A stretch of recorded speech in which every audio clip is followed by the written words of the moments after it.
damages, and the government will just pay the damages. But they're not paying damages because it's not their money. It's taxpayers' money that they're paying. But at law, we do not have a situation where certain offences are not given bail, especially political ones.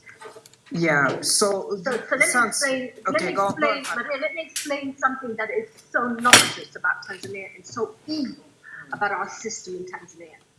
You know, in Zimbabwe, at least the government gives compensation when it does wrong. In Tanzania, you don't even get compensation. These people are downright evil. They will keep you in prison for years and years on these non-bailable offenses, pre-trial detention. And then they will decide after they sit their court to arrest you.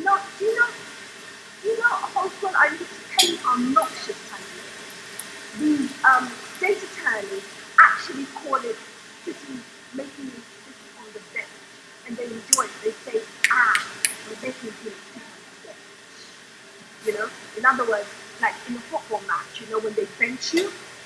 So that's what they call it, and they enjoy it. And say, we'll just charge them with a non-bailable offense and just keep him or her on the bench for years. And this can go on for 6 years, for 7 years, for 10 years in some cases. And they just enjoy it. And our courts sit back and they say, no, we can't get involved despite our constitution. It is downright evil to the core. And then on top of this, so there's torture. So they torture you when they take you to the police station by beating you up and all manner of awful things. And then they proceed to torture you in prison indefinitely. And I tell you something, Maria, what you need to know. Even Uganda doesn't have non-bailable offenses. Do you know when we sit as Tanzania and we look at the worst countries in our region, we sort of look at Uganda and we say, ooh, that's a dictatorship. And we look at Zimbabwe and we say, ooh, that's nasty. That's a dictatorship.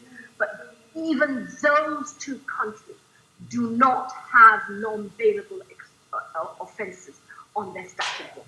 That's how low Tanzania has become. Asante sana kwa wale ambao kidogo labda wamepata shida kufuatilia kwa muktasari kabisa. Hopewell alikuwa anazungumzia swala zima la Zimbabwe na ameeleza kwamba hata kule kuna watu ambao wametekwa, wamechukuliwa katika mazingira tatanishi ambayo ndio ya kutekwa, baadaye wanajikuta wako kwenye mikononi mwa polisi. Alafu unakuta kwamba kuna watu ambao ni wanaharakati au ni wanasheria ambao wanawekwa ndani, ingawa kwao hakuna sheria ambayo inanyima dhamana kwa kosa lolote lile, lakini hata hivyo wanatumia mbinu mbalimbali kuchelewesha kumtoa mtu akiwa mkononi kwao. Kingine ni kwamba tunaona kwamba kuna mbinu za kutesa. Sio lazima mtu ateswe kwa kupigwa, lakini anaweza akateswa. Kwa mfano, kulikuwa na mwanaharakati ambaye alipewa maji ya chooni anywe. Wanawake wanadhalilishwa kingono. Kwa hiyo kuna njia mbalimbali imetumika, na tumeona kwamba kuna wanawake ambao kwa mfano walijitokeza na kusema kwamba walidhalilishwa na waliteswa, na sasa wanaendelea kufuatiliwa na kushikiliwa na kubugudhiwa na polisi kwa ajili ya kusema ukweli. Kitu ambacho shangazi amekigusia, alisema kwamba kwa hapa nchini kwetu Tanzania shida ambayo ipo ni kwamba kuna hii sheria inayonyima dhamana, lakini kwa mfano Zimbabwe ikionekana kwamba mamlaka imefanya kosa, basi mahakama inaleta maamuzi ya kwamba walipwe fidia wahusika. Lakini kama alivyoeleza shangazi Fatma, hapa kwetu hata hiyo haipo, na ambacho wanakifanya ni kwamba wanazidi kusema uchunguzi unaendelea, mtu unawekwa ndani, na ni njia mojawapo ya kumtesa mtu wa kumweka ndani bila kuhukumiwa. Kwa hiyo hii ni kwa muhtasari ambayo imeongelewa. Sasa nakaribisha watu wawili watatu ambao watakuwa na swali kwa ajili ya Hopewell Chinono. James, karibu sana, jaribu kuwasha maiki. Naomba wale wenye maswali waweze pia kupunga mkono, maswali na maoni nitakaribisha. Kama unataka kuchangia kwa Kiswahili pia ni sawa. We'll be taking some questions for you, Hopewell. So I've added James. I hope James this time around manages to switch on his mic. James, kama unataka kumuuliza swali hivyo, unaweza kanyosha mkono. Sawa, nimekuona Nyota. James, naomba uwashe mic. Yaani sasa hivi sijui ni mara ya pili au ya tatu na kuadi, lakini unakaa kimya. Basi James, mimi nitakutoa alafu nitakurudisha baadaye. Nyota, karibu. Nyota. Hello. Ya Tumaini. Nyota iangaze. Unatusikia? Yes, Maria. Ya, karibu. Hello. Ya, tunakusikia, karibu changie. Mtandao sasa. Mtandao leo unasumbua sana. Sijui kama unanisikia. Tunakusikia. Ngoja nikuonyeshe hivi Maria. ishara. Tunakusikia na kuonyesha hiyo ishara. Mimi na swali moja tu kwamba katika haya yote yanayoendelea hapa nchini kwetu ambayo kwa kweli yani I can't even explain, yanaumiza sana, yanatweza utu wa mtu. Mtu anaumizwa namna kiasi kwamba watu wanakufanya wanavyotaka tu, na kwa sababu tu kwamba wana hayo mamlaka. Lakini mimi nina swali kwamba hivi, kwa mfano hawa wanaofanya hivi kajulikana, kwa mfano hawa mashahidi wa kesi ya Freeman wanasema kabisa kwamba fulani na fulani walitufanyia hivi katika sheria zetu, wana sheria naamini wako mtu specific ambaye amehusika kutesa mtu wakati kesi hii inaendelea, haiwezekani kufunguliwa yeye kesi, huyu mtu naye akaanza kuwajibishwa wakati kesi inaendelea. Mimi naomba wanasheria watusaidie katika hilo. Asante. Asante sana, nashukuru sana Nyota. Swali lako limechukuliwa na nitamsaidia pia Hopewell atatusaidia. Zacho, karibu. Nashukuru shangazi kwa nafasi. Mimi na swali hapo kwenye non-bailable offenses sasa kwa Tanzania. Tumeona watu wanakamatwa na baadaye wanawekwa ndani muda mrefu kwamba uchunguzi hujakamilika, lakini kuna intelligence service. Sasa wao kazi yao ni nini hasa, kama wanakuwa wanashindwa kukusanya hizo intelligence wakapata ushahidi wa kutosha then ndo wakaja kukamata mtu? Kwa nini wanakuwa nakamata watu alafu uchunguzi unaenda kwa miaka na unakuwa hujakamilika, na ili chombo kipo na kinakuwa kinasifiwa zaidi kwa kutesa watu kuliko kukusanya uchunguzi? Asante sana Zacho, swali zuri sana, asante. James, unaweza kuwasha mic? James ulikuwa umewasha mic alafu sasa naona tena umemute. Haya, Florence,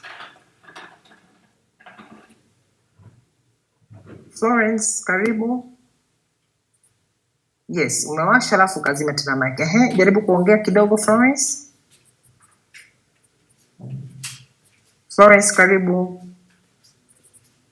Naona kama mic unawasha na kuzima inakusumbua, sijui mic. James, same issue. I'm going to remove you. Nitakuja kukuongeza tena baadaye. Okay.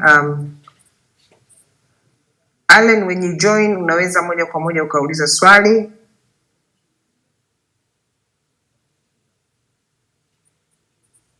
Okay. Allen, karibu, washa mic. Yes, Allen, unatusikia?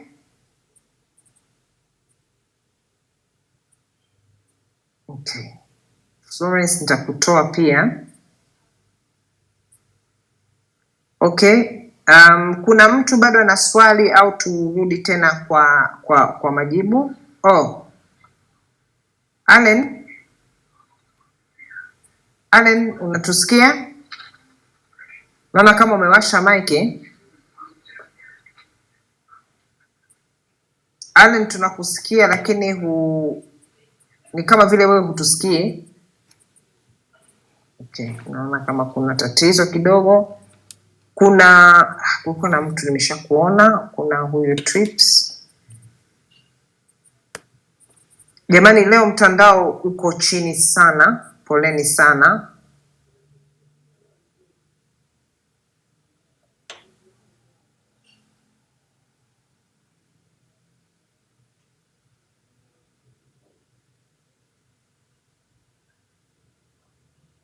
Okay, Trips karibu, washa maiki. Trips karibu, washa maiki. Kuna watu wanalalamika kwamba ukijiunga unakuwa husikii kitu. Sasa nachokushauri ukiingia jaribu kuongea kidogo, na nikiwa na kusikia nitakupa ishara hii ya 100%. Sawa? Kwa hiyo ukiona nafanya hivi, ukiuliza swali kwamba je, mnanisikia au unaweza nikaongea, nitakupa. Kama huwezi kuongea nitakupiga stop hivi. Sawa? Trips nakusikia, karibu sana. Okay, Maria, asante. Haya, karibu sana. My question. Yes. Yeah, I would like to ask Hopewell. We have seen some good examples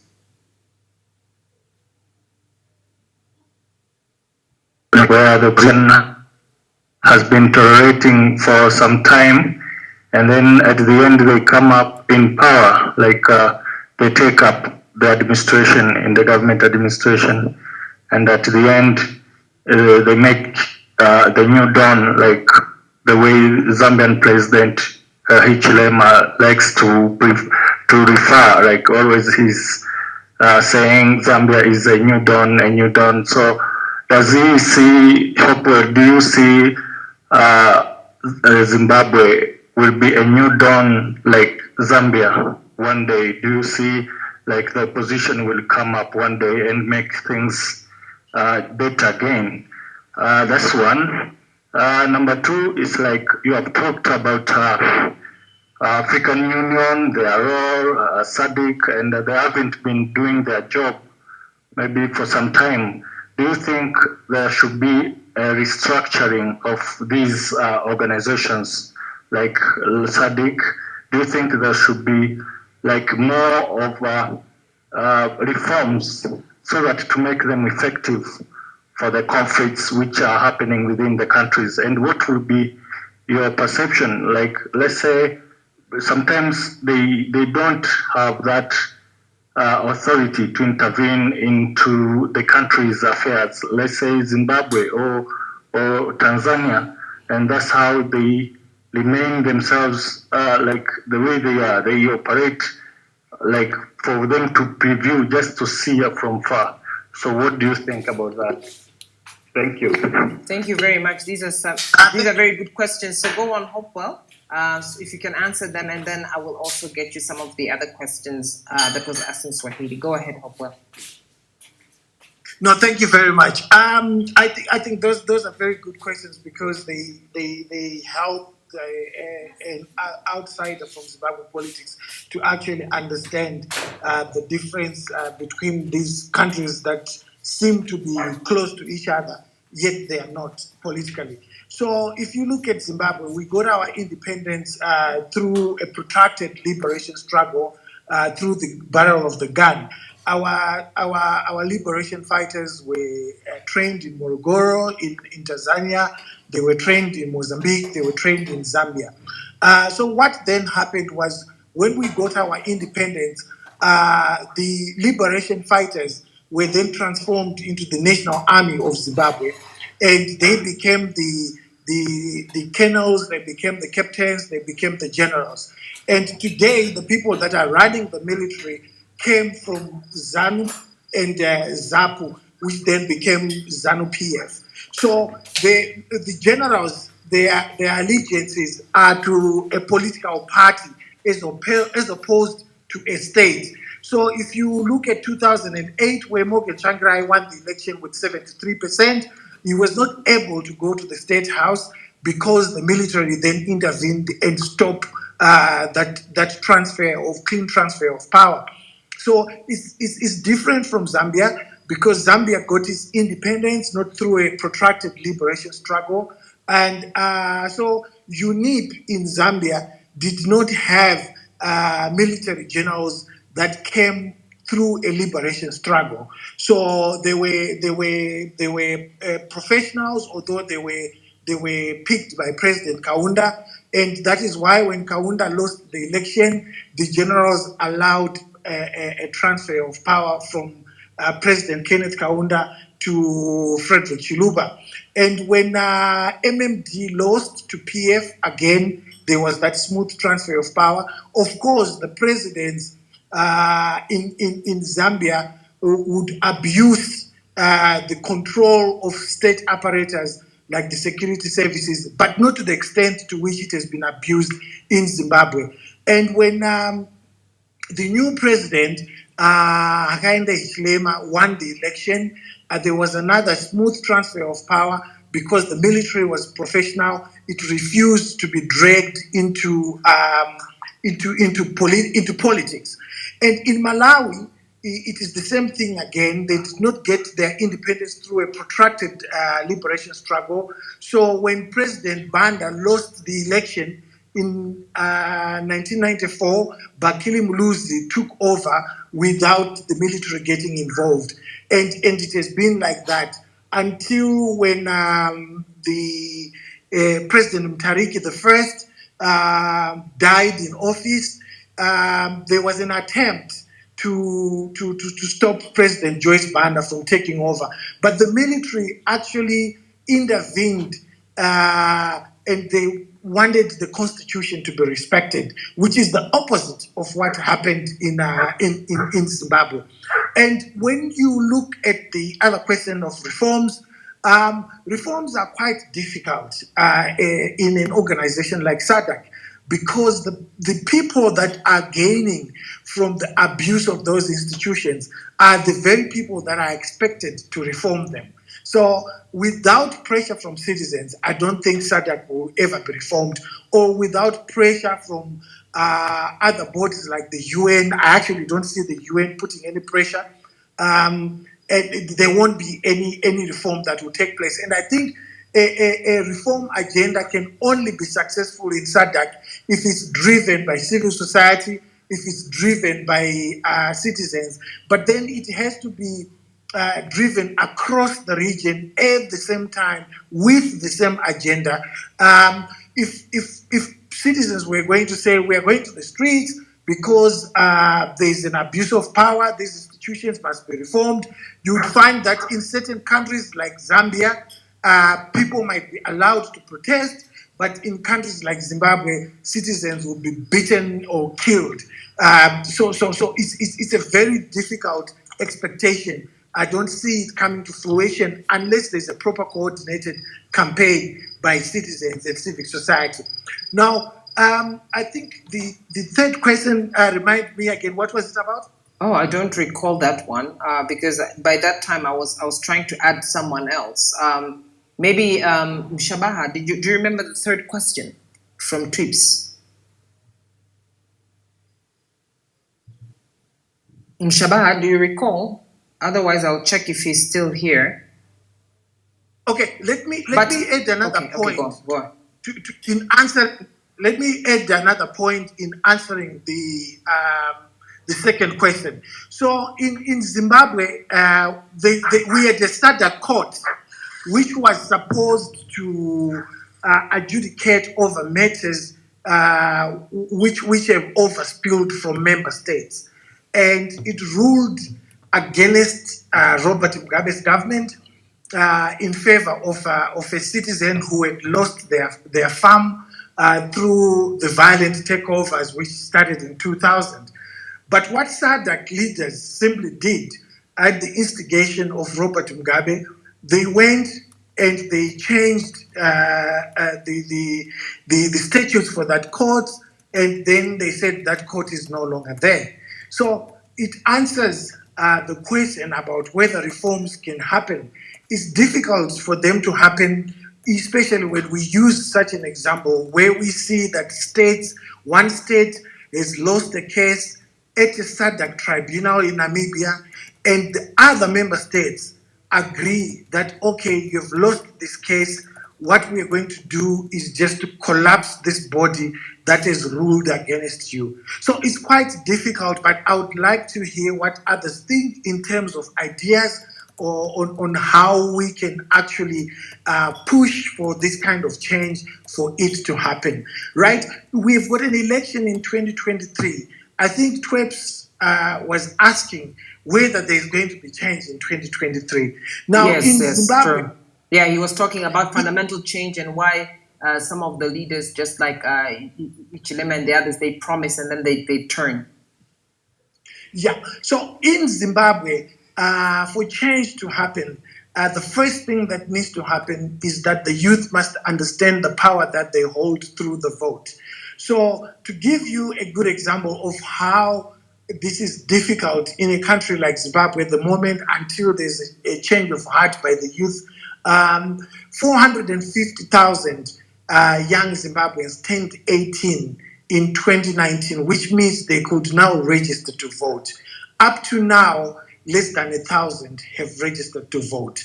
So this facilitates rigging to take place because for states to rig, they need apathy. They need young people not to turn up to vote. It becomes easy to rig. If a huge number turns up to vote, like what happened in Zambia, where they were able to mobilize young people, it became difficult for President Lungu to rig because he lost the presidential election by over 1 million votes. So to reduce such a loss, it's really difficult, right? Let's assume that in Zimbabwe we get such a turnout and Zimbabweans actually go to vote, young Zimbabweans go to vote. The main question, the elephant in the room, is the military. Is it going to allow a clean transfer of power?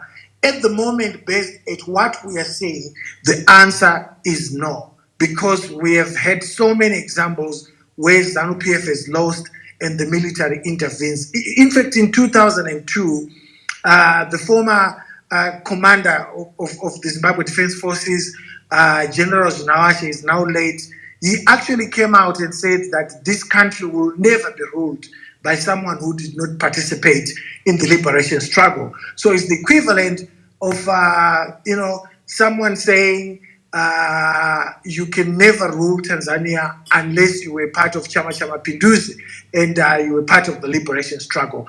I think the difference between Zimbabwe and Tanzania is that the liberation generation is no longer there. So the possibility of people coming up who were not part of the liberation has already happened. In Zimbabwe, it's still not the case. The president was part of the liberation struggle.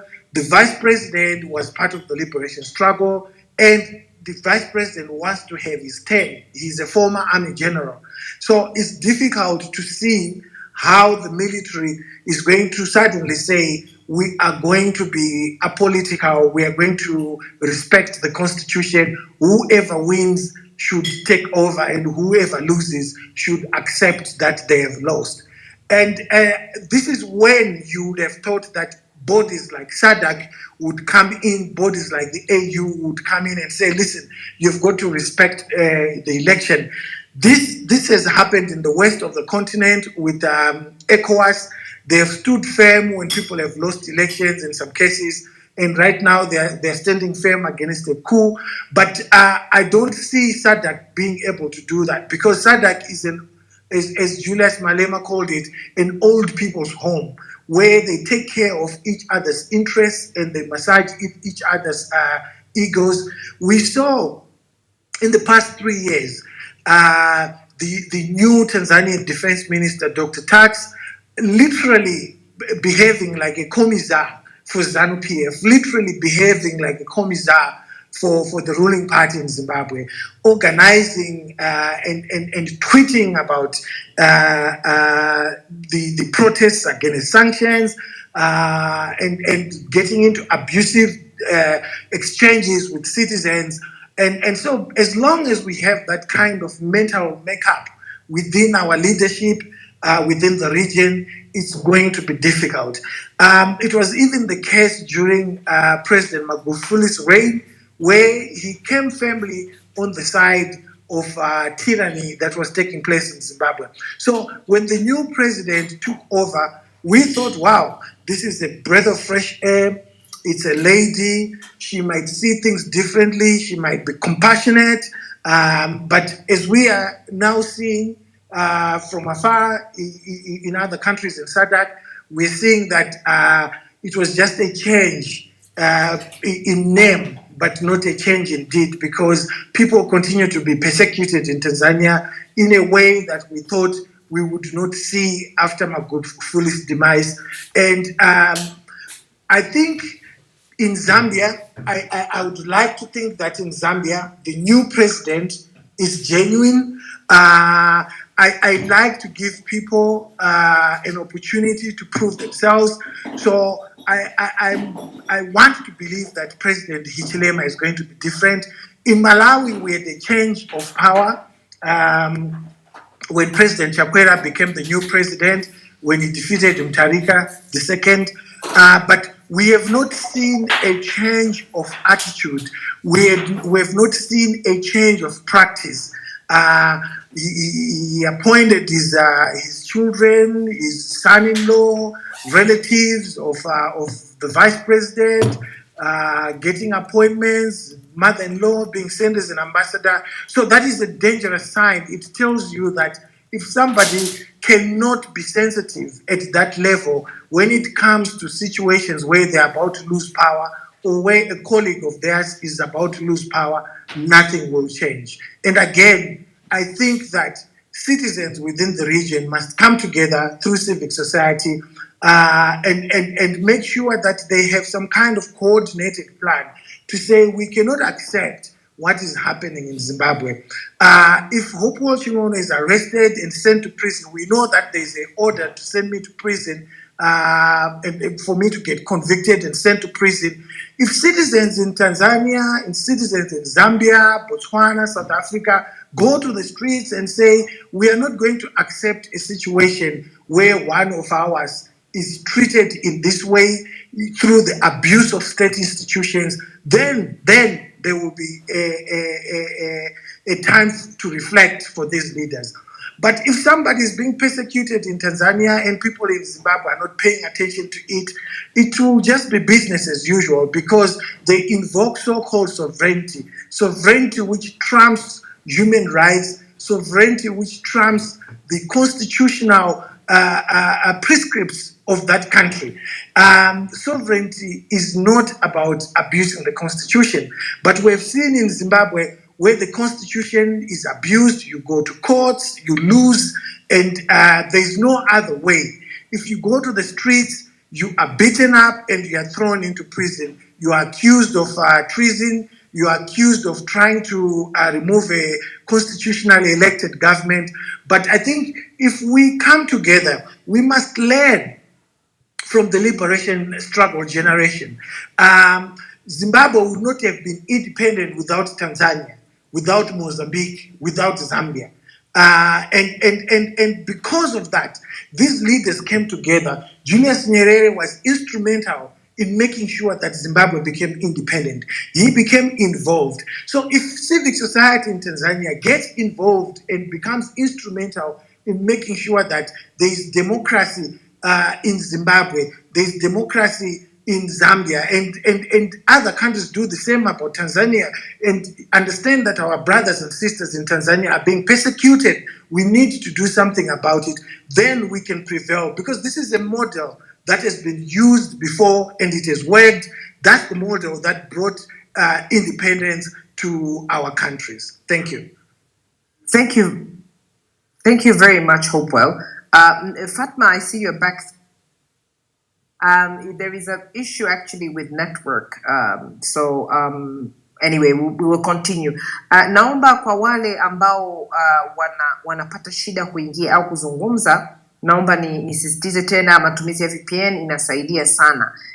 Fatma, kabla tujaendelea, nimempata Mdude ambaye pia amepata shida kidogo kuongea. Kwa hiyo nataka nimpe nafasi na yeye aweze kuchangia. Hopewell, we have got on the panel right now as one of the speakers, Mdude Nyangali. He is someone who has got quite a story to tell. I'm going to try to summarize it for you. But Mdude has been abducted twice. First time he was abducted, and then he ended up basically being declared that he's been held by the police. The second time when he was abducted, he was basically left abandoned, and he was in such a bad shape that we didn't expect him to survive, but he survived to tell the story. The horrors didn't stop there. Mdude was also then later trumped up with drug charges and has been in prison for, I think, over a year, until the case was dismissed against him. Mdude, ulika jela muda gani wakati huo kwenye kesi yako hii ya madawa ya kulevya? Siku 414, mwaka mmoja kama na miezi kama miwili kasoro. I say, so hopefully it was over 1 year, more than 400 days that Mdude was in prison. Mdude, karibu sana, asante sana kwa kuwa pamoja nasi. Kwanza kabisa naomba nianze kwa kukupongeza kwa sababu nimeona kwamba unaandika kitabu kuhusiana na madhila na mateso ambayo umeyapitia. Labda tu kwa kuanza, kuna watu ambao wanaelewa kwamba labda hawajui kwamba ulitekwa mara mbili, maana kuna wengine wanakumbuka hii mara ya mwisho, lakini ukweli ni kwamba umetekwa mara mbili. Tumesikia mahakamani watu wanazungumzia swala la utesaji ambao unaendelea. Je, wewe mwenyewe umeyashuhudia, umeyaishi haya mateso? Kwanza kabisa lazima tujue ni kwa nini tunafanyiwa haya. Ndio. Yaani huo ndo msingi wetu. Ni kwa nini tunafanyiwa haya? Ni kwa nini ukiwa mpinzani, ukiwa mwanaharakati unafanyiwa?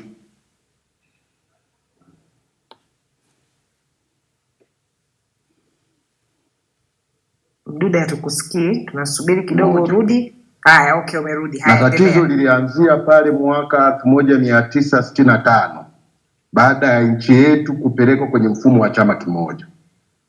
Waliokuwa napinga wakati huo wakaonekana ni watu wabaya, na wengine wakalazimika kukimbia nchi, akiwemo Kambona, akina bibi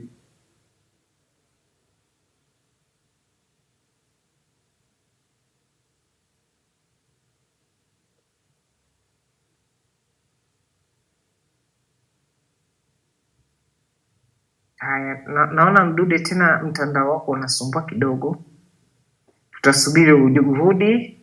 Kama sio utarudi tena, nitakuhakikishia utarudi kwa njia moja ama nyingine ili tupate kukusikia vizuri. Hope also just one of the things that Mdude started off with is just to give a little bit of background. What causes or what is the reason that we have this issue around imprisonment or the persecution of people who are critiques or opposition. Fatma, I think there are a number of comments coming in. One of them was around the fact that there's some similarities between Zimbabwe and Tanzanians. And there was a comment here that says, looks like Tanzanians are on the same boat. Both Mnangagwa and Samia are product of two dominant parties with a strong history of torture. This strong history of torture is what Mdude has been trying to refer to. And my question is going to be, how can we actually overcome it? As Hopewell said, there's a lot of intimidation. Now they've actually legalized the non-bailable offenses. Do you think the normal civic pushback, which is basically just trying to go to litigation, some hashtags will be enough? And that question is going to go to you as well, Hopewell and Fatma.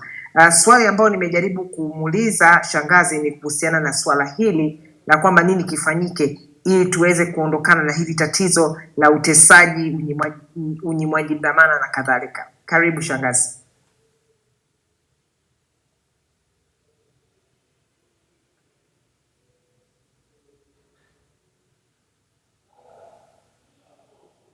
Oh boy. Unaona mtandao uko chini. Naendelea kusisitiza, naomba mtumie VPN, inarahisisha sana swala la kuconnect kwa sababu Mdude, karibu. Asante, kumbe nilikatika nikabaki naongea mwenyewe. Pole sana. Asante. Kwa hiyo sasa lazima tukubaliane kwamba tatizo inaanzia muundo wa vyombo vyetu vya dola, kwamba vimeundwa katika elementi za chama kimoja. na vyombo vya namna hiyo vina focus zaidi kuwalinda watawala, kulinda madaraka ya watawala dhidi ya watu wote wanaokosoa aina hiyo ya utawala. Sasa pamoja na kwamba sisi tuliondoka kwenye mfumo wa chama kimoja mwaka 92, mambo mengi hayajabadilika, ikiwemo katiba, ikiwemo sheria na mifumo hii, na ndio maana ni rahisi sana kumuona askari leo anastaafu, kesho ni kiongozi wa CCM, lakini askari atakayestaafu akawa kiongozi wa ACT, Chadema na vyama vingine vya upinzani anaonekana ni msaliti, ni kwa sababu ya elementi zile walizojengwa tangu akiwa huko mavioni, tangu akiwa kwenye mafunzo. Kwa hiyo sasa kitu hiki kinawafanya wapinzani na wanaharakati wafanye kazi kwa matakwa ya watawala, yaani wapinzani wafanye siasa kwa matakwa ya watawala, wanaharakati, mashirika mbalimbali ya kutetea haki za binadamu yafanye kazi kwa matakwa ya watawala. Tofauti na hapo, yanaangukia kwenye mateso na vitu vingine. Sasa basi, hapo ndio chuki huwa inaanza kujengwa. Hapo sasa unaona sasa polisi pamoja na vyombo vingine vya usalama taifa ukiwemo TC sasa wanaweka mikakati yao namna gani waweze kuvidhibiti vyama vya upinzani na wanaharakati mbalimbali. Hapo sasa tunaona wanaweza kupandikiza watu, wakawaingiza watu kwenye vyama vya siasa ili kufuatilia kila wanachokifanya. Lakini wao wanasema intelijensia. Wanaweza kuwa na intelijensia wanaweza kuwa na intelijensia ya kitu chochote, chama chochote kimepanga kikao kwamba kitafanyika muda gani na kitakuwa wapi, lakini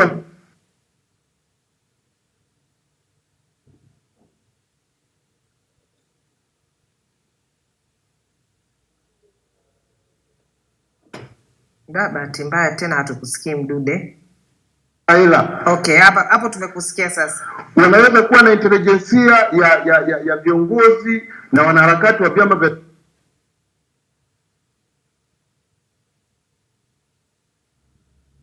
Okay.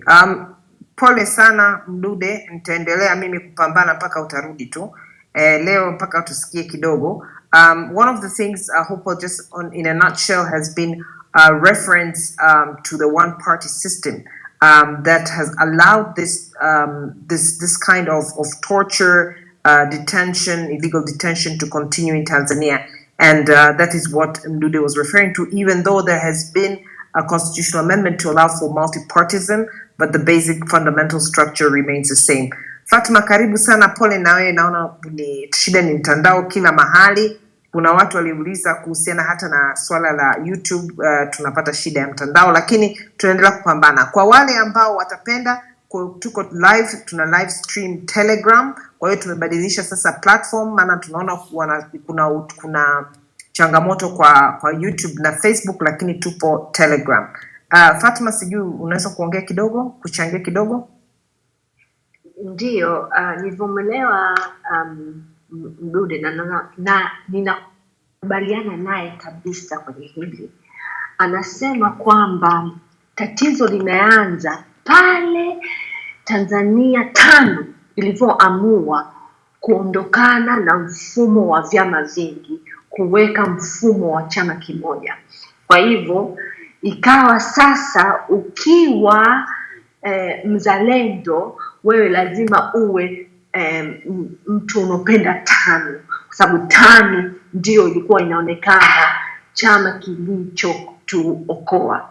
Na sitaki nisimame hapo, tunataka kusema pia Zanzibar same thing happened na ASP, kwa sababu baada ya mapinduzi kukabaki na ASP tu, na ulikuwa sio mzalendo kama kukipendi chama cha Afro Shirazi Party.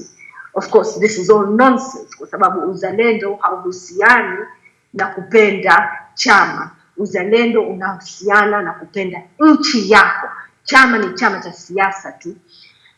Na nakubaliana kabisa na Mdude anavyosema kwamba mapolisi, hususan polisi high ranking officers, watu kwenye serikali, civil servants, wafanyakazi wa umma, majaji wengi, wanaona kwamba wana equate uzalendo na kukipenda Chama cha Mapinduzi. This, of course, is complete and utter rubbish. Now, Hopewell, I was really intrigued by your observation with respect to tax. Stegeman, I think her name is Stegeman Tax, the Secretary General of SADC. It's interesting to note that actually CCM associates itself with ZANU-PF, and the ANC associates itself with ZANU-PF and CCM. So we have a very, very deep problem here, because these parties, the ANC thinks it owes something to CCM. ZANU-PF feels it owes something to CCM because, as you rightly said, CCM helped liberate Zimbabwe. CCM also helped liberate South Africa. So the problem we have in our region is this association that the biggest country in our region economically is South Africa. But somehow it feels it owes a lot to ZANU-PF, it owes a lot to CCM, and it is supportive of these regimes which are actually toxic and extremely bad for the region and extremely bad for the economy of the region, to the detriment even of South Africa. If you look at what ZANU-PF has done to South Africa, it's unforgivable, because it has sent across the border to South Africa a huge number of economic and political refugees from Zimbabwe. And South African economy is suffering under this, to the point where the people of South Africa have rebelled, and you get the xenophobia. And it's still amazing that the ANC is still prepared to support this noxious regime in Zimbabwe. I just don't comprehend it. But I think it comes from this concept of brotherlyhoodness. You know how we in Europe they have brother cities. In our region, we have brother parties, political parties, and frankly speaking, the ANC, ZANU-PF, and CCM feel they're somehow interrelated. And the ANC, unfortunately, being the party that is running the biggest economy in the region, is supporting these regimes. It is most unfortunate. Yes, so again, it's that comparison, Hopewell. So I'm trying to get back Mdude. So if you can respond to that, Hopewell, I will try to get back Mdude by any means necessary. Thanks. Thank you very much. I think we have to go back to the Tanzania of the 70s and Tanzania of the early 80s under Julius Nyerere. It's the way they were running the states is now different from the way the states are now being run, because the states have become. I'm not sure about Tanzania, so I can't speak with clarity. But in Zimbabwe and the other states, like in Zambia, before the current change, and in Zimbabwe, the state has become a feeding trough, where political elites go and give each other tenders, they give each other contracts. Like in Zimbabwe, this is now brazen. Mugabe even tried to camouflage it to make it look legal, but the current president doesn't care. Contracts are dished out. There's no tendering of those contracts. So what they are essentially fighting for is not power for itself. Are fighting for power because power is the main ingredient in corrupt rule, looting of public funds, the plundering of the nation's natural resources. And what you see, Fatma, it's a good thing you made reference to South Africa. It's actually deeper than South Africa just ignoring, because South Africa did not benefit that much from Zimbabwe in terms of acquiring its own independence. South Africa's independence came through Zambia and Tanzania. So why is South Africa behaving like this towards Zimbabwe? Again, it's the issue of the corrupt elites. Scratch my back and I'll scratch yours. So you'll find that the people who were at the center of trying to resolve the Zimbabwean problem through SADC were South African political elites. And when we dug to try and find out what's really going on, we found out that these people are in business together. So if you are sitting together on a dinner table and you are drinking your expensive whisks and great food, and you know that that whisk and great food is coming through the patronage system of controlling the state, you will then support each other. And in Zimbabwe, it's actually more than that, because what the crisis in Zimbabwe has done to South Africa is to provide cheap labor. And Zimbabwe has become, South Africa has become a supermarket for Zimbabwe. We go and buy things like toilet paper, toothpick, we buy it from South Africa. So if the Zimbabwean economy started working properly under a different dispensation, under a different political party, our people will come back home. I know that a lot of people, like what Fatma said, always say that the South African economy is being stressed, but I actually think that the South African economy has benefited a lot from the crisis in Zimbabwe. You find graduates from Zimbabwe, university graduates, working in restaurants, doing menial work that South Africans, ordinary South Africans, would not.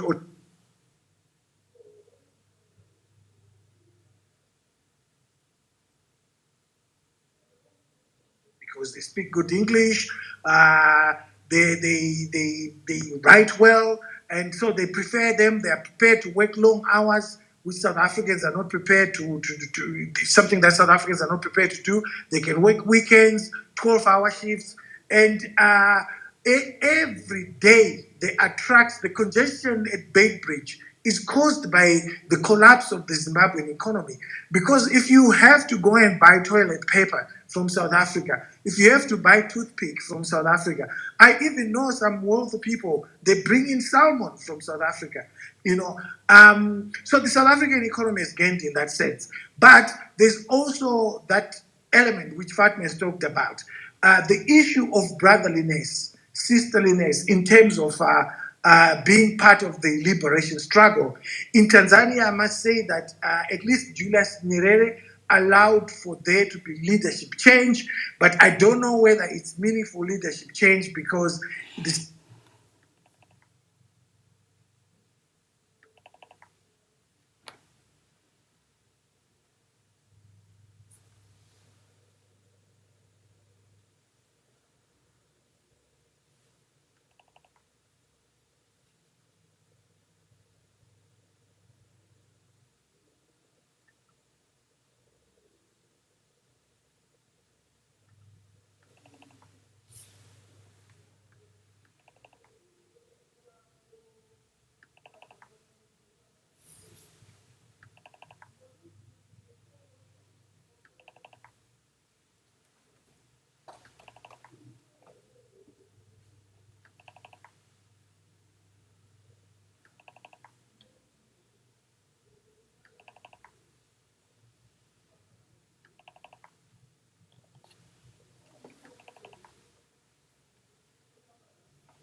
from his many other speeches and books that were written by those that were around him, like Sidin Mufimati, they explained that connection, that liberation struggle, umbilical cord, is what informed them. They saw the opposition as an extension of Western imperialism, of which of course is rubbish, but they used that ideologically. So what surprises Zimbabweans, or what used to surprise us, was that when President Mugabe goes to another African country, he got standing ovations. Why? Because Africans are sold that propaganda, the African propaganda of saying we are fighting white people. There's no white person who's fighting us. Every day in Zimbabwe, our people are losing land to the Chinese. People are being kicked out of their ancestral villages. If that was being done by a Western power, it would be called imperialism. But because it's being done by the Chinese, again, the Chinese, they are linked to our liberation struggle. ZANU-PF got its weapons and training from Beijing. And because of that, you find that they continue to have that relationship which is rooted in the liberation struggle. So China will not allow, or does not want, ZANU-PF to lose power. I don't know the relationship that it has with Chama Pinduzi, but at least in Zimbabwe, we see that China does everything possible to make sure that ZANU-PF remains in power, regardless of what the citizen wants. And how is this done? It's done through corrupt deals. We are getting loans that are not sustainable, and these loans are what's keeping the ruling party by dishing out freebies to rural Zimbabweans in the rural areas. And the Chinese ambassador lately in Zimbabwe has actually become a commissar of ZANU-PF, insulting Zimbabwean citizens who differ with him, telling them that they are Western puppets, and that whole empty rhetoric that is rooted in trying to deny and distract citizens from engaging in the real issues. So you end up engaged in these sideshows where you are talking about things that are not actually there. Each time you try and engage them, you will spend 2 hours talking about Western imperialism. And yet there's no Western imperialism taking place in Zimbabwe. There's actually Chinese imperialism. So again, it's difficult for us as Zimbabweans to push for change through regional bodies, because Chama Pinduzi does not want change to take place in Zimbabwe. Because as we were taught in journalism school, when there's a fire next door, the assumption is that the fire is going to come to your home.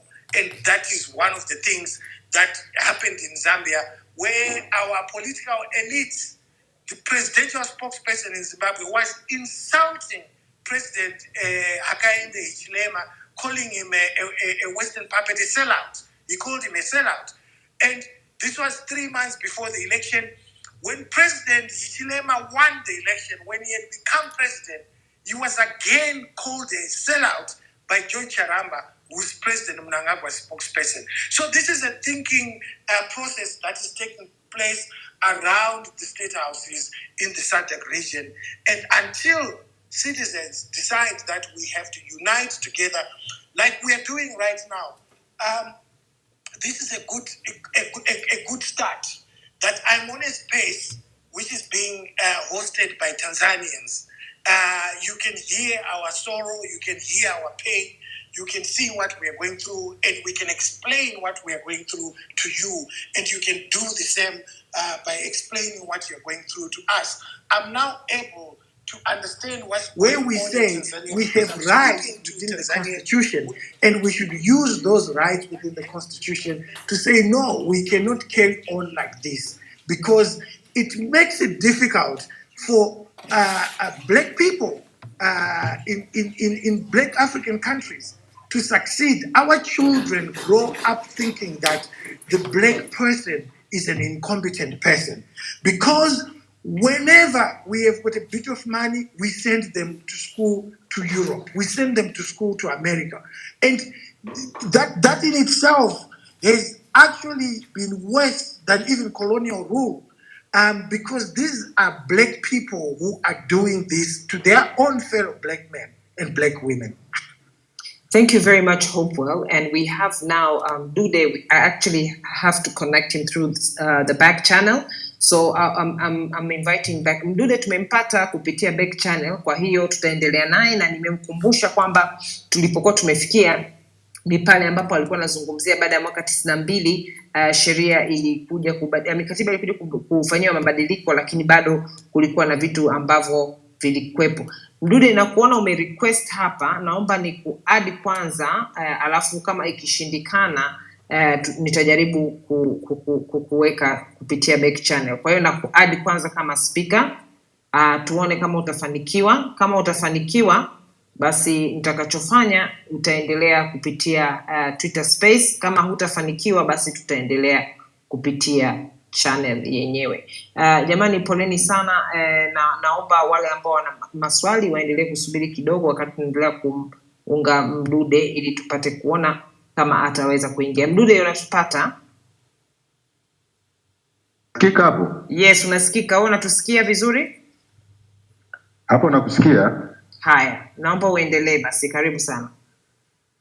Asante. Sasa turudi, tuanzie pale tulipoishia, kwamba mfumo wetu wa vyombo vyetu vya dola umejengwa katika elementi za mfumo wa chama kimoja, ili kuaminishwa kwamba watu wenye mawazo tofauti, watu wenye ushauri tofauti na serikali, watu ambao ni wapinzani ni maadui na sio wazalendo kwa taifa.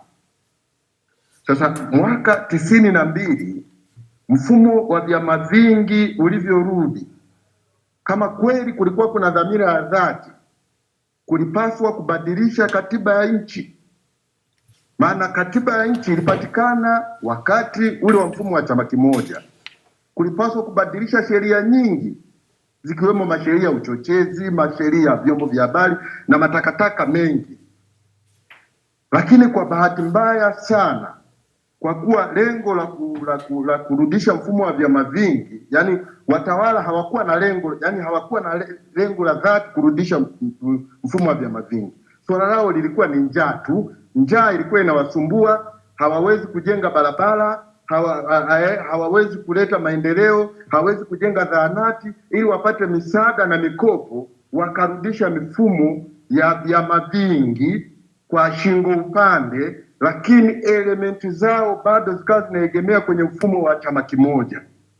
Sisi unanisikia hapo vizuri ni Maria? Yeah, nakusikia tu vizuri. Unatupata Sasa mazingira aliyokuwepo, yani huu mfano, yani sio niweke mfano gani mzuri nieleweke. Yani kama vile unamtongoza mwanamke, unasema nitakuoa, utakaa nyumbani kwangu, wakati huo nyumbani kwako una mke na watoto. Ndicho walichokifanya watawala wakati ule, kurudisha tu vyama vingi ili kukidhi matakwa ya njaa zao, waweze kupata misaada, angalau wapate dawa za ukimwi bure, wapate dawa za TB, wapate mikopo, wajenge barabara za lami. Ndio kilicho wasukuma hawa watu warudishe mfumo wa vyama vingi. Lakini wakati huo elementi zao na akili zao bado zilikuwa zimejengwa kwenye mfumo wa chama kimoja. Zile chuki ziliendelea na zinaendelea mpaka kesho. Yani hebu fikiria, mimi nakupa mfano mmoja tu Maria. Yani swala dogo tu ni kwamba askari polisi, si ndio? Kazi yao ni kulinda raia na mali zao, si ndio? Ndio. Lakini kibaya zaidi ni kwamba hili swala la ulinzi wa raia na mali zao, uzuri tuko nao kwenye space na wananisikiliza. Hii swala la ulinzi wa raia na mali zao umebaki kwenye makaratasi. Sasa hivi polisi na vyombo vingine vya dola kazi yao ni kuwalinda watawala na madaraka yao, hata kama anavunja katiba, hata kama anavunja sheria. Hiyo ndo kazi kubwa ya polisi. Na ndio maana naweka mfano mdogo tu, na ndio maana askari wanaweza kuwa na intelijensia ya wapi ACT, wapi Chadema wanafanya kikao na wanapanga nini, na wasiwe na intelijensia ya Hamza kwamba atawashambulia, na wasiwe na intelijensia ya kwamba kuna Waethiopia, kuna Wasomali wanavuka mipaka, wanapita kwenye nchi yetu. Si unanielewa vizuri Maria? Ndio, nakuelewa sana. Sasa unajiuliza na nikwambie tu hao Ethiopia mara wa Somalia wanaokamatwa hapa nchini ni wale ambao hawana hela. Mimi nimekutana nao gerezani, nimekaa nao sana hao watu. Ndio. Yaani nikuulize swali dogo. Yaani huko Mnamanga huko wapi mipaka yote. Hilo eneo tuna OCD, tuna DC mkuu wa wilaya, tuna DSO afisa usalama wa wilaya, tuna maafisa kibao. Hivi unakosaje intelijensia mpaka hao wa Ethiopia wa Somali wanavuka kwenye huo mpaka wanaingia mpaka Mbeya, wanaenda kukamatwa Malawi? Vipi hao wangekuwa magaidi? Alafu wanakaa hapo wanaanza kudanganya mama, wanajifanya wanalinda nchi. Unalinda nchi gani? Nchi hii ina utulivu tu. Watu wanavumilia matatizo yao, sio kwamba ina amani. Amani haijawahi kulindwa na mtutu wa bunduki kokote. Nchi yoyote duniani hamna amani inalindwa na mtutu wa bunduki. Nchi hii ina utulivu. Kibaya zaidi ni kwamba wanatafsiri utulivu kama amani. Kumbe ni utulivu tu ambao kuna wakati mwingine pia utulivu na kuaga na kikomo.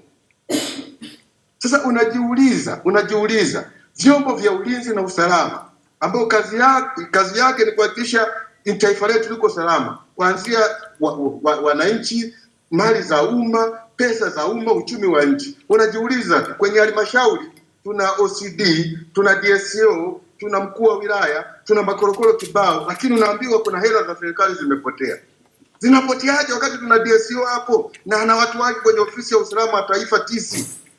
Yaani kupata intelijensia kwamba fedha za umma zinaweza zikaibiwa, kana kwamba umeenda kupata intelijensia Chadema anafanya mkutano wapi, kuliko kufanya intelijensia wapi fedha za umma zinaliwa. Yaani tuna viongozi yaani hii element I say imejengwa ni ajabu kabisa kwenye taifa hili. Haki.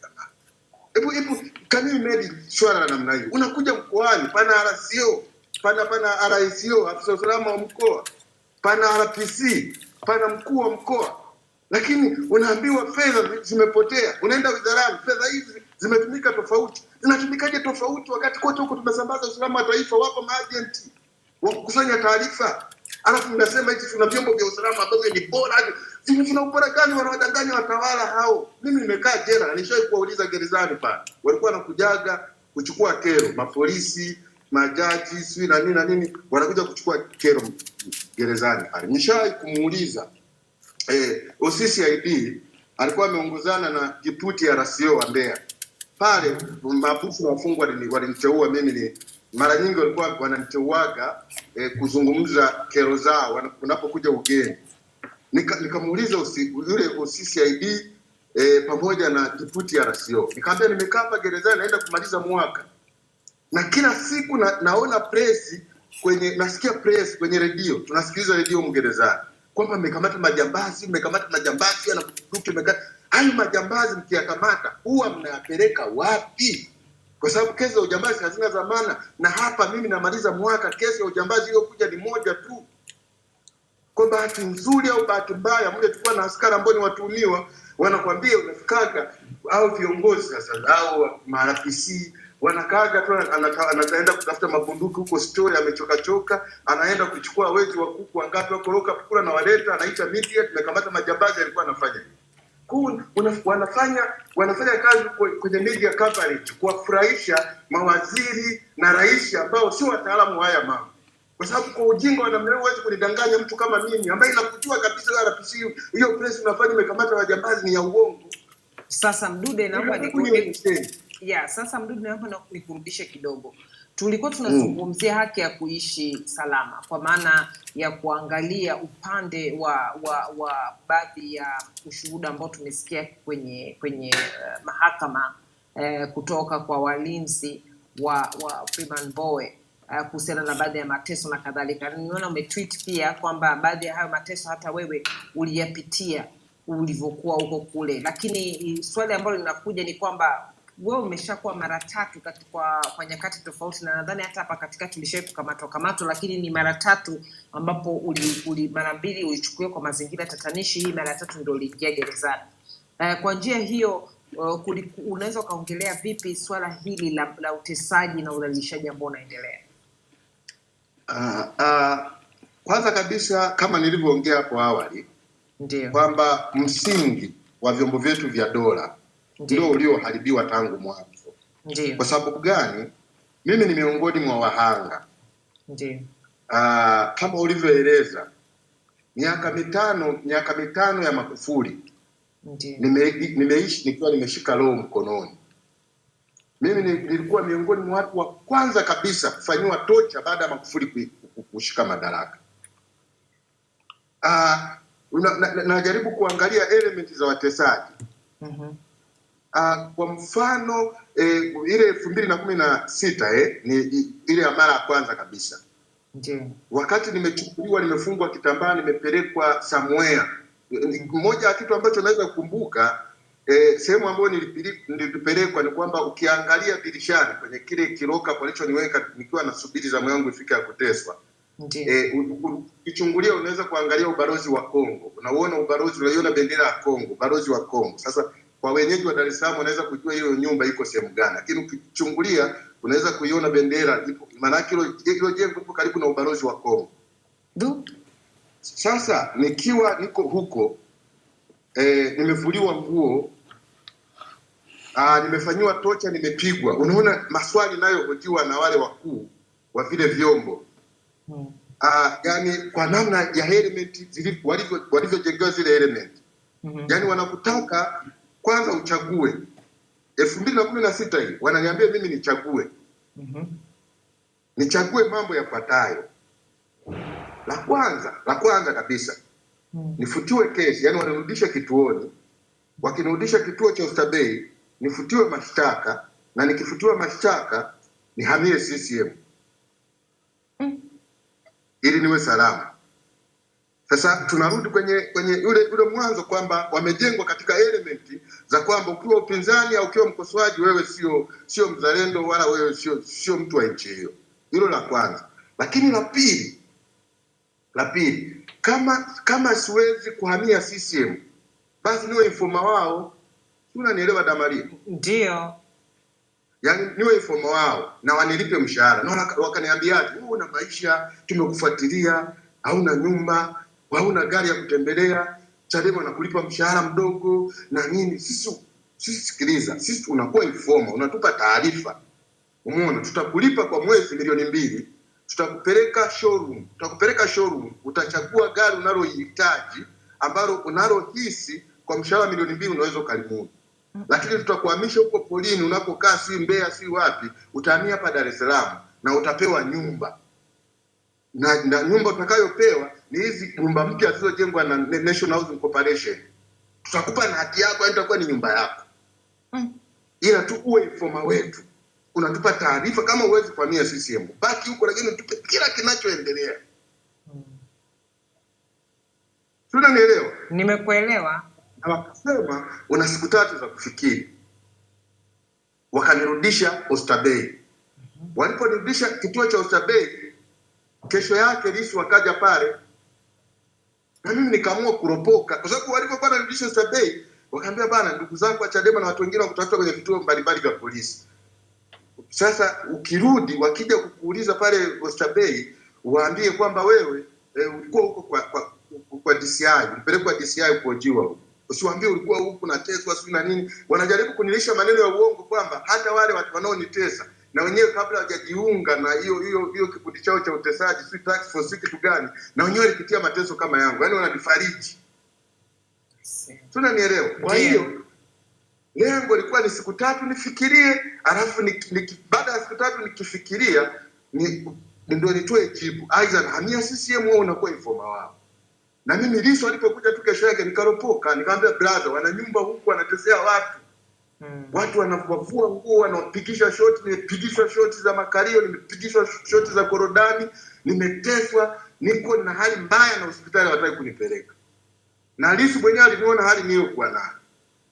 Kwa Lissu pale akaniahidi akasema hili swala pamoja na kwamba anaenda kufungua kesi mahakama kuu kuwalazimisha wewe kupeleke mahakamani, lakini lazima nifanye press. Lazima nifanye press na media za ndani na za kimataifa ili watu wamuone huyu Magufuli utawala wake ulivyo. Baada tu ya ile press ya Lissu, I say wale watu walituma mmoja ya maafisa alikuja pale Oysterbay usiku, alinipiga mkwara mzito. Umeona, na akaniambia sasa tunaenda kufikisha mahakamani. na unarudishwa ulikokamatiwa huko na utafungwa. Nikawa mimi tayari nimesha hiari. Sasa hiyo ni element za namna ambavyo hawa watu wamejengewa, na ni kweli nikarudishwa. Tena unarudishwa umefungwa. Fikiria mimi nilikuwa tocha. Baada ya kelele za Lissu ndo wakanipeleka pale hospitali ya Mwananyamala. Napelekwa hospitali na escort ya Red Cruiser yenye bunduki nyuma na mbele. Mimi niko kwenye gari dogo katikati. Haya, napelekwa pale Mwananyamala. Yaani kuna wakati mpaka na feel maumivu. Napelekwa Mwananyamala, siwezi kutembea, siwezi kukanyaga chini, natembea kwa tabu. Nashikiliwa huku na huku. Nimesizi, nguo nilizovaa zimeroa damu.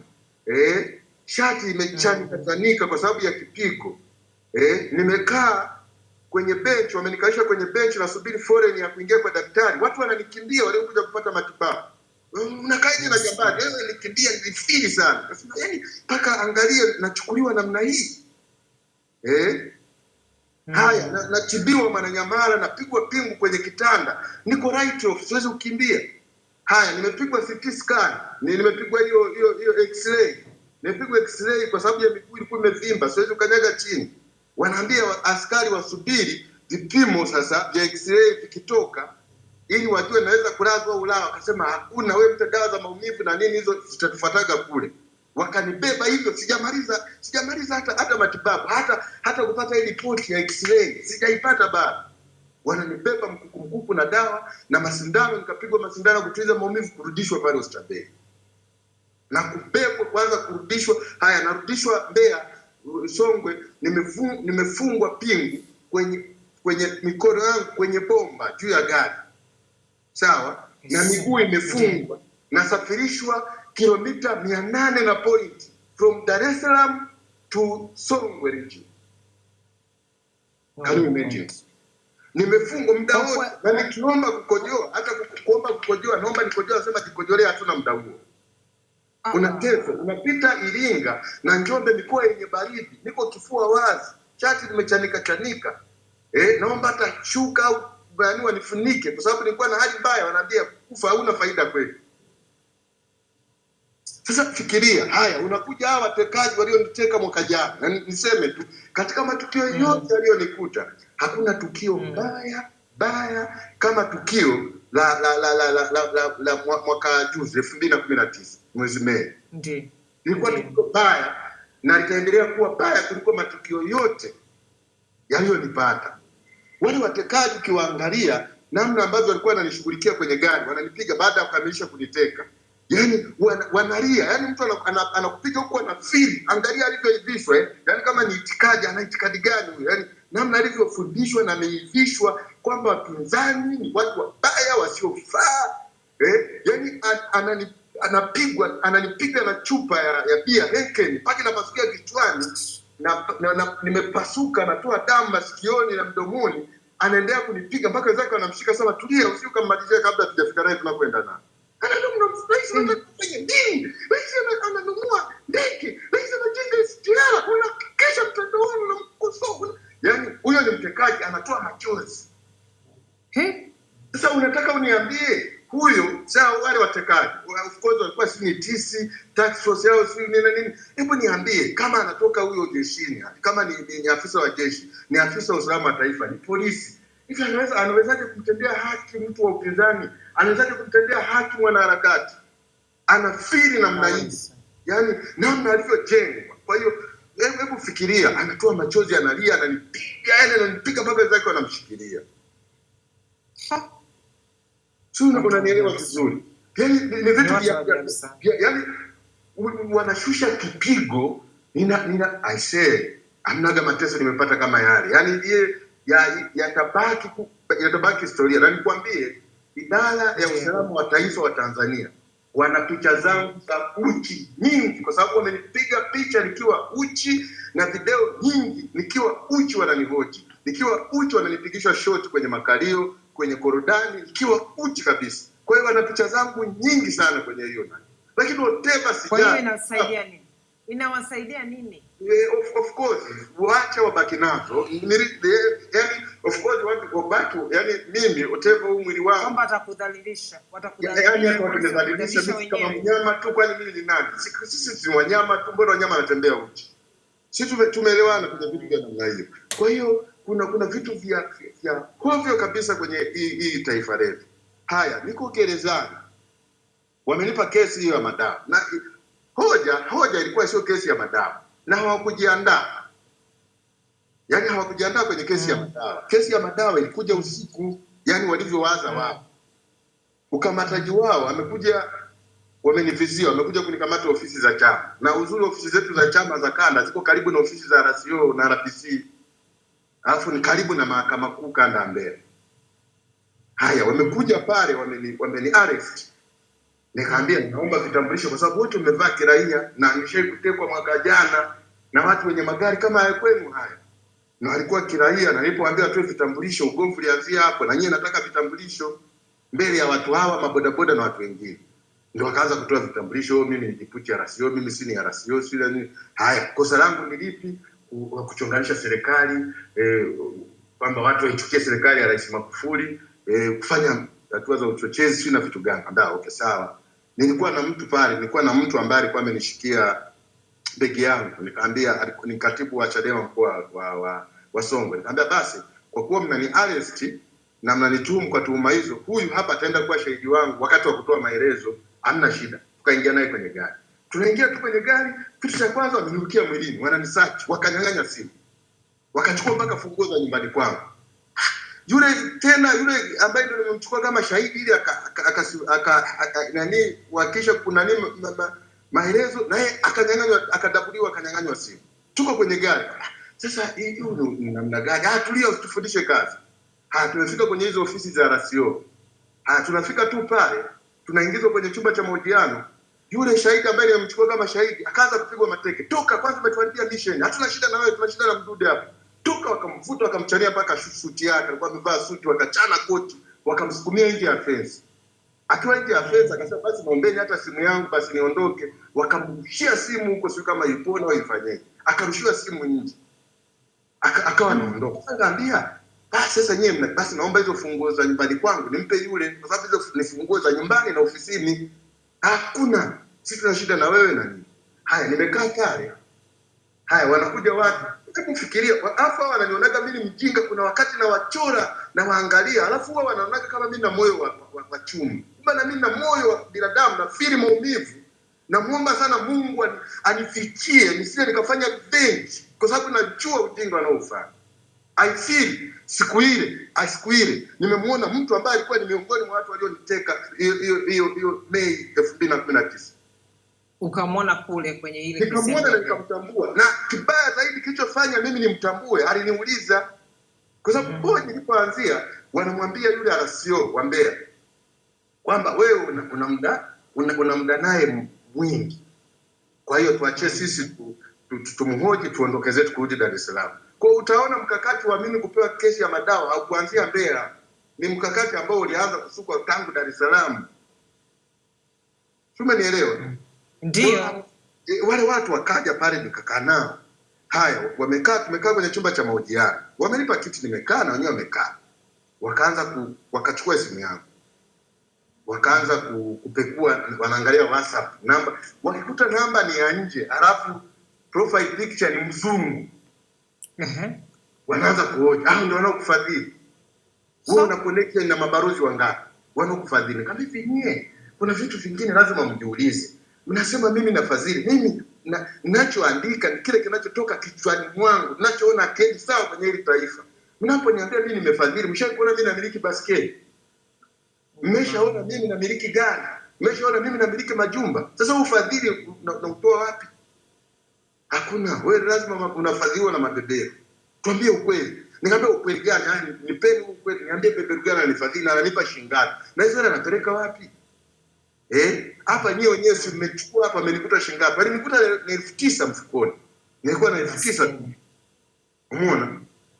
Akili yao na ujinga wao wakachukua wakataka akaunti yangu ya benki. Nikamwambia sijaikariri iko kwenye simu humo. Wakachukua ile akaunti ya benki, wakaenda benki.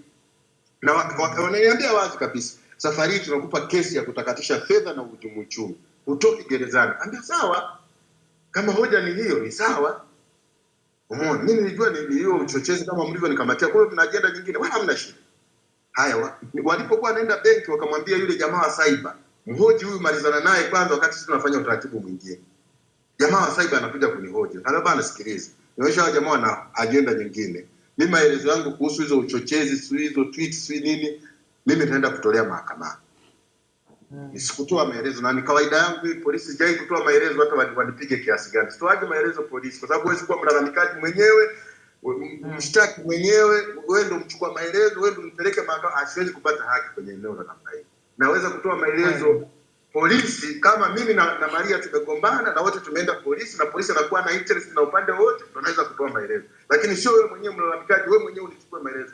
Never ever. Yaani hiyo utaniua. Sijawahi, na sina historia ya kutoa maelezo polisi. Kwa hiyo wakarudi, walivyorudi na ile bank statement wakakuta kwenye akaunti yangu ya benki na 6760.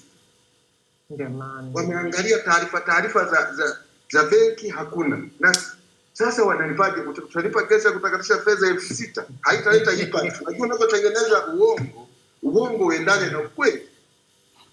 Sio, unanielewa? Kwa hiyo walichokifanya sasa,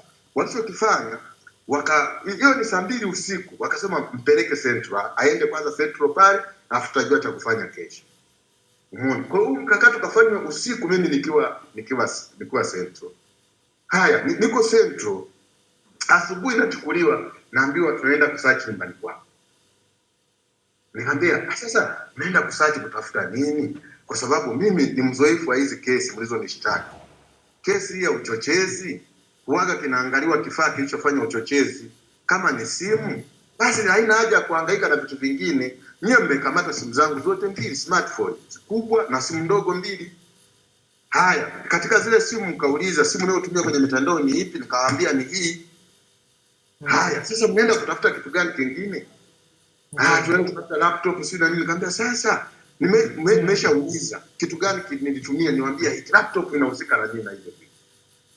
Kwa hiyo nikagundua wana agenda hii. Hebu sasa fikiria. Yaani sehemu niliyokuwa naishi Mbeya, hata baadhi ya viongozi wa chama walikuwa wajua. Ni marafiki zangu wachache walikuwa wanajua ni sehemu ninayoishi. Hata majirani nilikuwa sijuani nao. Hakuna jirani alikuwa ananijua wala alikuwa sina mazoea naye. Lakini polisi walikuwa wanajua kwangu. Si waongozi nyumbani kwangu, tuko kwenye gari, tuko kwenye gari ya RCO, Red Cruiser Adito. Mbele kuna gari ya polisi kibandawazi. Imebeba askari wenye bunduki. Ndio.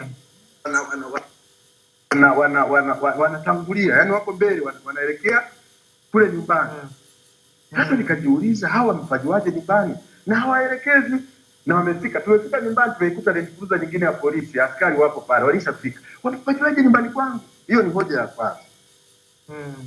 Lakini hoja ya pili, hapo funguo wako nazo na nyumbani kwangu. Haya, tunafika nyumbani kwangu. Wao wakaenda kumtafuta balozi. Na mimi kumbuka kuna vitu naona wanavikosea. Nilikuwa sitaki kuambia kwa sababu nijua hawa wananipeleka gerezani. Na kama wananipeleka gerezani, nahitaji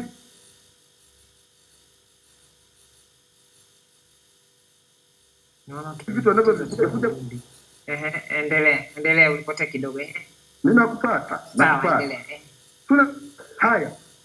Nafika pale kuna vitu vingi walikuwa wanavikosea. Na katika kuvikosea nilikuwa najaribu na vitunza. Nilijua tu watu wanipeleka gerezani. Na kama wananipeleka gerezani, wanavyokosea siwezi kuambia, vitanisaidia kabisa. Kwanza pale walikuwa hana haki ya upekuzi, na mimi sikutaka kuambia kwa nini hamna haki ya upekuzi. Na hata shahidi niliyemtafuta akataka niambia tulia, waache hivyo. Umeona? Swala la pili, wakaenda kumtafuta balozi. Wakaenda kumtafuta balozi wa CCM badala ya kiongozi wa umma kuwa shahidi huru. Na sheria ziko wazi, kwa sababu shahidi, mtu anayetambulika pale kwenye mtaa au kwenye kijiji ni mwenyekiti wa kitongoji wa kijiji au wa mtaa, ndio anayepaswa, au mjumbe aliyechaguliwa. Mabalozi ni maafisa wa vyama. Ukisema katiba yetu kuanzia mwanzo mpaka mwisho, hakina cheo cha balozi wa kwenye mtaa, hakuna hiyo kitu. Balozi pia anaitwa balozi wa shina. Kuna cheo cha shina kwenye katiba au kwenye serikali za mitaa. kuna cheo kinaitwa shina pale, kuna shina. Hakuna. Sasa kilichotokea wakamleta yule balozi. Na walipomleta, kitu cha kwanza kabisa wakanipa funguo za nyumbani kwangu. Haya, ninafungua mlango wangu. Mimi kawaida nafungua ile gate, mlango wa chuma. Mimi nilifikendi. Okay. Tunanielewa dada Maria. Sasa nikakuta kufuli na nashika kufuli limefungwa right end. Mimi nilifikendi. Nikagundua tayari nyumba ilishafunguliwa. Tumenielewa. Haya, tumefika ndani, wanasema upekuzi lazima uanzie vyumba vya ndani. Tumenielewa. Haya, nikamwambia sasa hapa sebuleni, nasema uanzie hapa sebuleni basi tufunge, maana kuna askari ambao hawajafechiwa wako hapo kwenye corridor. Lakini wakakataa, hawataki, na kwa sababu walikuwa na dhamira mbaya. Na mimi nikasema whatever, na ndio baadaye wanaweka yale madawa. Tumenielewa dada Maria? Halo? Nipo, endelea. Ya, nakusikia. Unanisikia? Haya, ndio hiyo wakaweka hayo madawa yao. Na mimi nikaenda nao kwa nao mahakamani nikawashinda. Sasa tunakuja kwenye swala lingine nikiwa gerezani. Niko gerezani. Ndiyo. Nikampokea katibu wa ACT mkoa wa Mbeya, bwana mmoja anaitwa Godfrey Sanga. Yes, katibu wa ACT mkoa wa Mbeya. Ndiyo. Amefika gerezani, hawezi kutembea. Amepigwa. Sasa amefika pale, bahati nzuri alimpokea askari magereza. Wewe vipi, ni mwizi au nini? Akasema hapana, ni mambo ya siasa. Basi hapa wewe, akatuma watu. Mpelekeni kwa Mdude, watu wa siasa mpelekeni kwa Mdude kule. Wakamleta pale kwangu. Akajitambulisha, akasema mimi mwenyekiti ni katibu wa ACT mkoa wa Mbeya. Niambia shida nini, mbona miguu imevimba hivi? Akaniambia kaka, nimepigwa nikiwa uchi. Nimeteswa vibaya mno, tuenda kuapisha mawakala. Sasa tuenda kuapisha mawakala, mkurugenzi akatuitia polisi. Polisi wakaja pale wametukamata na nimepigwa kaka. Siwezi kuvaa viatu, yani anatembea kwa kushikiliwa. Na mimi nifanye utaratibu wa kumtafutia ndani. Akanisimulia mateso, nikakumbuka nimepitia kwenye mateso haya. Alivyoteswa, mtu mwenyewe ni bonge, sasa alivyopigwa na ule ubonge wake, alivyoteswa, alivyohenyeshwa. Yani niliumia of course. Alafu very simple. Yani anasema eti polisi wanasema ni bora uwe jambazi kuliko kuwa mpinzani nchi hii. Wewe unaniambia ujambazi utaisha nchi hii, uwizi utaisha nchi hii. Yani kama kweli jambazi anaweza kuwa na thamani kuliko mpinzani, jambazi anaweza kuwa na thamani kuliko mwanaharakati yoyote. Jambazi anaweza kuwa na thamani kuliko kosoaji. Anamwambia kabisa, askari anawaambia watu hao kwamba ni bora, yani mtu anayekosoa serikali, unakosoa rais, ni bora jambazi. Tutakushughulikia na tuweza kukupoteza. Haya. Nimemhudumia yule bwana, bahati nzuri akapata dhamana, akatoka, akaendelea na matibabu yake akiwa huko nje, na akawa anakuja pale gerezani kuja kuniona. Lakini pia walikuwa wanakuja wale wazururaji, wanakamatwa usiku huko si na nini. Wale walikuwa wanakosa, hawana hela na nini, wanaitwa pale gerezani. Wakaja na wenyewe wanalalamika kwamba ukikamatwa wakati wa uchaguzi, ukikamatwa udhururaji, unaulizwa kama na kadi ya CCM. Ukiwa na kadi ya CCM unaachiwa pale pale.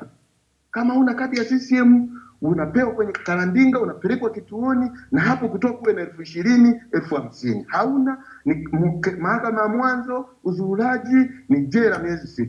Can you imagine? Unatengeneza hilo taifa national namna hiyo. Ovyo kabisa. Unatengeneza taifa la matabaka. Unatengeneza taifa la chuki. Mimi na watoto, mimi na ndugu, mimi na rafiki. Hebu niambie haya mateso niliyopata, hawa ndugu zangu wanafiri namna gani? Wanajisikiaje? Haya, kuna mtu pale gerezani, acha hao. Tunaanza kuulizana mambo ya kadi ndio unaachiwa. Hiyo ni element ya polisi walivyojengwa katika mfumo wa hicho chama kimoja. Yaani kuona kama upinzani sio wananchi, hawapaswi, hawana haki, hawana nini. Unakuja kuna bwana mmoja alikuwa anaitwa Sambade nani Konga. Ni mhubiri huyo, alinikuta gerezani. Unasikia nini? Nakusikia. Huyu Konga ni anahubiri kwenye mabasi na kwenye madaradala, huko anapanda na ubiri kama wanavyohubiri watu wengine. Sasa eneo lake la kazi mara nyingi ni stendi. Haya, siku hiyo amehubiri, ulikuwa wakati wa kampeni, akahubiri mambo ambayo sio matakwa ya serikali, yani kama ameikosoa serikali katika mahubiri yake. Pale siku na polisi wakamkamata, wale polisi wanakaa pale hapo stendi, kumkamata kumpiga wakati wakaenda naye huko haraka akafunguliwa chaji ya uhujumu uchumi, akapelekwa mahakamani kwamba amehujumu uchumi kwa kukataa kulipa 200 ya ushuru wa stendi, anaenda jela miezi 6 au faini $200,000. Yaani eti hajalipa ushuru 200 wa stendi, kwa hiyo ni uhujumu uchumi, amehujumu uchumi, anaenda jela miezi 6 au faini $200,000, akaletwa gerezani. Kwa bahati mbaya au bahati nzuri, hangaika ni namna gani msaidie yule mtu, kwa sababu nilikuwa nasubiri weekend wanapokuja niweze kuwazungumza nao, waweze raise fund, tutafute fedha jamaa lipiwe fine. Kwa bahati mbaya kabla ya weekend, kwa sababu ile ilikuwa Jumanne, Ijumaa ndugu zake wakawa wamemlipia fine, walimtoa pale gerezani. Sasa hapo tunazungumzia mfumo wa vyombo vyetu vya dola. Yaani kuna wakati tunawalalamikia, lakini lazima tuangalie msingi kwa nini wanayafanya haya. Wanafanya haya kwa sababu msingi wa taifa hili, msingi ulikosewa, walijengwa katika mfumo wa chama kimoja, kusamini chama kimoja, kuwasamini watawala. Kwa jukumu tulilonalo sisi kama taifa, sisi kama wanaharakati, ni kuhakikisha kwamba tunapambana tuweze kupata katiba mpya, na tukishapata katiba mpya tupambane kubadili mfumo na sera ya vyombo vyetu vya dola, ili sasa viwe straight, na tutalazimika kuna maafisa tuwarudishe kwenye mafunzo ili tuweze kwenda kuondoa chuki za namna hii. Yes, nakusikia Mdude. Sasa Mdude, kama utaniruhusu, mimi nataka kufanya, kuna wazungumzaji hapa wawili, Mr. Sasa na Jaji, walikuwa nataka kumuuliza pia Hopewell, nadhani hata wewe utauliza swali, alafu tutarudi tena kwako. Ili baada ya maswali haya kama Hopewell atataka kuondoka, kwa sababu mwenzetu unajua na lugha hii inaweza ikawa inamchosha, maana haelewi, ingawa najua kwamba angependa sana kuelewa. Kwa hiyo hebu tuchukue maswali mawili alafu tutarudi tena kwako. Naomba uendelee kuwepo, na nashukuru pia tumeweza kutatua shida la mtandao. Yes, Hopewell, thank you so much for your patience. This is a very harrowing and very distressing narration from Dude that we have been hearing. And really, I think in a nutshell, all we can say in order to be able to capture is that he's gone through a lot of suffering and a lot of torture, but he's also explained how others have been tortured. He met some of the other people in prison. In fact, one of the things that he was told that it's better to be a thief or a robber than to be opposition, because if you are a member of the opposition, then you will suffer. These are some of the most, I think, distressing coming out from such narrations. We've had similar accounts from co-accusers of Freeman Bowe in court. These are really something that I think, I've seen a lot of people tweet. Some say that they can't listen anymore to these accounts, but I think we need to listen in order to understand. Now, I've added two people who had specifically questions for you, and I will start with Jaju. Jaju, karibu. Hello. Yeah, tunakusikia, karibu sana. Shukrani. Asante sana. Hopewell, I'm Jaju. I was actually having a question to you. So,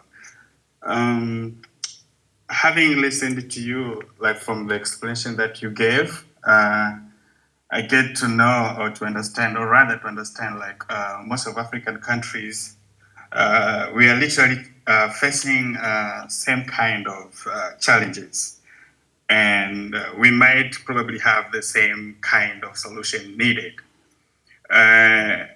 You actually explained so much about the problem that Zimbabweans are facing, but then I was actually curious to understand, does the problems or rather challenges that you guys are facing in Zimbabwe have something to do with the constitution of your country?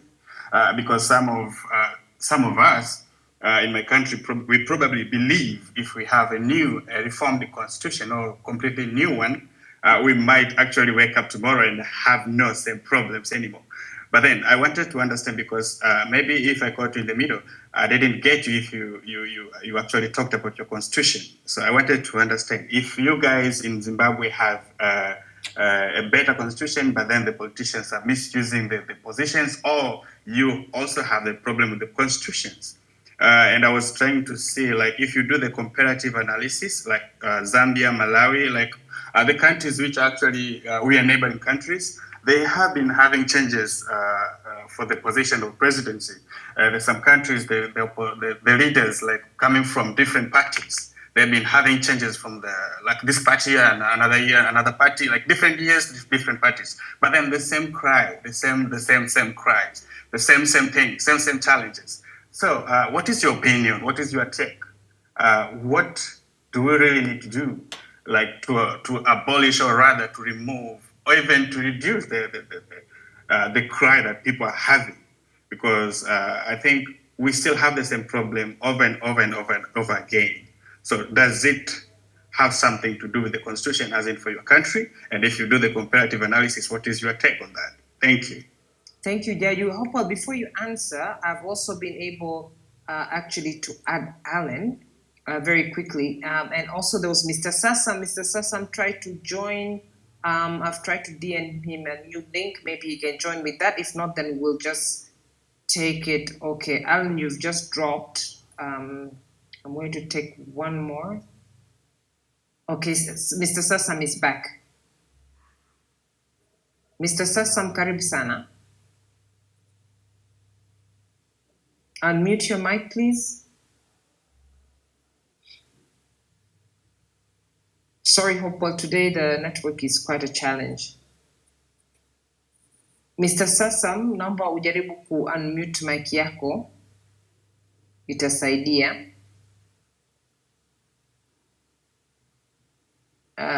Unfortunately, Hopewell inabidi aondoke, kwa hiyo hatutaweza sana kusubiri watu. Narudia, this is specifically for those who have questions kwa ajili ya Mr. Hopewell kabla hajaondoka. Okay, yeah? Who is that? Benji? Benji, you have a question? Benji, uliwasha mic uka... Okay, I think, Hopewell, the best thing is for you to go ahead and to answer Judge's question around constitution, whether it is the constitution that you think matters or not. Thank you very much. In the case of Zimbabwe, it's not that we have a bad constitution. We have actually one of the best constitutions in Africa, but the political elites, they violate the constitution. So, for instance, where somebody was a chief justice and the law says he cannot be appointed through through a constitutional amendment that is made during his tenure, it will benefit the next chief justice. The constitution is violated and the appointment is made anyway. You go to court, the court rules that he shouldn't be appointed. The president or the ruling party will deploy a decoy who will go to the constitutional court, and the constitutional court will rule that the current CJ can stay in his position, although the constitution says otherwise. The constitution in Zimbabwe allows for citizens to protest and to petition their government when they have grievances. When they do that, they are thrown into prison. So the constitution is not a problem. The problem is the political elites who violate the constitution. The second question is, what can we do to make sure that these things don't happen? Yes. I think in Zimbabwe, the problem that we have a ruling party which tells citizens that because it liberated the country through the barrel of the gun, it will not allow any other political party to take over. The previous president and the current president have made it absolutely clear that a pen, Mugabe said, you cannot change a government through the stroke of a pen. When the ruling party came into power through the gun, and he says that the pen is not going to trump the gun. Ironically, he was removed through the gun, and he started complaining that they have violated the Constitution. So the Constitution only matters to them when it's them who are on the receiving end. But when it is the citizens who are saying we want to apply the constitutional prescriptions, we want the Constitution to protect our rights, and we want to exercise these rights, we are told that it's not going to happen. So the problem is the political elites who are corrupt, the political elites who use violence, brutal force to abuse state institutions to continue with their rule. If you go to elections and you win an election, the Constitution is violated, like what happened in 2008, where Morgan Tsvangirai won with 73%, but the Constitution was violated. The election was they could not rig the election because the difference in terms of numbers was so huge. So they simply tell you that you are not going to take over. We fought for this country and we liberated this country. Nobody is going to run this country as long as we are alive. Sure, Hopewell. We have Mr. Sassam, if you can just take a question from him. Mr. Sassam, karibu. Thank you very much. I'm happy to have our guest from Zimbabwe joining our own forum today, because I always follow him on his forum in Zimbabwe and spend lengthy time listening to him. But I want to ask him first before a question follows. If I don't feel like addressing him by his first name, should I call him comrade or mister? Hopewell, which one do you prefer? N will be fine. N will be fine. Okay, comrade Hopewell. I've been following up Zimbabwe in the heat of Zimbabwe, I think that time in the 20s. And not vividly, but I can lively remember in the front page of our newspaper, a photograph of Mugabe and Tongo, that is Tongogara, and I don't know, I can't remember the third one, whether it was Mnangagwa himself or Chiwenga or Mujuru. It was living at the airport to back home now to an independent Zimbabwe in the process. A few days followed later on, and there was I remember our newspaper had a big line in the front page, sorrowfully enough, announcing the death of Tongogara on his way to Zimbabwe in a Land Rover, if I can remember it that way. And if I tell you I always follow you in on a forum like this one, means I've never lost interest and knowing about any current news going on with the head of your politics there. I remember about a few years ago, a white Zimbabwean friend of mine told me that his wife always keeps a bag full of money in the garage. And this time when she went to pick the car, all the money was split in the garage floor and the thief disappeared with the basket. But let's go ahead on this one, then I bring the significance of my questionnaire. I remember that time when the struggle between Ndebele and the Mugabes, the so-called Gukuraundi, when you had Parents Shiri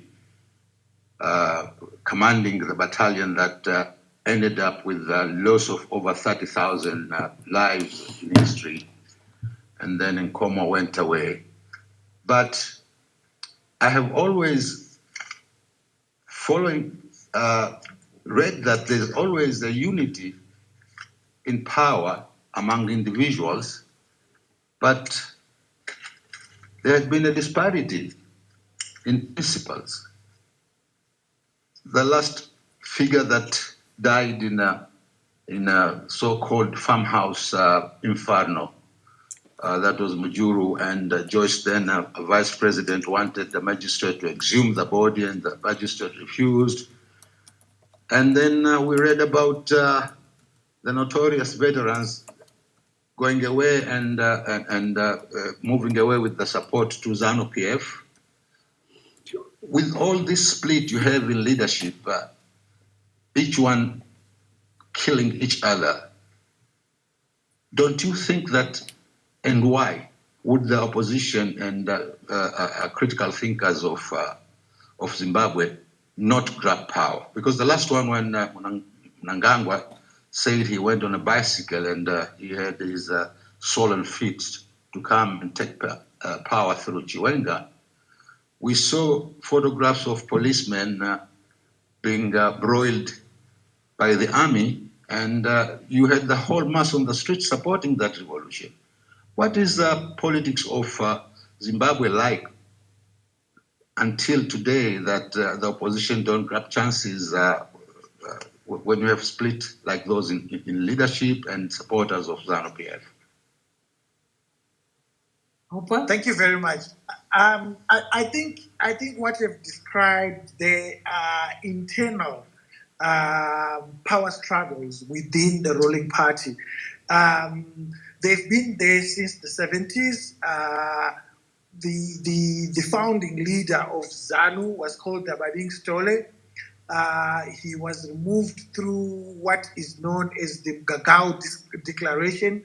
The liberation fighters who were in Tanzania at Gagao penned a declaration paving the way for his removal.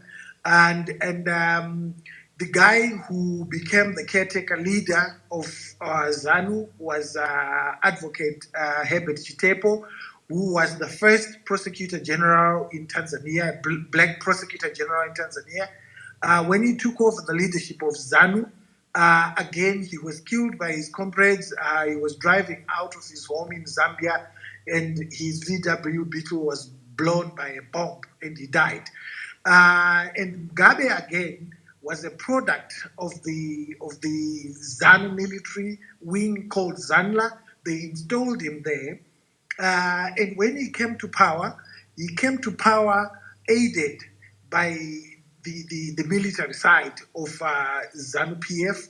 You talked about Josiah Tongogara, who was the head of the military wing of ZANU. He died in a mysterious car accident in Mozambique when he was on his way to the camps to brief his fighters about the longest out constitution, the outcome of the longest house constitution discussions. When we became independent, the guy who took over from Tongogara as the head of the army was General Rex Nongo, who later became General Solomon Mujuru. His wife became vice president. It was again a culmination of a power struggle which involved Emerson Mnangagwa, the current president. He lost in 2004 at the ZANU-PF Congress, and the power struggles continued. When Mugabe lost the election in 2008, he was aided again by the military. They made sure that he stayed in power. He wanted to hand over power to Tsvangirai 3 times. They told him that no, he couldn't do that. They were going to fix the problem. Now, in 2011, General Mujuru, whose wife was the vice president, was killed again in a mysterious fire at his farmhouse. And a year or 2-3 years later, his wife was removed from power through a coalition which was aligned to Robert Mugabe and the current president, Emerson Mnangagwa. And then another power struggle ensued.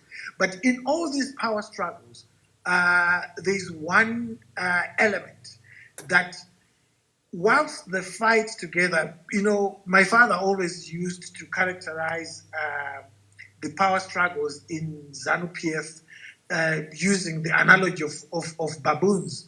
He said, Baboons can fight each other, but when there is an external enemy, they group together and they fight that enemy. So that characterizes the situation that we have in Zimbabwe, that although they might have their power struggles within their party, when it comes to external threats to their power, which is external, I'm referring to the opposition, they will group together and they will fight together to make sure that they retain power.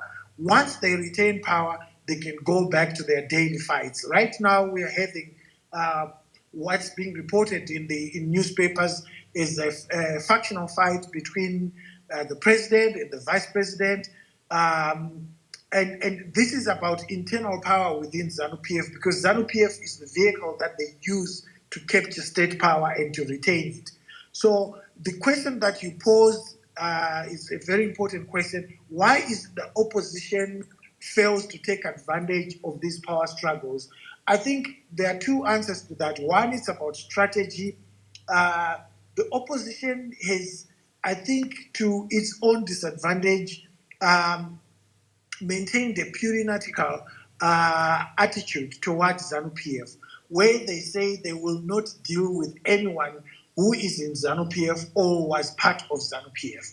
So that has created a situation where the ruling elites in ZANU-PF, they feel threatened that if these guys take power, they will come after all of us, regardless. If you look at Kenya, if you look at Zambia, it has been easier to get power because the ruling elites in the ruling parties would then come together with the opposition and fight in order to get power and retain it. But in Zimbabwe, it has not been possible because there haven't been any alignments between the ruling party and the main opposition party, which is the Movement for Democratic Change. If at all, the ruling party has used the internal contradictions within the opposition Movement for Democratic Change to create factions in order to weaken it.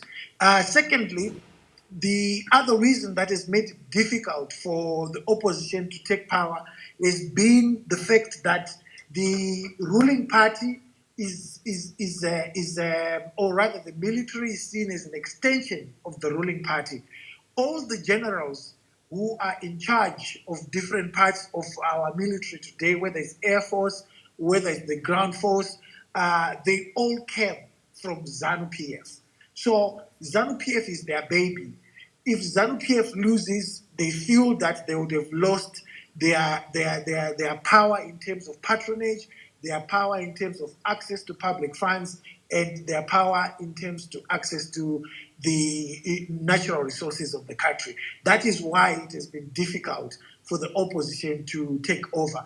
Of course, there are other small elements that you can throw in there, like the lack of strategy by the opposition. I've always felt that it is important for the opposition to realize that when there is change in Zambia and a president, Hichilema, takes over, the euphoria must be tempered by understanding that the political circumstances and the military circumstances in Zambia are completely different to the circumstances in Zimbabwe. They are completely different with circumstances in Malawi. Because in Malawi and Zambia, you have professional security services. Of course, there are some rogue elements in them, but they are outweighed by the professional elements in those security services. But in Zimbabwe, it's completely different. ZANU-PF and the military are one and the same. So if one element is threatened, the other one moves in to underpin the other element which has been threatened, like what we've seen with elections in Zimbabwe, where you find that whenever the ruling party loses, the military element moves in to make sure that ZANU-PF is not removed from power. The third element has been the militarization of the state. So you find that in every parastatal, you have retired military personnel. Our election is run by a retired soldier. If you go to National Railways of Zimbabwe, If you go to many other parastatals, is the military. If you go to Portras, which is responsible for telecommunications, the way we use our phones, in 2019, we had the internet shut down. The head of that organization, Portras, is a former director of the State Security Service called Central Intelligence Organization, the dreaded CIO. So it's difficult for the opposition to try and maneuver because the state itself, the civil elements of the state, whether it's judiciary, you also have prosecutors who are coming from the military. You have got magistrates who have connections to the military. So the state has been militarized. And as I have explained, the military is an extension of ZANU-PF, or some in the military see ZANU-PF as an extension of the military. Thank you so much, Hopewell. There is a very quick question that Leo has asked. Mr. Sassam, I would need you to... Please, No. Mr. Sassam, Hopewell needs to leave, but also Leo has got a question. Leo, allow him, Maria. Allow him. Do you have time? You have time, Hopewell, because there's Leo who also wanted to ask a question. No, that's fine. Allow him. Okay. Marie. This is a lesson to us Tanzanians, Comrade Hopewell. I remember the last time in Zimbabwe when the West was going to pay for farms occupied by whites, and Mugabe called them imperialists. Then they upheld funds of about $666 million. I don't know by what president, Reagan or somebody. I think you remember that time.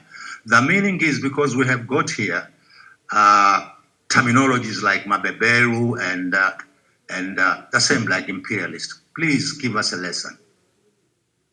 I think the use of imperialist language, the use of insulting opposition as Western appendages or Western pawns or Western surrogates, it's used to hoodwink the unsuspecting citizens who do not understand those ideological terminologies, what they really mean or whether they are real or not.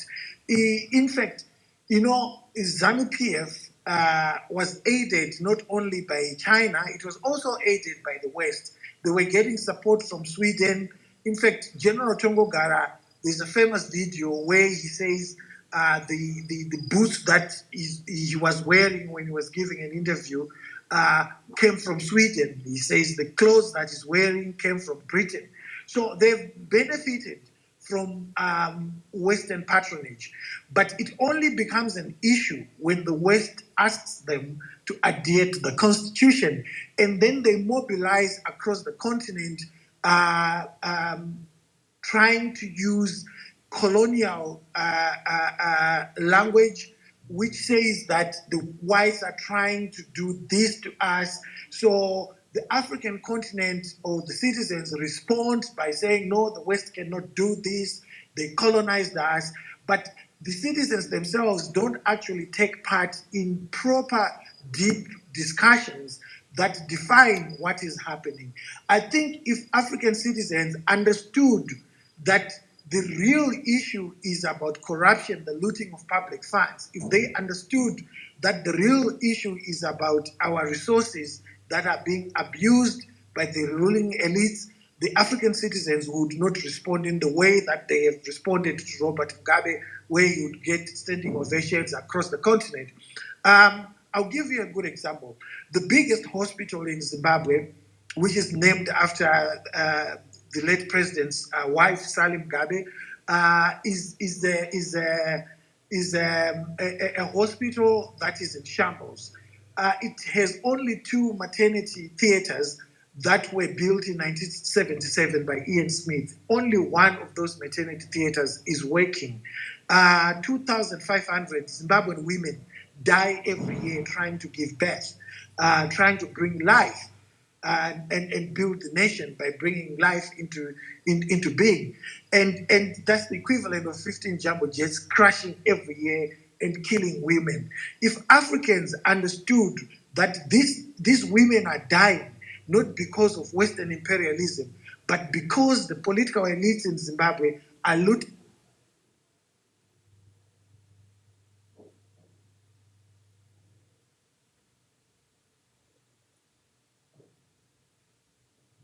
Hopewell, we can't hear you.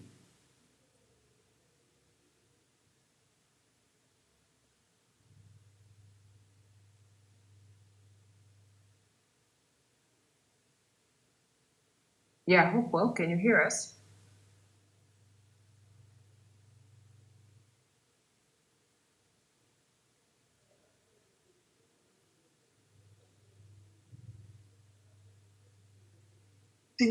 Hospitals in Zimbabwe, 6 of them, they only require $50 million to run, which means what is stolen in a month is the equivalent of what would run all our central hospitals for 2 years. If the African citizens understood those realities, they would think differently about how they respond to the anti-colonial rhetoric, anti-imperialist rhetoric that our healthcare systems are run by money that is being donated by Americans. But obviously, when donations come, if you were to give me a donation today and I bring it into Zimbabwe, it's passed off as if it's coming from the ruling party. So I think it's important for African citizens to be educated properly, to understand the impact of corrupt rule, to understand the impact of anti-democratic practices in countries like Zimbabwe and across the continent. If you look at Zambia, I see my brother Joseph Kalimbwe from the ruling party, the new ruling party Zambia is here. You will explain to you that what they were fighting was not just for democracy, but the total abuse of resources in that country, where the Chinese literally took over. And there was a documentary that was done by France 24 where the Chinese were saying that Zambians are of low intellect, Zambians have low ambition. They see us as God sent. They see us as people that were sent to them by the God. Simply because this across the continent do not understand or did not understand what is happening in Zambia. We are praying that since Zambia has got a new government, since Zambia has got a new president, if he succeeds, and we pray that he succeeds, that would send a different message to not only Zimbabweans, but to the rest of the continent, that what has been lacking in our countries is good leadership. What has been lacking in our countries is servant leadership, which does not abuse or plunder natural resources for its own good, which does not loot public funds for its own good, but which takes these public funds and these natural resources to build an economy. Realize that there is no, the roads are potholed, we get electricity, load shedding. We do not have clean drinking water. I live in one of the most affluent suburbs in Zimbabwe, and yet I've not had clean running water from the state since 2007. We have had to drill our boreholes. We've had to put solar systems. And these are the things that the African citizen must understand in order to understand what our struggle is about. We are not fighting for power for the sake of it. People are saying we are fighting for power in order to transform the lives of ordinary people. Doctors in Zimbabwe earn $150 a month. Teachers in Zimbabwe earn $100 a month. And yet the political elites working for parastatals, for instance, there's a story that I posted today of the power utility company, which is owned by the state, where people are getting paid $16,000 a month. And yet doctors that keep us alive, that make sure that our women are able to deliver babies safely, are getting paid $150 a month. That is what our struggle is about. It's for a better life for Africans is for a dignified life for Africans. We are not fighting for power, that we just want to rule our African countries as people who are opposed to corrupt rule. We are fighting to make sure that people do not die unnecessarily every day. Zimbabwe has had the unfortunate circumstance of its citizens dying from a medieval disease like cholera, simply because there's no clean water. The last time a dam was built for Harare was during the colonial times, and it was built for a population of 400,000 people. Today in Zimbabwe, we have 4 million people living in the capital city in Harare, using a facility that was built over 50 years ago and meant for 400,000 people. If you have been following what has been happening in Zimbabwe lately, the public transport system has collapsed. They brought in trains that were put into service in the 1960s by the colonial government. And yet, to buy proper trains, it would cost less than $100 million. And yet, that $100 million is being looted from gold alone. Robert Mugabe went on the record and said that 15 billion US dollars worth of diamonds had been looted. That would, I did calculations, 15 billion US dollars would have run all our central hospitals for 350 years. So the rhetoric and propaganda and the lies that are used when they are pushing back against opposition parties to say that they are surrogates of Western imperial powers, it's hogwash. It's got nothing to do with that. What people are fighting for is for human dignity, for people to have, even fighting to drive Benzes or to drive BMWs. They are simply fighting for the basic necessities of life. And that is what this fight is about. Thank you very much, Hope. Leo has really insisted, and actually because of the network, he was thrown off several times, so he's back. Leo, you can ask your question to Hopewell. Thank you, Maria, for the opportunity. I'm going to go ahead and ask Hopewell a question without wasting your whole time. Hopewell, are there any new dispensation in upholding human rights in the current regime? Thank you. Thank you very much. The current regime has continued as the so-called old regime. I see the regimes are the one and the same. It's ZANU-PF. I've been a victim of abuse of human rights where I'm practicing journalism as a journalist, and yet I was thrown into prison 3 times inside 6 months for simply doing my work exposing corruption. But because I exposed corruption which touched on big political elites, I was thrown into prison. The first time when I was arrested on the 20th of July, ZANU-PF had sent out its spokesperson to hold a press conference where he was very specific, named me by name, and said I should stop what I was doing. I'm scandalizing the president and his family for merely reporting about the corrupt looting of public funds that were made for COVID-19. Nurses were going to hospitals wrapped in blankets to protect themselves from getting infected with the COVID virus. They did not have gloves. I had to set up an organization called Save Our Hospitals 2 years ago, because nurses and doctors did not have gloves, they did not have bandages. And this is in a country which is so wealthy in terms of mineral resource. It's so wealthy in terms of intellectual capabilities. And yet these intellectual capabilities have not been utilized because we have a corrupt government. What we've been asking from them is to simply make sure that they fund the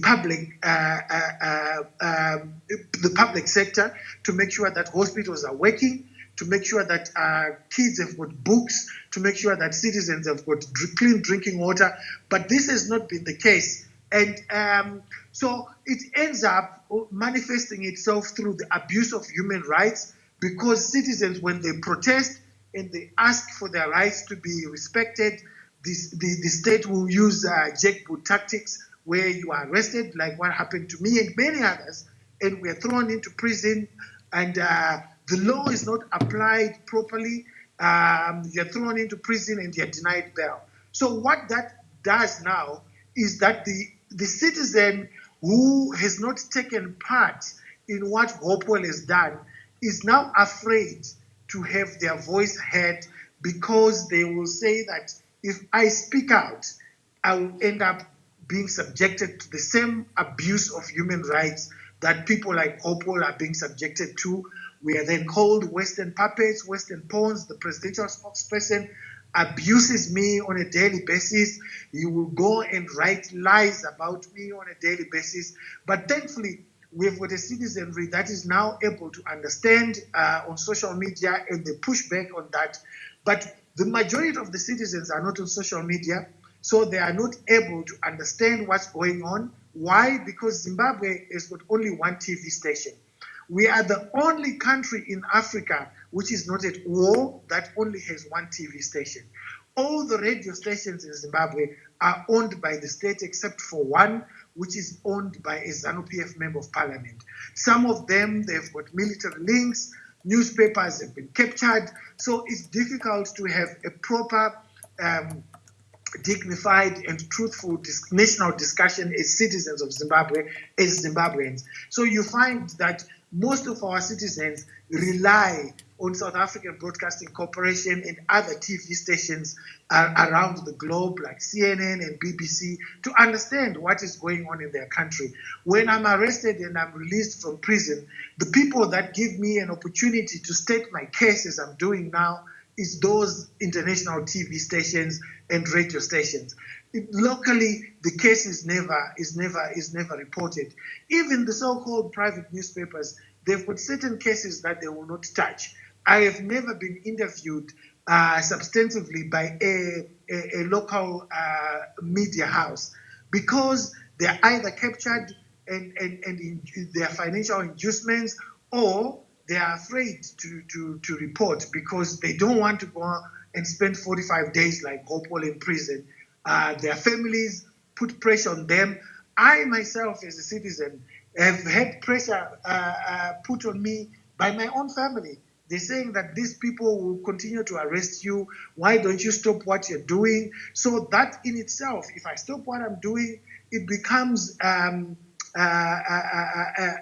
another victim of corrupt rule through the abuse of the state, through fear that is instilled in citizens, and the corrupt rule can only continue. Thank you very much, Hopewell, and thank you so much for your time.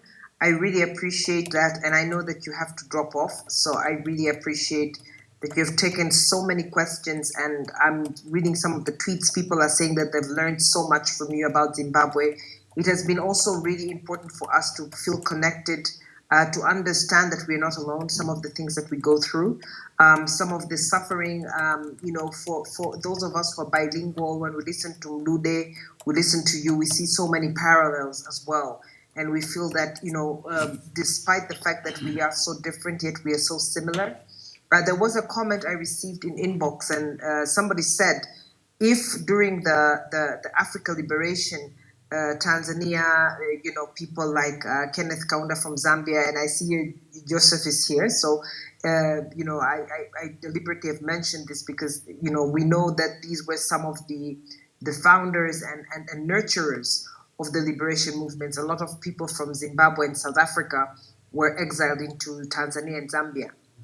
If these forefathers of ours were able to forge that kind of alliance, the question that this person posed, and I think it was a really interesting question, was whether we could not look at some of the countries where there are some progressive leaders who would then forge a second liberation movement.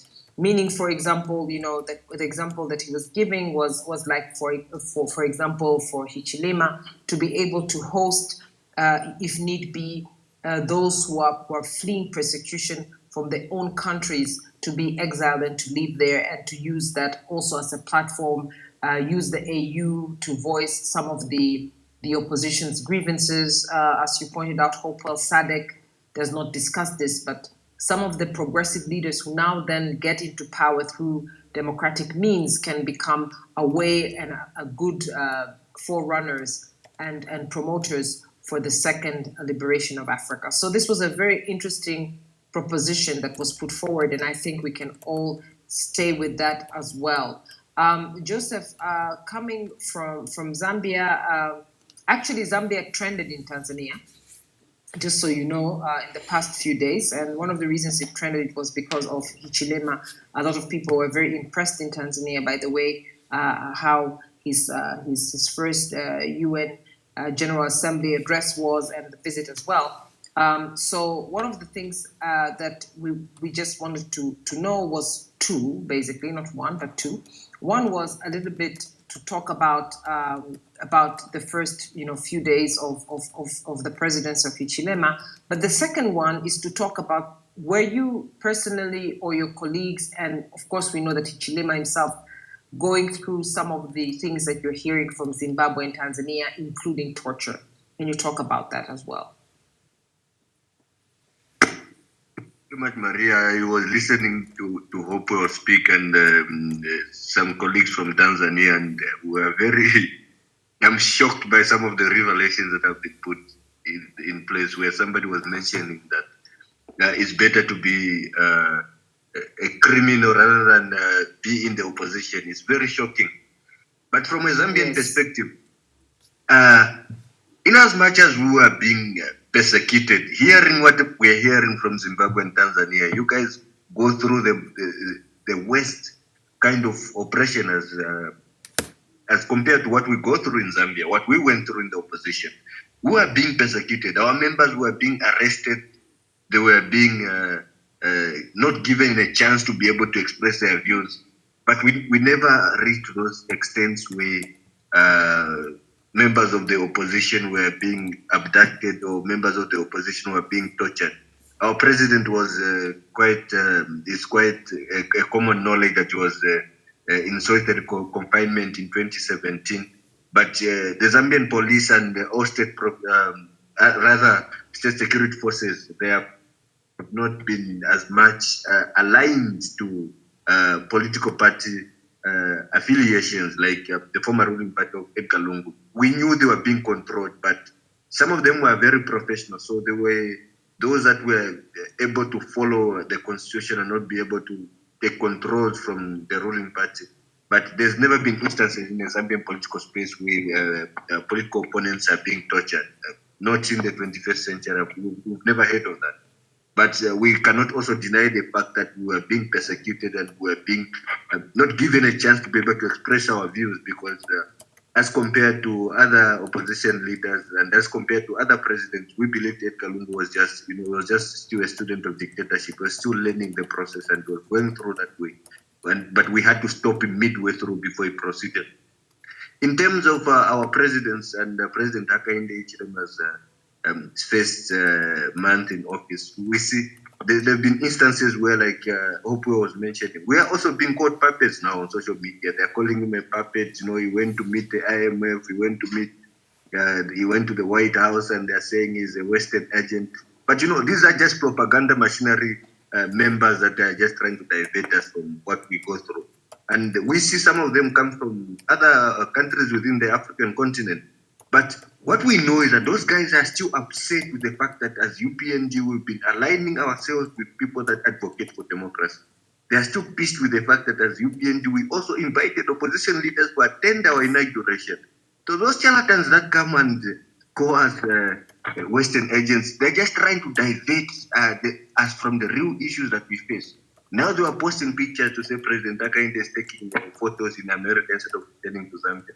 But what they have done themselves, they are saying our leader is attending meetings at the White House. But it's much better to attend meetings with people that have got a proven record in economics.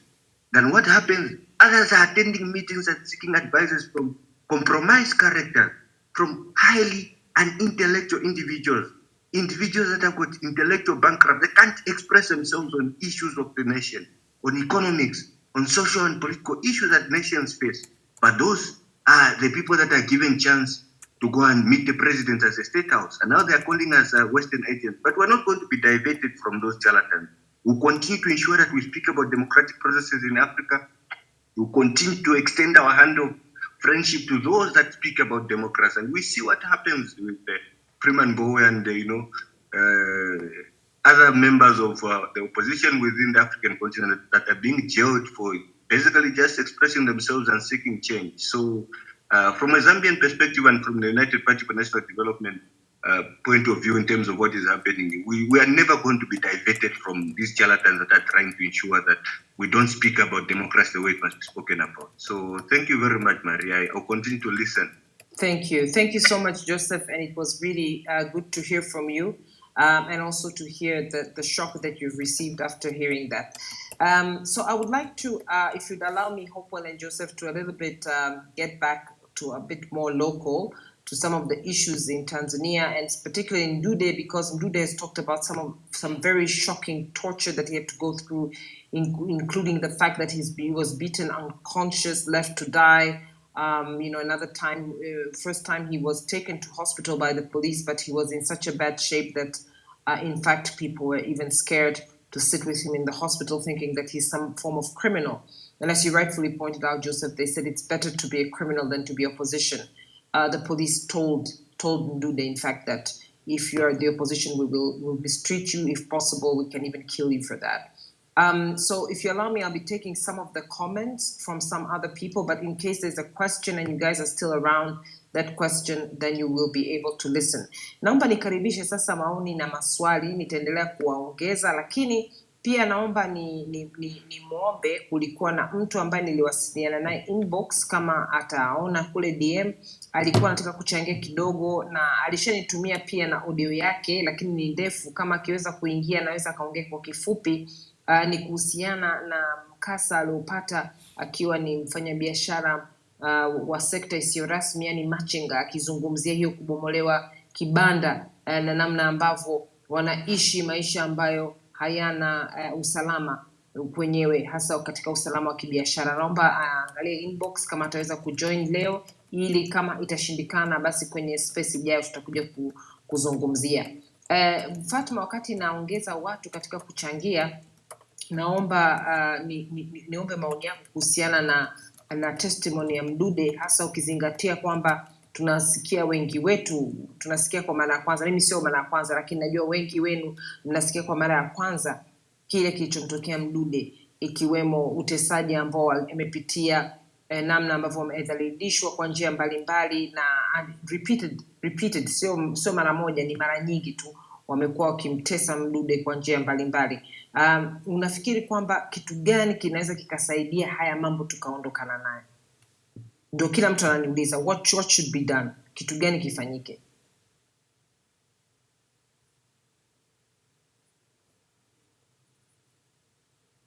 Shangazi Fatma, unatusikia?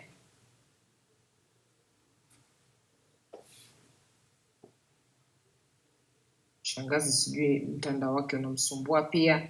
Angelo, nakuona huko online. Nakusikia Maria. Okay. Nini? Maria. Yes. Maria, nakusikia. Haya, karibu. Umesikia swali?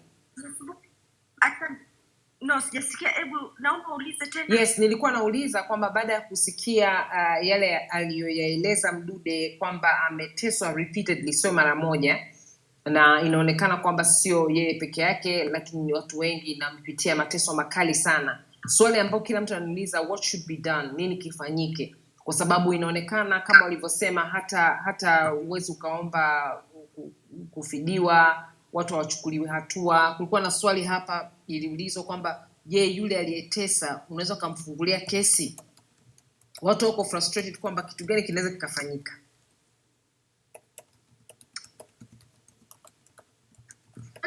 Ni kinyume na sheria zetu kwenye nchi hii, ni kinyume na katiba na kinyume na sheria. Hakuna polisi yoyote anayo haki ya kutesa.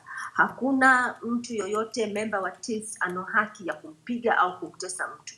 Vyombo vya usalama vyote havina haki vya kutesa wananchi wa nchi hii. Kama mwananchi kakosea, kuna namna ya kumtreat, kavunja sheria, unafuata PGO, unafuata CPA, unampeleka mahakamani. Huwezi kumning'iniza binadamu mwenzako au binadamu yoyote, hususan mwananchi wa United Republic of Tanzania ukaanza kumtandika. Mtu anafanya hivyo ni mhalifu. What is clear ni kwamba kuna systemic acceptance ya kutesa wananchi, ya torture kwenye vyombo vya usalama vya Tanzania. Na hii ni juu ya rais kuanzisha tume ya kuchunguza haya mambo, kuchunguza namna ya vyombo vya usalama vya Tanzania vinavyo watreat wananchi wa Tanzania, hususan wenye kutesa wananchi. Na hii kitu lazima kisafishwe kuanzia top kwa IGP mpaka chini, kwa sababu haiwezi kuwa kwamba IGP hajui kwamba watu wake wanatesa nchi hii. Yeye ndio IGP na ana responsibility kuhakikisha wa polisi wake wanafuata PGA. Sio kazi yetu sisi wananchi binafsi kwenda kupeleka, kila mtu akiteswa anakwenda mahakamani kwenda kupeleka kesi dhidi ya polisi anamtesa. Ni juu ya IGP kuhakikisha kwamba polisi wake hawatesi, they do not commit torture. Sasa kama anashindwa kufanya hivyo, he must be held accountable, kwa sababu ni yeye hayupo pale just kwa sababu ni kapewa ile dhamana. Dhamana yake ni kubwa, dhamana yake ni kuendesha jeshi la polisi lifuate PGO na lisitese wananchi. Anashindwa kufanya hivyo, he must be made accountable. Otherwise ahakikishe watu wake hawatesi. Hatuwezi kila mmoja wetu kumpeleka polisi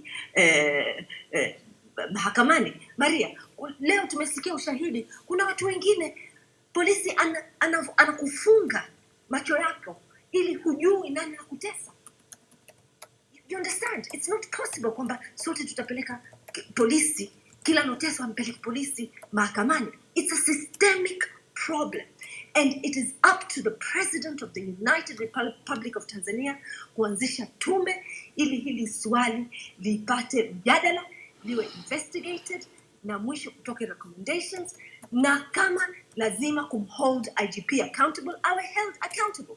But he must know kwamba this is happening within his police force, and he has a responsibility to the people of this country to stop this nonsense from continuing. It is against the law, it is against the Constitution, and it is completely unacceptable. Asante. Asante sana, asante sana. Angelo, karibu sana.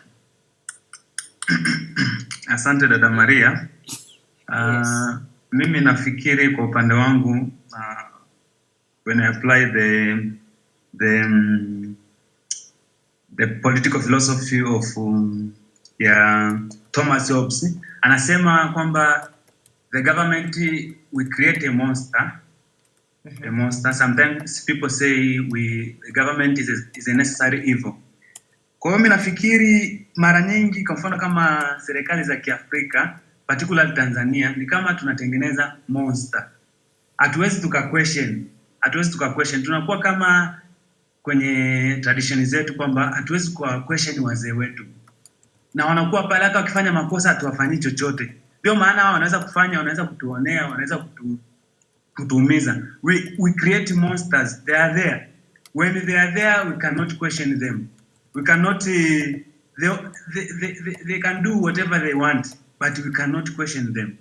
So mimi nafikiri kuna nani ya kuchange mentality ya Afrika. The government is not there for yani sisi ndo tunatengeneza government. Kama tukijua government ni ya kwetu na tunaimake government responsible, tutaweza tukafika mbali. Kwa mfano ukiangalia Marekani au nchi nyingine hizo, mfano kama mtu analipa taxi, alafu akaona taxi yake inatumiwa vibaya, ana question. Lakini sisi hatuwezi tukaputi vitu in question.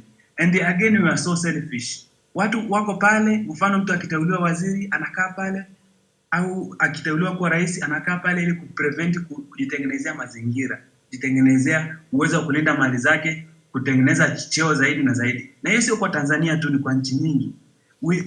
People are there to make their own life. Afikiri juu ya watu wengine. So I think we should change our mentality, questioning our leaders, Also, I think we have tumerithi elementi za kikoloni.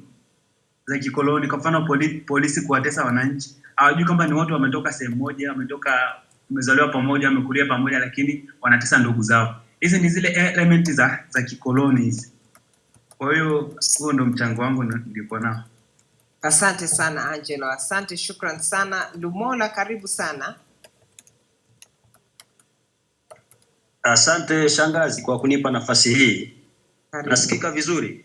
Yeah, unasikika, karibu. Asante sana.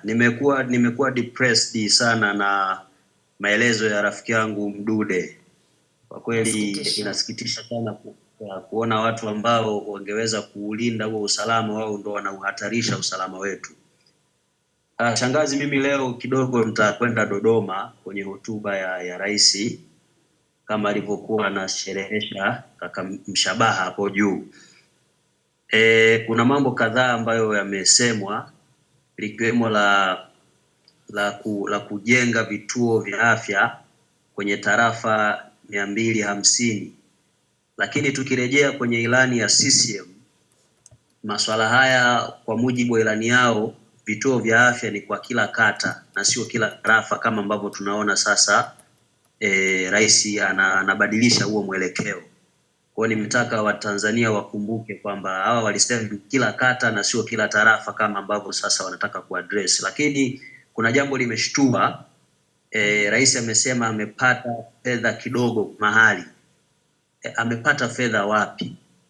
Na amesema ni vema apataje kapata wapi, na hizo fedha ni mkopo ama ni wahisani wametoa? Kwa sababu yani this is a Republican. Yani huwezi ukasema tulipata fedha wapi na ina masharti gani, au ni zawadi au ni nini. Lakini kingine, rais amesema kuna uhaba wa vyumba vya madarasa 11,000. Sasa na amesema watajenga 15,000. Sasa nani kapitisha hiyo bajeti?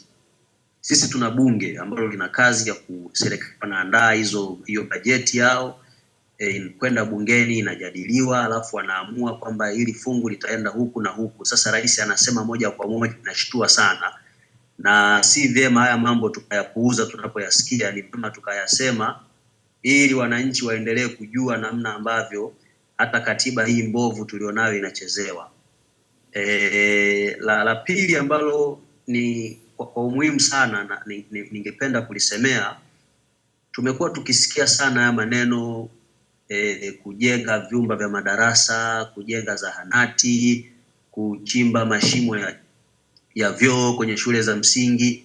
Yamekuwa yakitajwa haya mambo na kama vile ukitazama video za leo utaona ni kama wana upload kwa kiwango cha juu, ni kama vile ndo hasa kabisa wao, ndo kazi kabisa ya serikali full imeisha. Lakini kwa miaka 60 ya uhuru kuendelea kuwa na serikali ambayo inadhani kujenga vyumba vya madarasa na zahanati kwamba hayo ndio maendeleo, na wakati dunia haiongelei maendeleo bali inaongelea maendeleo endelevu, huu unakuwa ni msiba. Mimi napenda kusema msiba ambao usioisha, kwa maana kila siku tunasikia vitu vile vile. Kitu pekee ambacho tungeweza kufurahi labda kusikia au wangeweza, nadhani ya mambo watu wangeyafanya kimya kimya. Kama wanajenga madarasa iwe kimya kimya, kwa sababu si mambo ya maana kutuambia baada ya miaka 60 kwamba mna uhaba wa madarasa, mnachimba mashimo ya vyoo. Wangetuambia labda wanataka kuzalisha umeme kupitia makaa ya mawe Mbeya, ambao tutauza nchi ya Zambia na Malawi, au watuambia wanataka kurusha satellite angani kuofa signal za radio, za TV na telephone signal, au watuambie masuala ya kuinvest kwenye teknolojia, upande wa afya, upande wa elimu. Hayo ndio mambo ambayo serikali inaweza ikatoka inatuambia wananchi kwamba inataka kufanya, na sio kutuambia kwamba serikali inaongeza vyumba vya madarasa na nini. La mwisho ni kuhusu haki ya kuishi, ya kuishi salama. Ndio. Leo rafiki yangu Sililo ndani moja ya taarifa ambayo imetrend sana amekamata. Ndio. Na tumekuwa na shida shangazi. Ndio. Ziko haki nyingi ambazo zimelindwa kwa mujibu wa katiba, lakini kwa bahati mbaya sana zimekuwa hazifuatwi. Masuala ya haki ya usawa wa binadamu, masuala ya usawa mbele ya sheria. Tunaona watu kama Mdude wanavyofanyiwa, haki ya kuwa hai. Mtu Mdude anasema roho yake iko mkononi, yani unaogopa hata kusikiliza. Mtu anasema Mtanzania, taifa ambalo watu wamepigania uhuru, mtu anasema kuna muda anahisi roho yake iko mkononi. Kwa haki ya uhuru wa mtu binafsi, haki ya faragha imetajwa nadhani ibara ya 16, uhuru wa mtu kwenda atakako, uhuru wa maoni ile ibara maarufu sana ya 18, uhuru wa kuamini masuala. Leo tumeona IGP Siro anasema wataingia kufuatilia yanayofundishwa, masuala ya uhuru wa kushirikiana na wengine.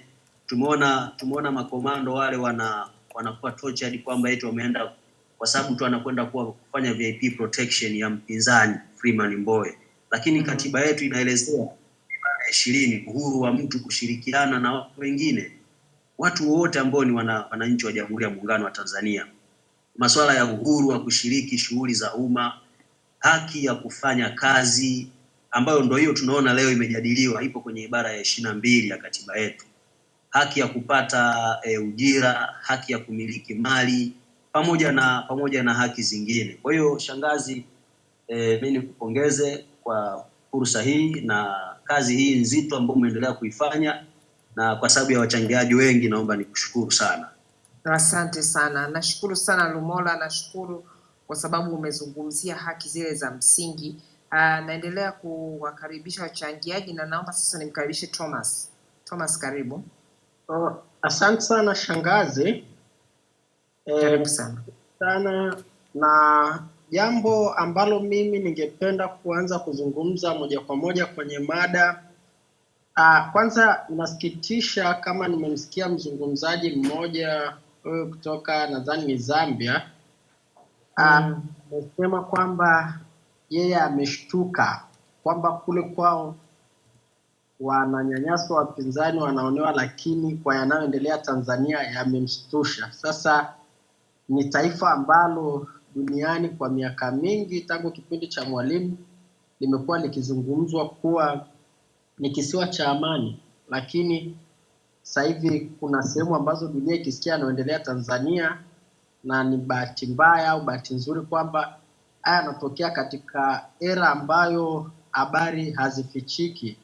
Maana wale watu sasa hawategemei vyombo vyetu vya ndani kuyasikia haya, maana haya huwezi kuyakuta kwenye vyombo vyetu vya ndani, lakini inafika huko. Inasikitisha.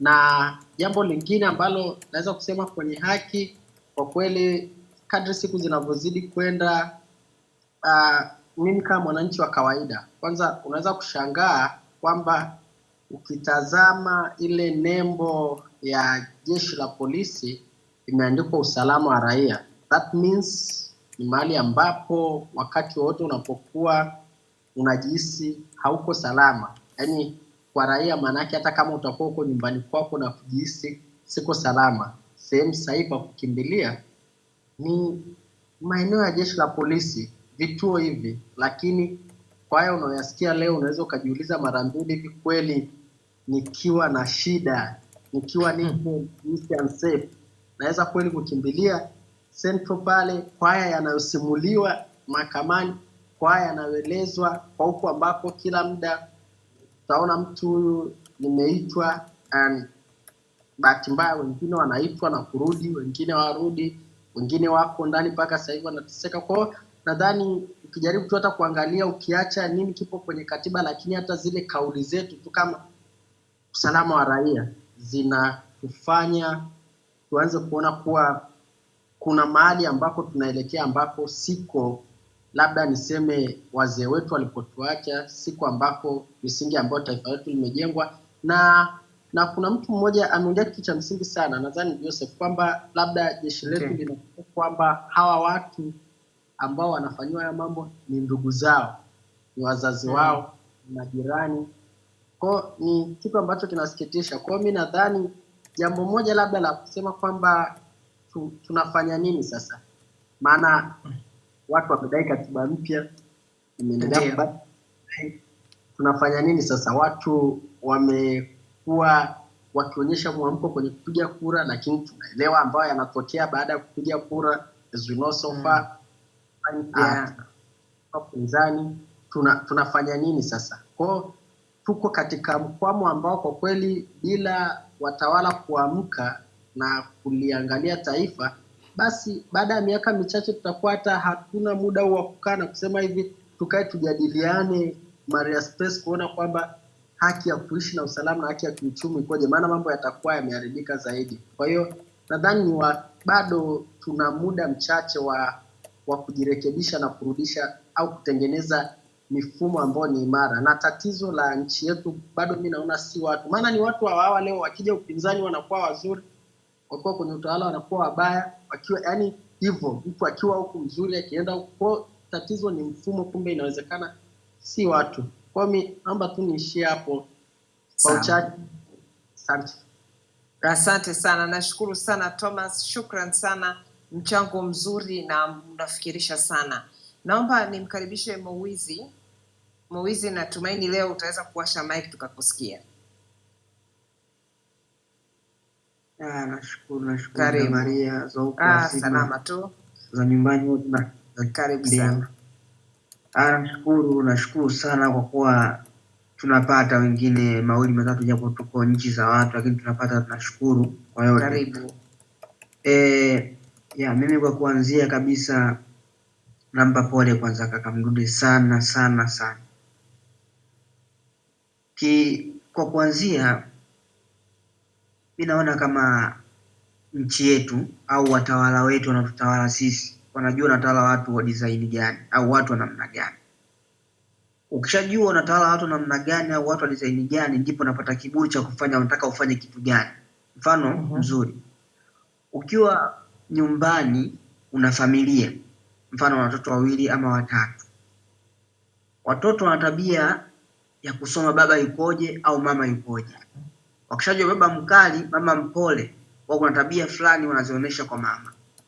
Wakijua mama mkali baba mpole, wana tabia fulani wanazificha kwa mama, watazionyesha kwa baba kutokana na jinsi wanavyowasoma. Sasa serikali yetu au watawala wetu washatujua kama wanatuongoza watu wa design gani au watu wa namna gani, lakini mambo wanayofanya si mambo mazuri. Sio kwamba hawafahamu, wanafahamu vizuri sana, lakini kiburi kinaanzia hapo, kwa sababu wanatuongoza watu wa design gani, watu namna gani. Hii nchi ya kwetu mambo yanafanyika, mambo mengi sana kijinga, kipumbavu mengi sana, mengine tu yamekaa chini, lakini nafikiri tunakwenda kufika mwisho, kwa sababu ukirudi nyuma miaka 4-5 ya nyuma, kuna mambo yanafanyika ya ajabu, yameshasahaulika, na kama yamesahaulika sasa Mungu sasa hivi anaamua kuyadhihirisha wazi. Na Swahili anakuambiaje, ngoma ikilia sana inakwenda kufanyaje? Inakwenda kupasuka. Mimi nina imani na nina uhakika 100% tunakwenda kumaliza hili swala, kwa sababu mambo yanafanyika chini ya uvungu mengi ya ujinga, ya ushenzi, watu wanaumia, watu wana familia zao, watu wanalia. Hebu imagine historia nakupa kaka Mdude, hivi imagine kama ndo kaka yako kutoka na tumbo moja anafanya jambo kama hilo. Imagine kama ni mama yako, ni baba yako anafanya jambo kama hilo, baba yako mdogo. Unajisikiaje wewe askari mambo unafanya mambo kama hiyo? Imagine kama ndo baba yako mdogo, baba yako, unajisikiaje kwanza? Unajisikia vibaya. Sasa kwa nini umfanyie mtoto wa mwenzako wakati ukijua wewe unaona watoto, una baba mdogo, una baba mkubwa, tunakwenda wapi? Halafu akitokea watu wanazungumza vitu vya ukweli, vitu vya msingi, anatokea mtu mmoja suru kutoka wapi? Haiko hivyo. Unajiuliza, huyu ni binadamu, anajisikia uchungu, ana moyo na nyama kama watu wengine, ana damu inazunguka ndani ya mwili wake, au akili ziko vipi? Inafikia hatua, usione watu wanafikia hatua wanakwenda tu kuingia misituni. Usione, sitaki tufike huko, kwa sababu na uhakika 100% Mungu anakwenda kumaliza hili swala muda sio mrefu, kwa sababu ngoma imelia sasa, inakwenda kupasuka. Ndiyo. Usione watu wanaingia misituni, usione watu wanaingia kufanya vitu vya ajabu kutokana na mambo watu wanaofanyia unyama. Damari anataka kwambia kitu kimoja, unaweza ukawa muoga, unaweza ukawa mtu ambaye una hofu kubwa sana, lakini unyama unapokuzidia, mateso unapokuzidia, uoga unaondoka. Leo dada Maria, nataka nizungumze watu wanazoishi Dar es Salaam tu hapo. Mimi siku nyingi siko nyumbani. Watu wanaoishi Dar es Salaam hapo, ukienda sijui wapi, sijui Mbezi Beach, sijui Magomeni, sijui wapi. Wanaona watu na mtu kala tu kasu samaki, anaona kama kala kashiba, anaona raha. Zunguka Tanzania hiyo, nenda huko, tembeni mikoani uko muone. Bali utakuta mtu ana miaka 16 kama mtu mzee. Nini maana yake? Hali ya maisha, mtu ana maisha magumu, mtu anakasa kama mtu mzee, ngozi imenyorodeka, hana chakula, hali mlo mzuri, angalia bibi zetu. Na benchi tembee nchi ambazo kidogo Mungu atu inshallah, Mungu atujalie kidogo tembea watu wanavyoishi wazee. Angalia vijana wanavyoishi. Lakini haya yote tu wamenyamaza kimya, wanawaomba jamani, tunaombeni tuendesheni hivi, tunaombeni tutawaleni hivi, tunaombeni hichi. Bado mnachukua tena watu mnawatesa kama hivyo, mnawafanyia unyama. Unafikiri Mungu anaangalia mpaka lini? Ndio. Sawa, asante sana Moizi. Kuna kitu cha kumalizia? Naachia kwa sababu najua. Naomba nishia kwa sababu na uchungu sana, kwa sababu ni binadamu, lazima ufikirie kuna ubinadamu, tunapita hapa duniani. Usifanye vitu kama unafanya kama unaishi milele hapa. Utawala kitu gani? Uongozi kitu gani? Wameongoza mitume, wameondoka sembuse, wewe unafanya unyama, mambo kama haya. Inauma sana, unajua inauma sana dada. Inauma. Pole sana. Asante sana. Pole sana na nashukuru pia kwa kukumbusha na kwa kuonya. Najaribu kumunga hapo Twaha, lakini naona usalama wa raia umefanikiwa kujiunga. Karibu sana. Asante Damaria. Pole. Na wafuatiliaji uliopo hapa, ninawapata vizuri tangia mwanzo. Nashukuru sana kunipa nafasi hii. Karibu. Asante. Kwa hiyo kimsingi nimemsikiliza Mdude. Amepitia changamoto nyingi. Lakini tu niseme kwamba sasa fikiria, huyo ni mtu ambaye anapata mateso hayo yote, ni yule ambaye kwa namna nyingine pia ni mwanachama, kwamba angalau anaweza kaa na support hata tu ya chama ambacho kinaweza kwenda kumuona gerezani au baadhi ya wanachama. Mimi nitawakilisha wale wanaharakati ambao hawasikiki, ila wapo, hawana supporta ya chama wala shirika. Hawafahamiki. Ni yule mwanaharakati ambaye akipelekwa polisi, mtu ambaye anaweza kwenda kumuona ni ndugu. Hata baadhi ya ndugu pengine hata wasiende kusema huyo ni mtu, huyo na harakati zake, hatuwezi kwenda. Unaweza kana ndugu ambaye anaweza kusaidia, unajua kwamba huyo anaweza kusaidia, lakini utasikia siwezi kwenda pale sababu mimi ni labda pengine ni mfanyakazi wa serikali, nikienda kule wanaweza wakaniibulia jingine. Unatoka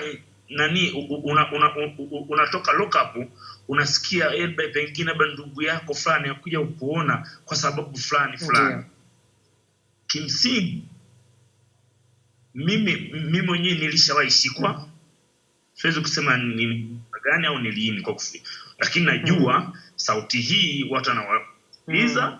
Kwa hiyo hata baadhi mambo hata kama pengine yataweza kufahamika kwamba huyu ni mtu fulani, ndio hata kesho nikiulizwa wewe bila shaka ni mtu fulani, mtandaoni unatumia jina mtu fulani, wala sina hofu. Ndio.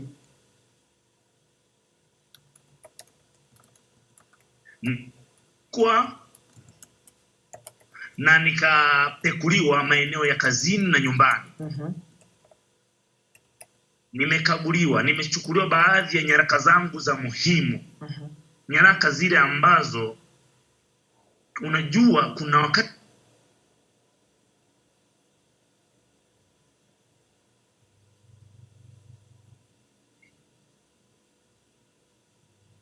usalama wa raia naona kama imekatika kidogo. Usalama wa raia naona network imeyumba. Basi tutajitahidi tukurudishe baadaye. Chief Mkomwa, karibu sana. Nashukuru. Subiri Chief. Salama Chief, subiri kidogo tuone kama usalama ataweza kujiunga, malizie.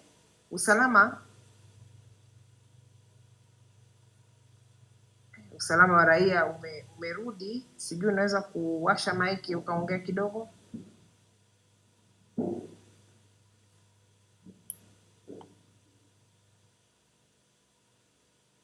Usalama wa raia, kama sio basi labda tujaribu tena baadaye.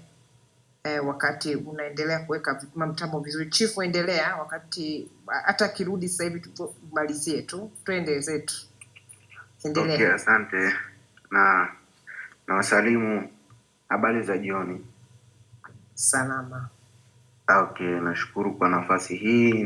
Niliomba sana maiki space iliyopita, lakini kutokana na muda sikupata, lakini nilifurahi sana kwa wachangiaji waliochangia. Karibu sana na pole. Mengi sana. Okay, nashukuru. Yametokea mengi sana wiki hii, mambo mengi yamejitokeza ambayo kiukweli yanatufikirisha sana kama Watanzania, na tunapaswa kukaa pamoja kuachana na itikadi zetu ambazo tunazo, wala itikadi za kidini na itikadi za kisiasa ambazo tunazo. Kwa hiyo tunatakiwa tukae pamoja kama wananchi. Nikiweza kusema tu kulingana na title yetu pale, haki ya kuishi salama na haki ya kiuchumi, kiukweli kutokana na ushahidi, yani tukirefaa tu kesi ambazo zinatokea ambazo ni za watu ambao wanakamatwa nchini kwetu, mfano kwenye kesi ya Mheshimiwa Mbowe, ushahidi uliotolewa na Adamo tangu Ijumaa na ushahidi ambao umetolewa leo na Mohamed Lingwenya, kweli mimi umenifikirisha sana, lakini ninashangaa ni kwa nini mawakili wa serikali wanapata wapi nguvu ya kuendelea kutetea haya maovu ambayo yameonyeshwa wazi, yani yanaonekana ni wazi kabisa watu wamefanyiwa na watu hawa wapo ambao wanafanya haya mambo na yataendelea kufanyiwa, lakini pia nimekuja kuumia zaidi kusikia bwana Mdude, kaka yangu Mdude, alivyoongea hapa kwamba alifanyiwa matendo ambayo ni zaidi ya hata haya wengine ambao walifanyiwa. Yani unafikiria kabisa tunaishi kwenye hii nchi na mtu anakuambia kabisa kama una kadi ya Chama cha Mapinduzi tukuachie, au kama una hela tukuachie. It means kwamba serikali sasa inatengeneza majambazi ambao wako kwenye dola, lakini inawaacha watu, inakuja kuwaumiza watu wale ambao wanaikosoa kimsingi au wanaikosoa kulingana na mawazo yao. Sasa unaona ni wahaini au watu majambazi wana thamani kubwa sana kuliko hata mtu ambaye anapingana mawazo na mtu ambaye yuko kwenye madaraka. Kwa hiyo ni mambo ya kufikirika kweli, yanaumiza sana, lakini tunahitaji constitutional reform ambayo inaweza sasa kutuletea sisi misingi imara na uadilifu katika nchi yetu. Lakini yote haya yanatokana kwa sababu watu tumeacha kuzifuata njia za Mwenyezi Mungu. Kwa nini nasema haya? Kwa sababu nasema haya ni kwa sababu viongozi wa dini wamesahau wajibu wao. Leo hii Malia, wewe hapo ulipo usingekuwa hapo ulipo kwa sababu tu ya elimu yako, au kwa sababu ya wherever you are, lakini uko hapo kwa sababu ulikuwa na maadili ya Ukristo au maadili ya Uislamu ambao uko nao tangu umezaliwa nayo. Ndo maana umefika hapo, na ndo maana leo hii unaona haki inapaswa kutendeka kwa kila mmoja. Lakini leo hii viongozi wetu wa dini wamesahau kwamba haki ni msingi ambayo inatokana kwenye dini zetu. Mimi Muislamu, yele fulani ni Mkristo, lakini haki yake imetokewa tangu yeye amezaliwa, ameikuta ni haki hiyo. Lakini viongozi wetu sasa hivi wa kiserikali wanasahau kwamba tofauti na mamlaka yao, kwamba yeye ni waziri, kwamba ni rais, kwamba ni nani, alikuwa binadamu, alikuwa mtu wa kawaida ambaye haki ipo na anatakiwa atende haki kwa mtu yoyote yule ambaye yuko mbele yake. Na ndio maana kwenye Uislamu wanasema kwamba maandiko ya Mwenyezi Mungu yanasema mkiacha kuzifuata njia zangu, basi mtawaleteni viongozi madhalimu ambao watawanyang'anya mpaka vilivyo vya kwenu. Ndio haya yanayotokea mpaka leo sasa hivi. Sawa. Nikisema tu kidogo ambayo kakaangu Lumola ametoka hapa amezungumza, ni kwamba serikali sasa ime move kutoka kwenye agenda ile ya vituo vya afya kila kata, sasa imeenda kwenye agenda ya vituo vya afya kila tarafa. Hivi ninavyokuambia, mimi ni shuhuda, kwenye tarafa yangu kuna kituo cha afya ambacho kimeletwa, sawa, na kuna kata 5. Kwa hiyo na sheria ya hivi vituo vya afya kila tarafa it means kwamba kama makao makuu ya tarafa kuna hospitali ya wilaya au kuna hospitali yoyote, basi kituo cha afya hicho hakitakiwi kujengwa. Kazi sasa inakuja kwenye hizi kata zingine ambazo zinakwenda kugombania. Sasa mpaka leo hii kituo cha afya kwetu hakijajengwa kwa sababu kuna mgogoro, kila kata inakihitaji hicho kituo cha afya. It means kwamba sasa serikali inakwenda kutengeneza conflict yenyewe ndani kwa ndani ya kisiasa, ambayo kila mmoja anaona hii ni size yangu, hii ni size yangu, hii ni size yangu. Kwa hiyo wale wenye nguvu watavuta sasa, wenye hela wanapenyeza rushwa ili kituo kiende kwao. Kimsingi ni mambo ambayo ni ajabu sana, ambayo yanafikirisha, unajiuliza ni kwa nini yanafanyika haya, lakini kiukweli serikali imekosa mpango, na inachowaza yenyewe ni uchaguzi ujao, baada ya kuwaza wananchi sasa hivi wanakwenda kuishi kwa namna gani. Sawa, nashukuru sana. Asante sana Chief Mkomwa. Asante kwa mchango wako mzuri kabisa. James, karibu sana.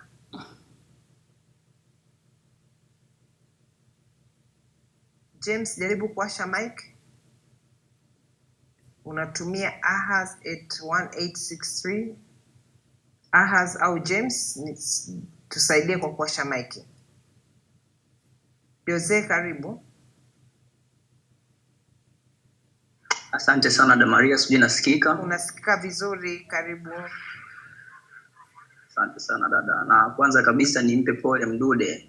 Kiukweli nimesikiliza sana story yake na imegusa sana watu wengi, na imeonyesha ni jinsi gani Mdude kaamua kusimama kwenye haki bila kuangalia maslahi, kwa sababu wangekuwa watu wengine let's say labda wangekubali kuchukua hizo mali ambazo ilikuwa ni magari pamoja na vitu vingine, na wangeweza kutoka kwenye upande wa haki ili kusudi wakatanue. Kwa hiyo kwa kweli nampongeza sana Mdude, na Mungu azidi kumtia ujasiri sana. Na ningependa nichangie kidogo ili niwape na wenzangu nafasi.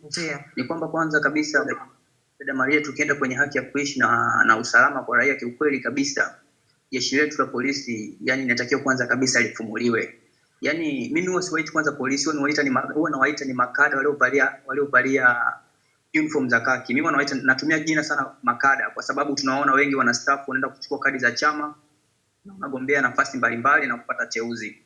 Kwa hiyo makadawa, mimi nilikuwa naomba kitu kimoja, kwanza ni ili jeshi lingefumuliwa ili tuweze kupata jeshi ambalo litakaweza kutenda haki kwa raia. Na kama dada Fatuma alivyosema au shangazi alivyosema kwamba hatuwezi kushtaki kwamba kila mtu atakayekuwa anateswa basi tunapeleka kesi mahakamani. It means ni kwamba inatakiwa wao wenyewe waweze kufuata sheria, waweze kufuata haki, waweze kufuata PGO inasema vipi, ili kusudi waweze kutenda haki kwa kila raia. Kwa sababu haiwezekani kama let's say Mdude alivyoelezea hapo kwamba walikuwa wanamtesa, wanamfanya hiki. Yani shangazi Maria, ukisikia yani ni kwamba lazima yani unaumia, kwanza unaumia rohoni, yani unajiuliza hawa ni binadamu au ni wanyama? Kwa sababu kama ni binadamu huwezi kumfanyia binadamu mwenzako hivyo. Unakuwa unamtesa, unamvua nguo, unampiga shoti, unafanya hiki. Kiukweli jeshi letu alipo kwa ajili ya kutulinda kama unavyosema kwamba wanalinda raia haki zao na usalama wetu, sio kweli. Hao hapo kwa ajili ya kututesa, na wao ndio wameongoza hichi kikundi cha utesaji. Dada Maria, hawa ni wauni kabisa, kwa sababu hata kama kuna mtu alisha kukamatwa let's say na experience, hawa watu yani kiukweli hata unapokuwa kukamatwa wakikupeleka let's say katika kituo chao cha polisi, let's say ukiwa na mali nzuri wao wanaichukua. Yani labda kama ujue wao wanaichukua na kuthaminisha, hata kama una simu nzuri wanachukua. Umeona yani kwamba sasa hivi wamekuwa ni wahuni wanaotenda vitendo vya kishenzi, na tujui wanaagizwa na nani na wanafanya kazi hizi kwa mamlaka zipi. Na by the way, yani kwa kifupi ni kwamba mimi naungana na shangazi Fatuma alivyosema kwamba inatakiwa IGP Msiro mwenyewe, kwa sababu yeye pia ni mkosaji vile vile, hawezi kuelekeza vijana wake namna gani ya kufanya kazi, wafanye kazi kwa kufuata PGO, wafanye kazi kwa kufuata haki, wasionee mtu, kwa sababu huu unyanyasaji umezidi. Yani umekiuka, it means mpaka polisi inafikia system wanamwambia mtu kwamba ni bora uwe jambazi kuliko kuwa mpinzani unayemkosoa rais nchi hii. Kweli hiyo inakuja akilini kweli? Ni jambo la kibinadamu kweli kwamba jambazi ana haki kuliko mpinzani kweli?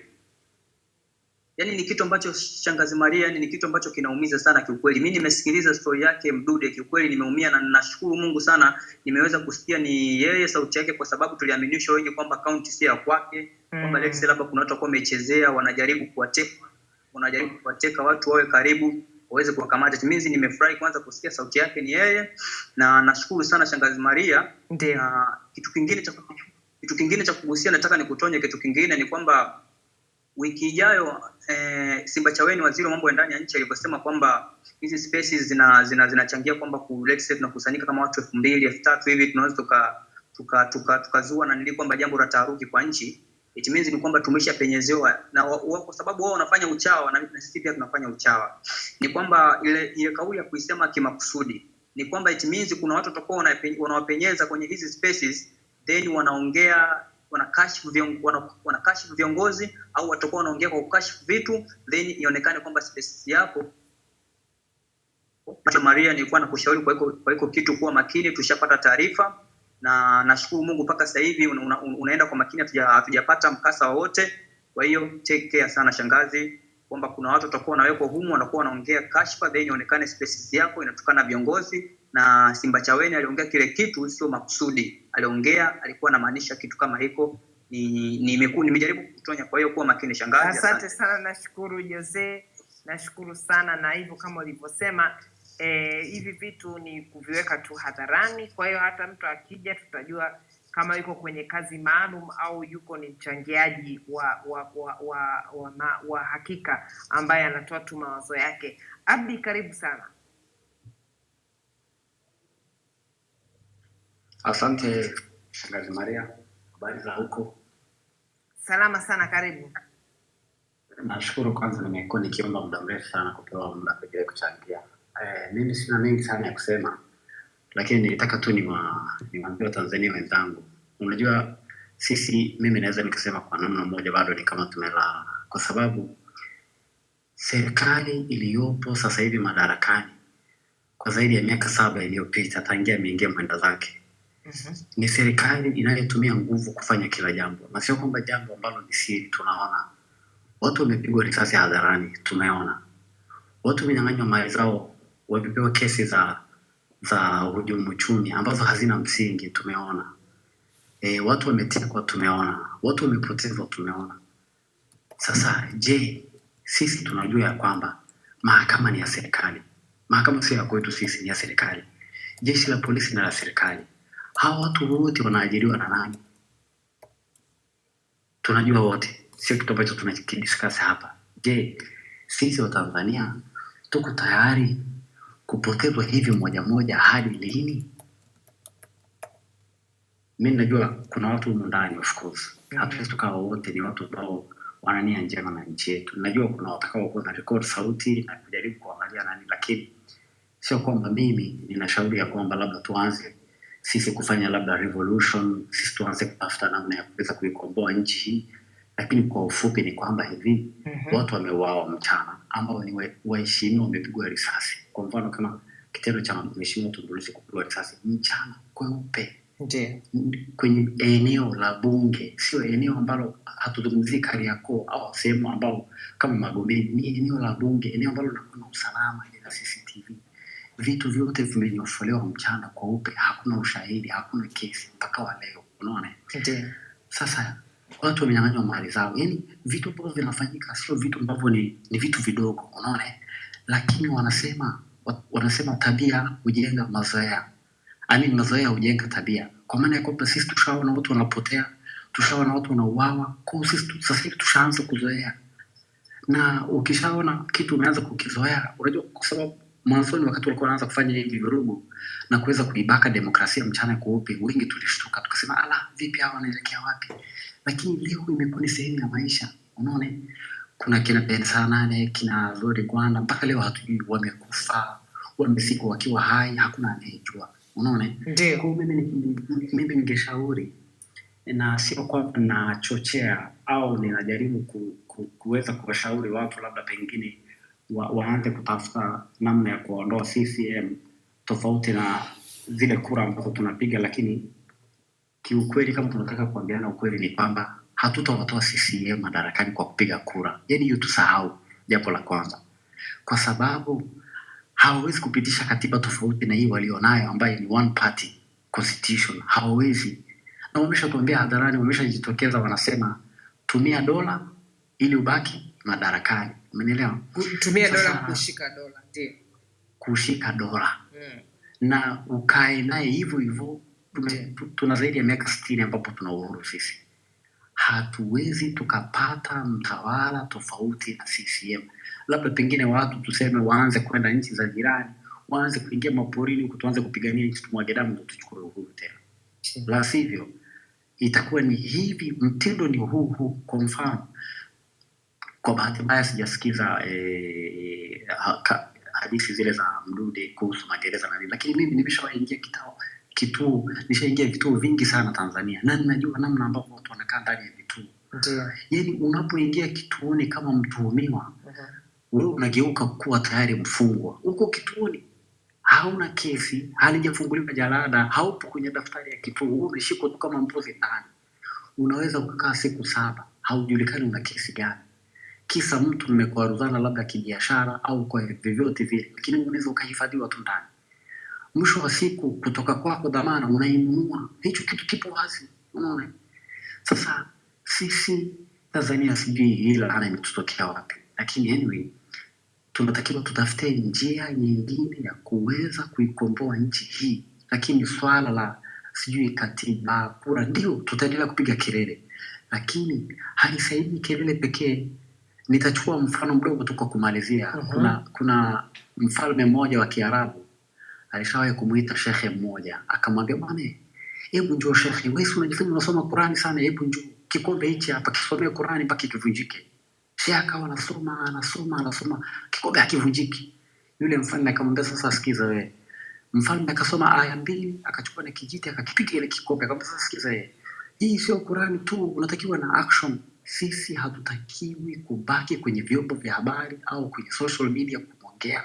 Tunatakiwa tuanze kufanya maamuzi magumu, kama kwa mfano ni kupambana na serikali kwa kuminya mfumo wa kwa mfano sasa hivi wameleta makato ya simu na nini, basi tuanze kupambana nao, watu wasiweke hela kwenye simu, kwa sababu namna pekee ambapo unaweza ukapambana na dola ni kuiminya kimfuko. Serikali isiyokuwa na hela haiwezi kuwa na jeshi la polisi ambapo inaweza kupiga risasi wala kukufunga, kwa sababu huyo jeshi la polisi ambaye amevaa uniform anafanya kazi kwa hela. Asipolipwa mshahara mzuri hawezi kuwa na muda, hawezi kukuchukua akaenda akakuminya, kwa sababu hajafurahi, hajashiba. Umeelewa? Lakini sisi tukiwa tunawashibisha wao kwa kuwapa kile wanachokitaka kwetu, wataendelea kutotawala hivi maisha na milele. And mark my word, as long as sisi tutakuwa tumebaki kwenye social media na hivi vyombo vya habari vingi, kwanza vyombo vya habari hamna, in short sasa hivi ni social media, kwa sababu sidhani kama kuna TV station ambayo leo inaweza ikakaa ikaanza kuzungumzia namna ambavyo sisi wanaibaka demokrasia. Hakuna. Kama kuna mtu anajua basi, kama kuna mtu anajua ataja, lakini hakuna TV station wala radio station iliyokuwa na uwezo wa kuenda against the government. Kilichobaki ni social media, na social media sasa hivi wanaumiza kitu, wafanye vipi ili wazibane. Ndio, ni kweli. Kwa sisi tunatakiwa to come up with another solution ya kuweza kupambania haki zetu, kwa sababu kwa ufupi hapa tunatawaliwa. Sisi tumerudi kwenye enzi ya ukoloni. In fact ni bora wa koloni kuliko hawa waliopo. Nisiongee sana, najua kuna wachangiaji wengi sana nyuma yangu.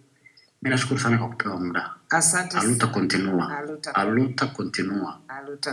Asante sana Abdi, nashukuru sana kwa mchango wako. Naomba ndugu yetu Wali Kush, naomba uombe maiki hapo. Nimeshaku DM pia. Naomba kama utakuwa tayari kuchangia basi uweze kuingia kama tulivyokuwa tumeongea hapo awali. Lakini sijaongeza sasa hivi mchangiaji kwa sababu nataka nirudi kwako wewe Mdude. hasa kwa sababu kulikuwa na vitu ambavyo umevizungumzia, na of course watu wengi wamechomwa moyo kabisa na kile ambacho umekieleza, lakini nadhani labda swali ambalo linakuja ni kwamba nakumbuka kwamba mara kadhaa umekuwa ukiumizwa na kuteswa mpaka unapoteza ufahamu. Ile mara ya pili ulisema kabisa kwamba umepitia maumivu yasiyo ya kawaida. Hebu tuambie ulipata majeraha gani, kwa sababu nadhani ili watu waweze kuelewa kwa kiasi ambacho uliumizwa, ni vizuri pia waelewe kwamba ulivyoenda kupimwa na kufanyiwa check up walikukuta na jeraha gani. Karibu sana Mdude. Asante Damaria, unanisikia? Ndiyo, tunakusikia vizuri. Asante. Unajua kabla ya tukio la 2019 mwezi Mei, ilifanyika jaribio la kwanza la kutaka kuniteka 2018. Ilikuwa ni ziara ya makamu wa rais, huyu ambaye sasa hivi ni rais wenu, huyu mama yenu. Wakati akiwa makamu wa rais. Alikuwa na ziara mkoa wa Mbeya na mkoa wa Songwe, kwa mnaokumbuka. Likafanya jaribio la kutaka kuniteka. Miongoni mwa wale matifu waliniokoa kwa kupitia mtu mwingine ambaye ni wa Mbeya, kwamba bwana yani ni anaondoka sasa hivi na mji kumuona tena. Zikafanyika juhudi binafsi, nakumbuka juhudi zifanyika na 2018 hiyo, zifanyika na Haonga alikuwa mbunge wa Mbozi, Heche na Lema, na wakili Mwabukusi amekuwa wakili wangu kesi nyingi sana za uchochezi. Wakanitorosha usiku kwa kutumia gari ya Mwabukusi wakili. Nikatoroshwa usiku kutoka Mbeya kwenda Arusha, na tukafika Arusha asubuhi. Tukakutana na Lema na Heche wakawa wamefanya mawasiliano na rafiki yao mbunge wa Kenya huko, nadhani wa chama cha ODM, ili wanitoroshe niende nchi jirani, niende Kenya, nikae nifulie huko. Kwa sababu mtonyaji yule afisa wa usalama, najua sio wote wanapoenda kwenye mission wanakuwa wanapenda hiyo mission. Yaani yule kwa maelezo yake alimwambia mtonyaji kwamba tumekuja kwa ajili ya vitu viwili tu. Swala la kwanza ni kuhakikisha Mdude anakuwa ni hakuna, yani anatoweka duniani. Hilo ndio swala la kwanza. La pili ni kuja kuthibitisha tuhuma za mkuu wa mkoa na kumrudishia rais ripoti. Mkuu wa mkoa wa Songwe alikuwa Chikungalama. Kwa hiyo nilipokuwa wamenitoroshea Arusha siku ya kwanza, ya pili mama anamaliza ziara akiwa makamu wa rais, anapanda uwanja wa ndege wa Mbeya hapa Songwe, anarudi Dar es Salaam. Rais anafanya press. Hatua ya kwanza anamtumbua yule mama Chikungalama. Kwa pale mimi na Lema tukajenga hoja kwamba kweli hawa watu walikuwa wamekuja kwa ajili ya kazi mbili. Kwanza kukupoteza, pili kuthibitisha tuhuma za huyu mama kwenye migodi ya huko wapi Songwe huko. Kwa hiyo sasa wakawekea mkazo wa kutaka mimi niende Kenya. Nikawakubalia. Lakini nilivyoenda kulala nikaamka kesho yake nikiwa pale Arusha nikawakatalia. Na taratibu zote walikuwa wameshazifanya, wanitoroshe kwa njia za panya, nipite pale na manga niende mpaka Kenya. Nikaba brother, siwezi kuondoka kwenye nchi yangu. Na nitafia kwenye nchi hii. Na siwezi kutoka hata kidogo. Wakabana nikamwambia hapana, sitaondoka.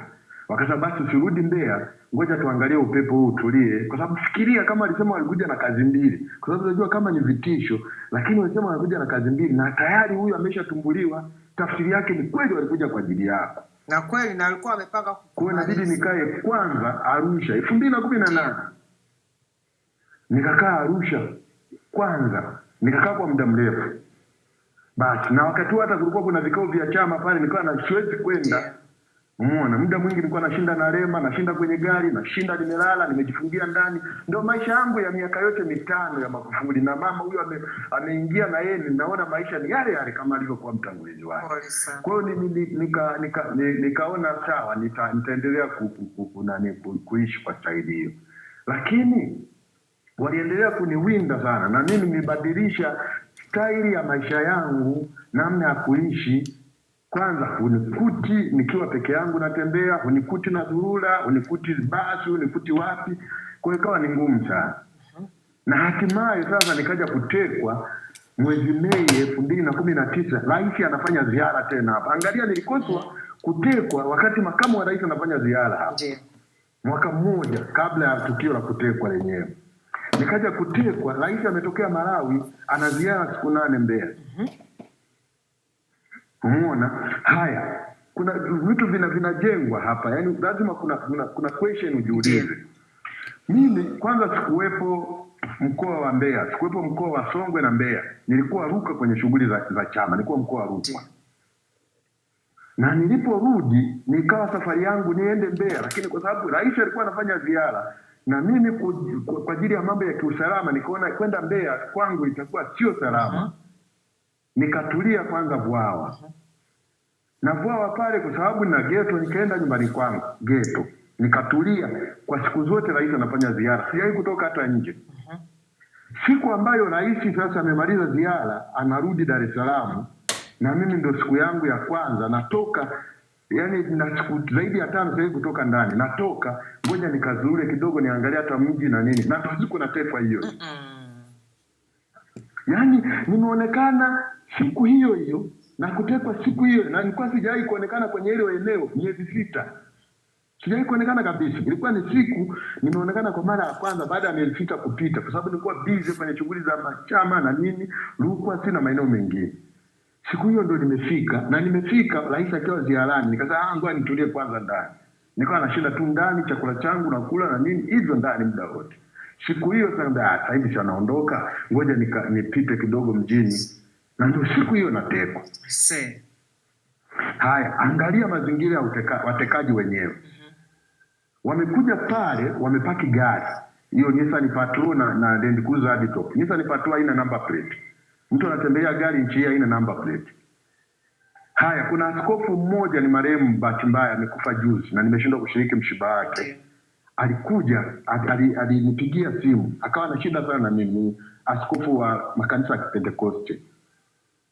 Alikuwa ni askofu ambaye huwa ananifariji na kunitia moyo kwenye hizi harakati wakati wote. Amekuja ili anisalimie, na amenisalimia na agana naye, niko nje.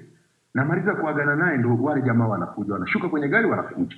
Sisi ni maafisa wa polisi. Naambia mmetoka wapi? Alafu nyinyi hamna adabu. Hamwezi kunijia hivi kwa nguvu wakati mimi nikiwa na shida. OCD atanipigia simu, RCO atanipigia simu, OCCID atanipigia simu. Mmetoka kituo gani? Hawataki kutaja hiyo kituo. Haya, naomba basi hata vitambulisho vyenu. Naona mmoja anasema huyu atatuletea hizi hapa. Tumtaimu hapa. Mara wanamwambia yule askofu potea. Mara mmoja anatoa bastola anapiga risasi juu. Mara hii wanaanza kunivite. Mimi ndo nikashajua kwamba hawa sio. Ndo nikaanza kupiga kelele. Kupiga kelele, mmoja akajaribu kuniziba mdomo, nikangata ile mkono alio nani. Aliponiwekea bastola kwa sababu hata na mimi akili ya kufa nikawa naiona, nikapiga ile bastola ikagonga juu ya fingerboard ikaanguka chini. Ndio wengine wakawa nashuka kwenye Nissan Patrol, kumbe wako wengi sasa. Umeona, ndio wakaanza kupiga. Yule mmoja anasema tawanya hizi, wanapiga risasi. Watu wanakimbia, wengine wanakimbilia benki, wengine wanakimbilia kwenye mgao ulikuwa karibu naitwa Mkulima, wengine wako wamejificha na nini. Yule mzee alishindwa kukimbia, yule askofu alibaki tu anaomba, Mungu wangu Yesu nisaidie. Wanaambia mzee tawanyika, yuko amesimama pale anashuhudia ile tukio. Mimi na wakati napambana nao. Umeona? Haya, wamepambana na mimi, baadaye walipokuwa wengi, mmoja akashika mguu, mwingine huyu akashika hiki, nikawa sina nguvu tena. Wakaenda kunitupia kwenye hiyo gari. Yaani kunitupia tu kwenye hiyo gari, na mimi nikaendelea kupiga kelele, lengo tu hata watu wanaotembea barabarani waone mbona hii gari na kelele. Ndio wakasema huyu tumzimishe, ataleta kiwingu. Huku gari inaondoka kwa spidi vibaya mno, yaani kona zinakatwa, wewe unakuja wakati kuja Mbeya ndio naanza kupigwa. Kuna crate, kuna package za Henken mle ndani wanachomoa na nipiga nazo nzima. Yaani nimeingia kwenye gari ni ndani ya dakika 10 nimeshapasuliwa, nimevimba, mdomo umevimba, macho yote yalikuwa yamevimba, nikaacha kuona na nini. Yaani siku ile watu wananiona siku napatikana, nilikuwa nimepungua, sikuwa vile. Yaani nilikuwa na uwezo wa kuona, nilikuwa siwezi kuona. Yaani ningehaisha wangenitupa siku ya kwanza walipokuwa wamenipiga. Haki ya nani watu wasinge nani? Nilikuwa siwezi kuona kwa sababu wanavuja damu masikioni. Nilikuwa navuja damu puani, nilikuwa navuja damu mdomoni. Haya, wamenipiga nikakata moto, nikazimia kabisa. Na kuja kuzinduka, ndio utataka kujua na utapata point hapa. Na kuja kuzinduka, ninaona wanasema wanaongea wao wenyewe. Hapo nimefungwa pingu mikononi, nimewekwa kwenye buti, na nimekandamiziwa na tairi kama kwa juu, kuna vitu vimenikandamiza na mizigo ya mabeki. Kwa hiyo niko huko chini kwenye buti huko, nasikia anasema wewe nini askari wa checkpoint. Yaani wakati huo nakagiza kamesha anza. Kuna checkpoint nadhani unapotoka mkoa Songwe Bwawa unakuja mpaka Mbeya, kuna checkpoint kama 2 hivi njiani za polisi. Sasa fikiria mtu anauliza anamwambia mwenzie, "Oya, nini? Kaa nini? Wewe checkpoint muingie." Na jamaa yuko hapa nyuma. Na yeye taa hizo zinapiga na tufuata nyuma. Okay, sasa muingie na ngoja tumwambie na yeye aunge, tusimame hapo checkpoint. Baadaye yule dereva anasikika anasema jam tayari kuna yaani pale wameshindwa kupita kwa sababu ya jam walivyopaki magari. Basi hebu tafuta sehemu mpaki vizuri hapo tumwelekeze askari tuondoke zetu. Haya, gari imefika pale checkpoint inasimama. Askari anakuja pale dirishani na wawasikia alafu mnaniambia wajulikane. Wanajulikana, watu wanajitambulisha, wanafunguliwa mageti. Kuna mageti mangapi kutoka Songwe unaingia mpaka Mbeya, unaenda mpaka Dar es Salaam? Kuna mageti mangapi? Kuna checkpoint ngapi za polisi? Haya, kanini meji nikifikiria tu eneo moja kutoka Songwe Bwawa mpaka eneo lile ukota la Inyala kule pale polini kuna checkpoint 4. Ndio. Na zote hizo wanafunguliwa mageti afu nasema wajulikana. Nani anakuambia wajulikane hao watu? Hao watu wanajulikana. Haya, yuko pale anajitambulisha. Inchaji wao yule. Kaambia bana, sisi ni task force makao makuu. Anamwambia yule askari, na mimi nikaendelea kupiga kelele ili yule askari hata asikie angalau labda atatoa msaada. Jamaa ndo walinipiga pale hapo, yule mwingine akasema mpige sutepu ya mdomoni. Ikachukuliwa sutepu kubwa, nikatandikwa sutepu mdomoni. Kwa hiyo kwamba nilikuwa nimefungwa makitambaa, nikapigwa na masutepu, nikaongezewa, nikawa sasa ni giza tusioni chochote. Nikapigwa hapo, gari ikaendelea na safari. Haya, nimekuja kuzinduka, nimekuta nimelazwa chini. Sijui ni wapi. Ila nahisi ni chini, nimefungwa nyuma mikono. Na mmoja wanamwambia wewe tunakuacha hapa kwa sababu sisi tunaendelea na safari, tunaenda zetu Dar es Salaam. Sasa fikiria hao watu walikuwa wapi? Wametoka Dar es Salaam kwa hiyo. Wanamwambia mmoja kwamba wewe tunakuacha hapa. Maana yake kumbe walikuwa na mmoja ambaye alikuwa mwenyeji wao. Sio unapata picha? Na yule mmoja anawaambiaje, mimi nimelazwa kifudifudi chini kwa sababu wakati nakumbuka na hema nilikuwa nimepigwa sutepu, lakini na vumbi inakaa na nani. Kwa hiyo nikawa najua nimelazwa chini, sio kwenye gari. Nikajua tu hapa ni chini. Alafu nilikuwa nasikia magari kama yanapita. Kwa hiyo ilikuwa sio eneo ambalo ni mbali na barabarani, sehemu ambapo nimelazwa. Na hii itakuwa ilikuwa polini au kwenye nyumba labda fulani au nini, lakini ni sehemu ambazo kulikuwa na utulivu mkubwa. Haya, nimelazwa chini, nimelala kifudifudi. Yule ambaye ameambiwa wewe tunakuacha hapa, sisi tunaendelea zetu na safari. Yule anasema lazima nimwage. Huyu dogo ana majibu ya kunya sana. Piga maswali tunafikiri tuko mahakamani. Anamaanisha wakati ule na wahoji wakati wamekuwa nani hapa. Sio wakasema msimguse tena kichwani. Na kichwani ameumia sana. Umeona? Sio akachukua ni kitu gani sikumbuki, lakini nikiwa nimelala nilianza kuchapwa na kitu, yani ukiangalia unaweza kusema ni ule waya mzito wa umeme ule, kama zile kwenye nguzo zile za kwenye umeme, kama mjeledi au mkia wa mnyama fulani kama mjeledi fulani. Ni kwamba ananichapa kwenye miguu, kwenye steki za misuli ya miguu, kuanzia kwenye matako anashuka nayo. Kulia siwezi, nimefungwa nyuma. Yani ulifika mpaka mwili sasa ukawa hauna maumivu tena.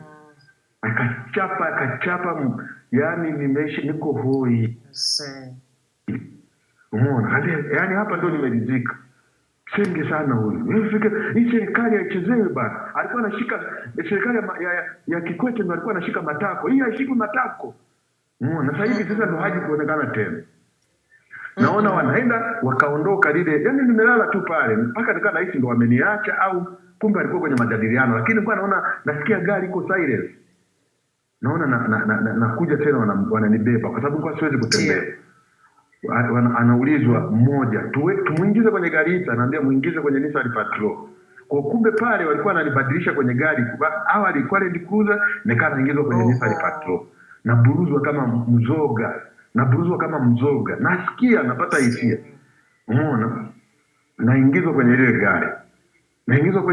Akaja mtu ile gari kwenye buti kule ya ile Nissan Patrol. Akaja mwingine akafungua. Ndio huyu hebu mtoe sute nani mdomoni, nikatolewa. Ni alinishindilia nikakata moto. Nakuja kuzinduka niko kwenye chumba. Ninachokumbuka ni kwamba ni feni, yani feni tu kimewasha feni alafu kina joto, na nikagundua tu ni mazingira ambayo yanaweza kuwa ya mikoa yenye joto kati ya Dar es Salaam au Morogoro, maeneo ya namna hii. Na moja ya kitu ambacho kinaniumiza, na ndio maana nimeviandika kwenye kitabu visome watu wengi. Kuna kitu ambacho kinaniumiza mpaka kesho. Nikiwa niko kwenye hiyo nyumba, hicho chumba, hiyo tukio la kutekwa, kwa bahati mbaya, bahati nzuri, na wakati ule naongea na vyombo vya habari, naongea kwa ufupi sana kwenye hili swala. Niliongea kwa ufupi, lakini ni story ndefu sana. Moja ya vitu ambavyo vinaniumiza na vitaniumiza mpaka kesho, nikiwa pale, nimefikishwa pale, nazinduka nikiwa kwenye hicho chumba, nimefungwa pingu, na niko na boxer tu, nguo ya ndani, na nilikuwa nimevaa suti siku hiyo, niko na boxer tu, niko kwenye hicho chumba, niko kifua wazi. Nasikia sauti ya mwanamke analia chumba cha pili, anateswa, niokoeni, nakufa, nimefanya nini jamani? Wewe tunahujumu serikali, wapinzani wanakutumia. Yani kwa kuishia kwangu, yule mwanamke sio alikuwa mtumishi wa serikali, sio alikuwa nani, siwezi kumsaidia, na mimi niko hoi, lakini nialilia ni mpaka kesho. Hiyo sauti inanitesa, na hivi nitakufa nikiwa na ile sauti ya mwanamke huyo inanitesa, kwa sababu nishindwa kutoa msaada, pamoja na kwamba na mimi nilikuwa kwenye matatizo. Nimeshindwa kujua kwamba alikuwa ni nani yule mwanamke, na ndio hiyo hoja alikuwa ameongea mwenzetu hapa kwamba kuna watu ambao hawana majina, wengi wanapotea. Na ni kweli nchi wamepotea watu wengi sana, kwa sababu watu hawana majina. Anatekwa tu huko barabarani, anachukuliwa fulani yuko wapi, basi biashara inaisha, hana ndugu, hana mtu wa kufuatilia. Tumepoteza watu wengi. Mfano wa pili, mimi nikiwa Central Dar es Salaam 2017, nimemkuta kijana mmoja anatoka Singida. Ana siku 42 Central. Alikamatwa Singida kwa tuhuma za kumtusi Siro kwa Jamii Forum, kwamba Siro alikuwa anasema hataki mijadala ya wanasiasa wengine, mjadala kupigwa risasi Lissu. Yule bana mdogo akasema, unatuambia si ndugu yetu anapigwa risasi na nini? Au Siro wewe ni shoga, tumia neno la shoga.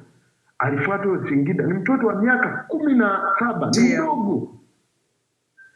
Alifuatwa Singida, ni amepigwa, kateswa, kwa sababu nimemkuta amekaa siku 40, wadogo anatembea, amepona, lakini ana vidonda kwenye nyayo. Kwa anatembea kwa shida na vidonda ndio vinakauka. Hakuna mtu anajua yuko pale. Kwa hiyo nilipoingia pale akanieleza, mimi ndio kutumia mawakili wangu sasa walipokuja kwa ajili ya kunishughulikia, nikasema kuna mtoto humu wa miaka 17 18 ana siku 40. Maskini. Wala sio mwanachama wa chama chochote. Tumsaidie na huyu pia. Yaani wakati mnashughulikia swala langu, shughulikieni na huyu, na ikiwezekana mwanze na huyu mtoto. Na walipoona tu wakili wangu wameanza kushughulikia yule mtoto, akachukuliwa akapelekwa kwa Siro. Akapelekwa wizarani, na Siro anamwambia, wewe sawa na mjukuu wangu, wewe ndio uweze kuongea hivi. Angalia hapo ninasema Siro ajui. Siro huyu nikimwangalia huyu, haki anana atakuja kulipa damu ya Watanzania siku moja. I tell you. Aitajua nimekufa, ni mzima, lakini nawaambia Siro atakuja kulipa haya anayofanya kwenye hili taifa. Mimi nawaambia mwisho wake utakuja kuwa mbaya, kwa sababu ananuka damu za Watanzania. I tell you, Siro ni miongoni mwa watu ambao ndio wanaoongoza mfumo huu. Kwa unapoharibika, yeye ndo source ya kuharibika kwa mfumo huu. Ameshindwa kusimamia mfumo huu, ameshindwa kusimamia sheria za nchi hii. Ni inasikitisha. Ndio. Tunanielewa, yule bwana mdogo akarudishwa. Sio akamwonyaonya, akaambia kuna watu wa kudhamini waondoke, akarudishwa pale Central 2017. Yule dogo akaniambia kaka, sasa hivi anasema nidhaminiwe niondoke. Akasema lakini hapa Dar es Salaam sina ndugu, sina jamaa, na sijawahi kuja Dar es Salaam, kesi hii ndio imenileta. Sipajui hata eneo moja. Mimi nikaongea na wale madiwani walikuwa wanakujaga viti maalum na wale kina nani wakina Hilda sina watu gani na wakumbuka wengine, nikaambia tafuteni watu wa mdhamini huyu bwana mdogo. Kwa sababu amesema dhaminiwa hapa. Waliposikia ile dogo akaambia kuna watu wameongea na watu wa Chadema aje wanidhamini hapa, wakamtoa bila dhamana na wakampa na nauli wakamsindikiza stand kumrudisha Singida. Sasa huyo mimi ndo niliyemkuta, hana jina, hana. Ni wangapi ambao mimi sijawakuta vituoni na wako wengi sana. Ndiyo. Umeona? Sasa fikiria turudi kwenye tukio langu la kutekwa. Yule mwanamke of course ananiumiza mpaka leo, mpaka kesho, kwa sababu sijui alipona, alinusurika kama mimi nilivyonusurika, alikufa, ilikuwaje, yuko wapi, ndugu zake ni akina nani? Najaribu kuwaza, ninafuatiliaga kwamba labda nakuja nione hata kwenye mtandao mtu analalamika kwamba dada yake au mama yake au nani amepotea au nianzie hapo, sioni. Lakini naumia sana kwa sababu ni Mtanzania, anazungumza Kiswahili, kwa hiyo atakuwa tu ni miongoni mwa ndugu yetu. Mpaka leo inaniumiza sana. Sasa hebu fikiria, kuna vitu vingi siwezi kuzungumza vyote nilivyohojiwa pale nikiwa kwenye hiyo hali. Haya, mwisho wa siku kabisa nikaja kuchukuliwa, wabia bana, tunachosubiri hapa ni order. Ndiyo. Sawa? Yaani kelele za watu wanapiga sana kelele kwenye mitandao. Wananiambia mimi kwa sijui. Sijui na nini, bring back Mdude sio na nini. Lakini tunakwambia hivi, sisi ndo waamuzi. Sio na hao mabalozi sio wameendaenda watu huko wanahangaika. Sio balozi gani wenyewe walikuwa wanahangaika hilo swala langu wakati huo. Wakaambia hawezi kutuzuia. Utakufa wewe, kesho na kesho kutwa mabalozi tawaita, tutakaa nao mezani, hataisha. Kwani jamani Kashogi imekuaje? Yaani wanarahisisha hivi na wanasema bwana endelea kumuomba Mungu wako. Endelea kumuomba Mungu kwa sababu viongozi wakubwa wamekaa ni wanajadiliana, tukuue, umeona? Au tuendelee kukufungia kwenye ama nyumba yetu milele. Yaani utakuwa unafungiwa tu kwenye ama nyumba, unahamishwa, unapelekwa huko. Wananiambia mambo mawili kwamba ila kukuachia sahau. Na kwamba tutakuachia sahau kwa sababu ni mara ya tatu, usikiwe ni sikio la kufa. Wananiambia hivi. Kwa hiyo endelea kumuomba Mungu. Tunasubiri order. Na aliyekuja hapo ni mtu mkubwa. Ijapo nilikuwa nazungumza naye wamenifunga kitambaa usoni. Yaani anapoingia mtu na wale watesaji kila anapokuja kukutesa lazima avae kinyago usoni. Wapale sasa ili usimtambue Yesu. Yaani hakufungi wewe, unafungwa wakati wanakusafirisha. Lakini wakufikisha eneo la tukio, watesaji wanavaa vinyago usoni. Wana vinyago vyao wanavaa. Na anapokuja mkubwa yoyote kuja kukuhoji ni unafungwa kitambaa usoni.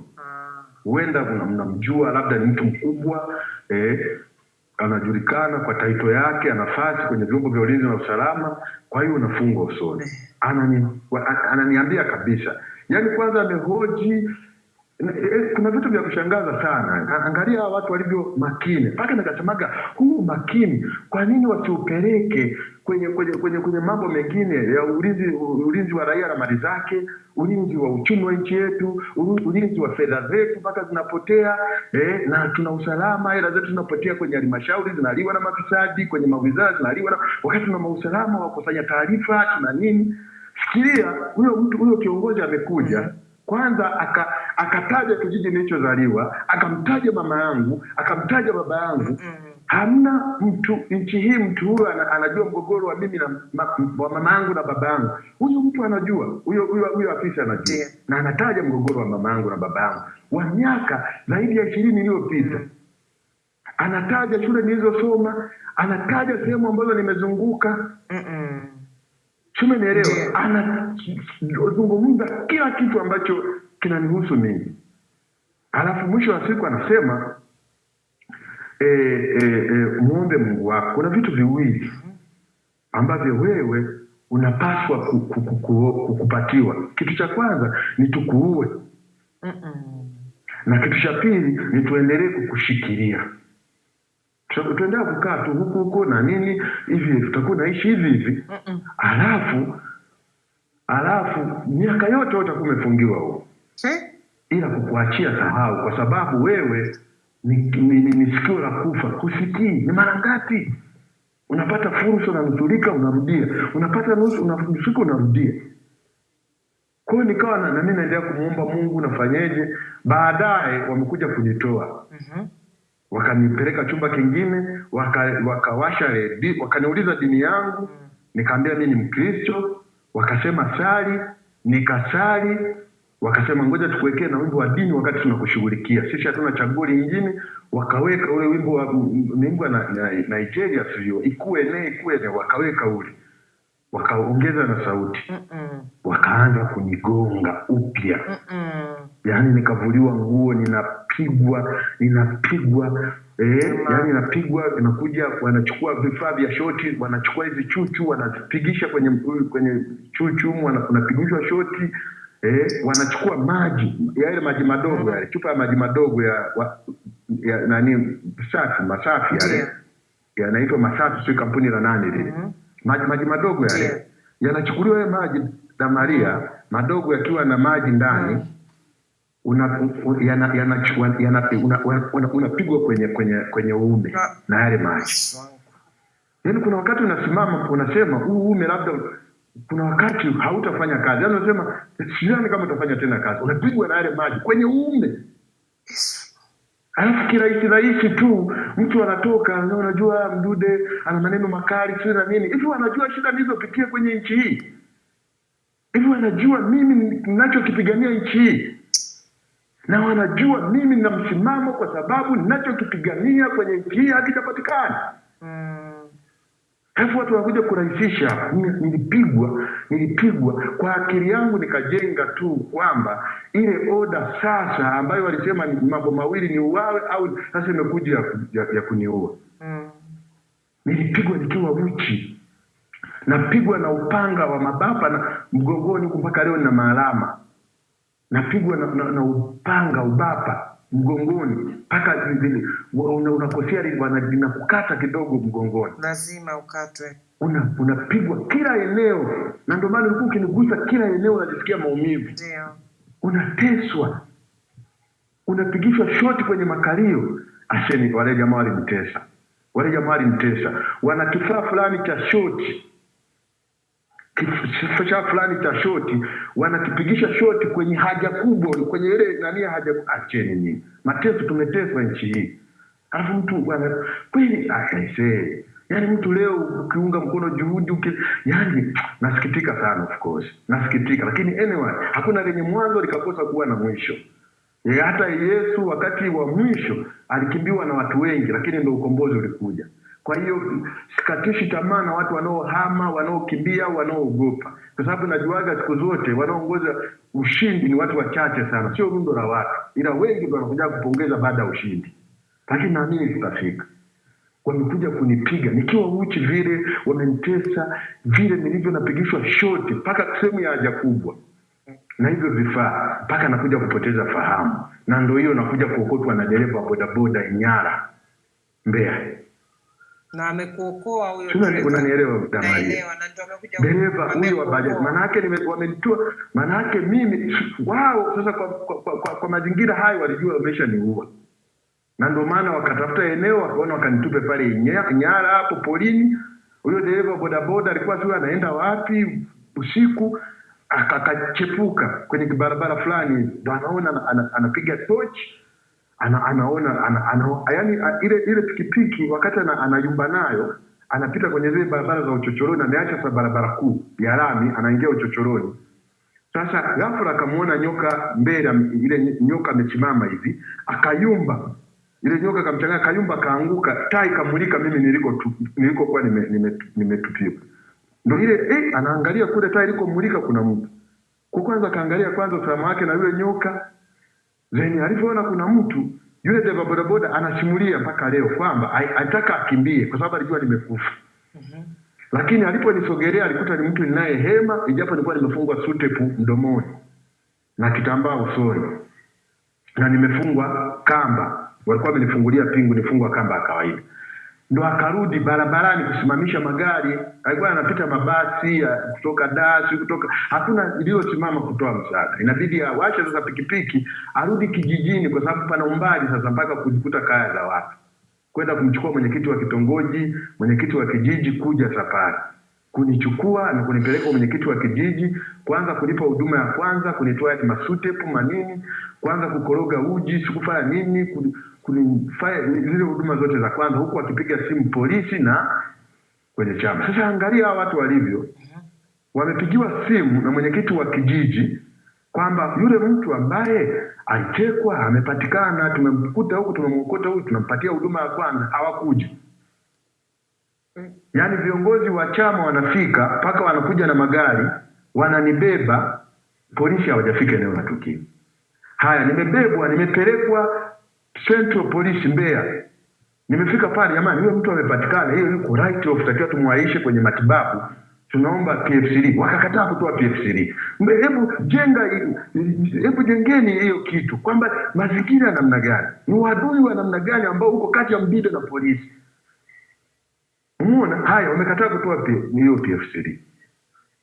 Ndio naanza kupeleka hospitalini kwanza kupata huduma ya kwanza. Na ndio maana ni tukio ambalo sitakai kulisikia kabisa. Haya, nimekutwa na majeraha na eneo ambalo nilikuwa nimeumia ni kichwani. Mimi nimekaa miezi mitatu tangu nimekatazwa nisitumie simu, nisiongee na simu. Nilikuwa natumia simu kuchati kwa sababu mishipa ya kichwani ilikuwa haijakaa sawa. Walinipiga sana kwa sababu kuna baadhi ya mishipa ilipasuka, niingizwa chumba cha CT scan zaidi ya mara 6 kwa Haki. Kwa sababu kwa natafuta kama fuvu limepasuka. Lakini walikuta fuvu limepona, lakini kuna baadhi ya mishipa ambayo ilikuwa imefanyaje? Imepasuka kutokana na kile kipigo, mishipa ya kichwani. Hatari sana. Ni hatari. Haya. Nikakuta mguu wangu wa kushoto kuna baadhi ya mfupa wanasema umeondoka kwenye reli, sio mfupa sio kitu gani. Kwa hiyo inabidi sasa wanivalishe kifaa maalum kwenye goti ambacho nimekitumia takriban kwa miezi 7-6 ndo nimekivua nikaanza kutembea hivi kawaida. Umeona? Kwa hiyo unakuja kuangalia mazingira ya hawa watu. Nafikiria wanakuja kunifanyia joking asubuhi. Siku ya 3, siku ya pili mimi kwenye matibabu ndo nimekuwa na wafadhali, RPC ndo anakuja pale. Ndio maana nilichafuka sana nyongo siku ile. Nikamwambia nitoleeni huyu nje. Kwenye hiki chumba sitaki kumuona hawa. Mimi nimetekwa, amekuja mmekataa kutoa PF3, unakuja unajifanya unanipenda hapa. Hebu ondoka hapa. Nimfukuza RPC kama mbwa kwenye chumba cha matibabu. Mpaka madaktari wakanabidi wamuondoe. Nikamwambia muondoeni huyu mtu. Sitaki kumuona hata kidogo. Angalau wale makamishna walitoka makao makuu ndio kidogo walikuwa na lugha nzuri kidogo. Wakafika pale angalau wakafanya pamoja na kwamba alikuwa anavunga, wakafika eneo la tukio na nini. Umeona? Lakini nikamwambia watu wanafahamika na unaweza kutupa ushirikiano. Nikamwambia unataka ushirikiano gani? Kwa sababu rais alikuwa hapa na wale watu wamejitambulisha ni watu wa Ikulu. Wewe unaweza kwenda kuwahoji watu wa Ikulu? Akasema kweli inakuwa ngumu. Makamishna nao walitoka makao makuu naongea nao pale hospitali. Ulifikiri hawajui? Wanajua watu walionifanyia mimi walitoka wapi. Anapisiwa Songwe, alikuwa anapisiwa Songwe, anaitwa Kiando, si naye sasa hivi yuko Shinyanga. Wanajua nimekutana naye mahakamani kwenye kesi niliyowashtaki. Umeona? Haya dogo sasa wale watu nikaambia nyie, kwa sababu walitaka watengeneze picha ya kuanza kukamata watu walionipigia simu. Yaani wameenda boda wakapata zile watu wote walionipigia simu kwa sababu tukio lilikuwa tarehe 4. Kuanzia tarehe 1 mpaka tarehe 4 ndio wataka kuwapa kesi. Ambia RPC mnakosea. Yaani mpelelezi wa zamani sana huo. Mimi nimeshawapa maelezo. Uzuri nimetekwa mita 200 kutoka makao makuu ya jeshi la polisi. Umeona? Nimetekwa karibu na benki, askari wa benki walikuwa wanaona na nyie pale kituoni mlikuwa mnaona kwa sababu hilo tukio limeenda mpaka nusu saa. Na unajua kabisa waliofanya hivyo walitoka Ikulu. Umeona? Kwani mwasumbua watu wengine? Na wanajua, na ndio maana leo ile kesi mpaka kesho hamna mtu alishaye kuhojiwa kuhusiana na ile kutekwa kwao. Ni kweli. Hakuna mtu, jarada hiyo sidhani itakuwa lilishafungwa na kufungwa. Lakini nikuulize tena swali. Unapata picha. Unapata picha, lakini nikuulize kuna kesi umefungua pia dhidi ya IGP, sio? Na mkuu wa TIS. Yes, kesi hii pia hii kesi pia ilichangia pia sana mimi kukaa gerezani. Yaani ilikuwa ni miongoni mwa kesi zilizochochea mimi kukamatwa na kupewa kesi ya. Mara ya kwanza wakati naanza kuifungua walikuwa wananitisha. Sasa kwa bahati mbaya walikuwa wanajua kabisa mimi wasitishiki. Kwamba unajua futa hiyo kesi itakuletea matatizo, si nini. Nikamwambia sifuta, hii serikali ya Magufuli anaweza kumwagiza jaji apindishe matokeo, utakuwa umefanya nini? Nikamwambia na mimi nataka nifikie hiyo hatua ili nione nijiridhishe. Umeona? Lakini nikawakumbusha nikasema kuna siku Magufuli hata kuwepo atakuwa ameshastaafu na hiyo kesi huenda itakuwa haijaisha mahakamani. Mtasemaje wakati huo? Nipo. Sasa kilichotokea kesi ikapangwa kusikilizwa. Ilikuwa imeshafikia hatua nzuri, ikapangwa kusikilizwa. Hapo Mbeya, sio? Mwaka jana jaji akaipanga kuisikiliza mfululizo. Ilikuwa mwezi wa 5. Alikuwa amepanga kuisikiliza mwezi wa 5, ilikuwa kesi sikilize tarehe 5 nadhani, tarehe 5 na tarehe 6 mwezi wa 5 mwaka jana. Umeona? Tulipofika mahakamani wadaiwa hawakufika na ilikuwa sio kawaida yao. Niliwashtaki hawakufika, yani hakuja huyo IGP Siro kwa sababu IGP Siro hajagi mahakamani, lakini RCO wa Mbeya alikuwa anakuja kwa niaba yake mahakamani. Anahudhuria kwa niaba ya Siro. RPC wa Songa alikuwa anakuja na washtakiwa wengine walikuwa wanakuja. Lakini siku hiyo kesi ndinaanza kusikilizwa, mimi nianza kutoa ushahidi, hawakuja mahakamani. Jaji akairisha kesi na akamtaka mwanasheria wa serikali kwamba anataka kesi ishe haraka na badala yake walete mashahidi tarehe 1 na tarehe 2 na tarehe 3 wa mwezi wa 6 2020 isikilizwe haraka sana. Umeona? Na akasisitiza sana na akasema hakikisha au washtakiwa wanakuja mahakamani. Haya, kesi kairishwa hiyo tarehe 6, tarehe 5 kama sikosei, tarehe 5 6 mwezi wa 5. Tarehe 10 nakamatwa ndo napewa hiyo kesi ya madawa, naenda gerezani. Haya, mwezi wa 11 nikiwa gerezani baada ya uchaguzi kupita, nikaletewa ofa kwamba nikubali nifute kesi niliyomshtaki Siro na wengine na mimi nifutue kesi ya madawa. Afu niwe tayari kuonana na Magufuli. Nikasema yani ingekuwa tu futa nikufutie nilikuwa tayari. Ila kwenye kipengele cha kuonana na huyo Magufuli hicho sina, kwa sababu aliyekuja pale gerezani alikuwa ananiambia hivi ni wakili wangu, miongoni mwa mawakili wangu aliyekuja pamoja na Masonga, kwa sababu ndio waliowapelekea hiyo ofa. Masonga ambaye ni katibu wa Chadema kanda ya Nyaso. Masonga akajaribu kushauri akasema kaka kubali, kwa sababu ukifuta kesi na wewe ukifutiwa kabla ya kuonana na Magufuli tutakutorosha tukupeleka hata ubalozi wa Marekani, ubalozi wa nchi yoyote, tukukimbize nchi hapa nchini. Ambao sio wajinga. Unaweza ukasema unanitorosha. Haya, kwa utaratibu ambazo mimi nimekaa hapa gerezani nazijua ni kwamba mtu anayefutiwa mashtaka anatolekeaga huko gerezani. Inakuja tu oda anaondoka. Haya, wanaoleta oda ni wao wenyewe. Wataleta oda hapa gerezani. Natoka nakuta hapo nje nakuta kamboi imetege na nisubiri kunipeleka kwa Magufuli. Takatalia wapi? Nitakatalia wapi au nitatokea wapi? Nitalazimika tu niingie. Na ukifika kule Magufuli utambishia. Yaani unaanzaje kumbishia ukiangalia huku kuna mtu ameshika AK47, ni ameshika bastola, kuna wengine wana headphone kwenye masikio wamevaa visuti wana bastola huko. Yaani mazingira ambayo utakuwa huru hapa nakwambia kitu ufanye, utakatalia wapi? Nikamwambia hapana. Kama ni hilo basi acha hii kesi nifungwe, kama nafungwa nifungwe, lakini never ever hiyo ofa hapana, imenishinda. Na nakumbuka niliongea kwa uchungu sana mpaka nililia mbele ya wakili na mbele ya Masonga, na tuliondoka kila mtu akiwa anasimama. Na wakati huo ilikuwa imeshapita miezi karibia 8-7 wanaambia upelelezi haujakamilika. Baada ya kukataa tu ile ofa. Baada ya wiki tu wakasema upelelezi umekamilika. Tunataka kesi tusikilize mfululizo. Na tayari nikawa nasikia fununu kwamba Mdude anaenda kufungwa maisha. Kwa sababu kesi ya madawa unaenda jela ni maisha au miaka 30 gerezani.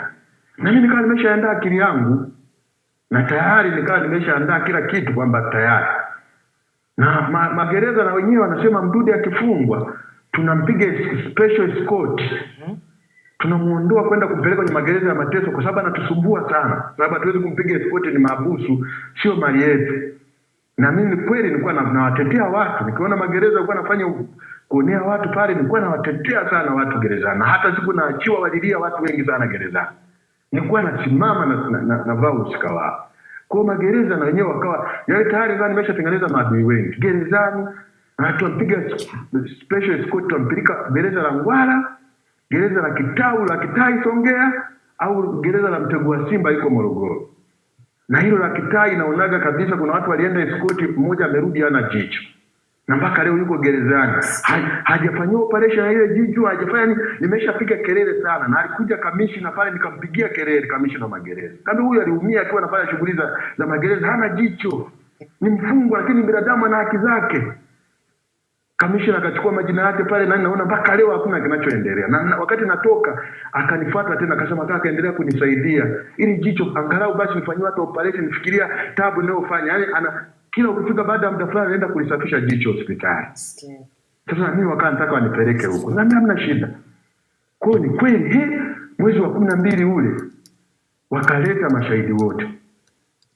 Umeona? Na wakati huo mawakili wangu angalia walivyo ni harass. Nilikuwa na mawakili wengi ambao mawakili wa kwenye chama alikuwa ni Kibatala na Faraji. Lakini nilikuwa na mawakili kutoka kwenye mashirika ya kutetea haki za binadamu. Baada hao mawakili walikuwa na sponsor na haki za binadamu, nikasikia wamefungiwa akaunti za hayo mashirika, amefungwa, hawezi kuja mahakamani.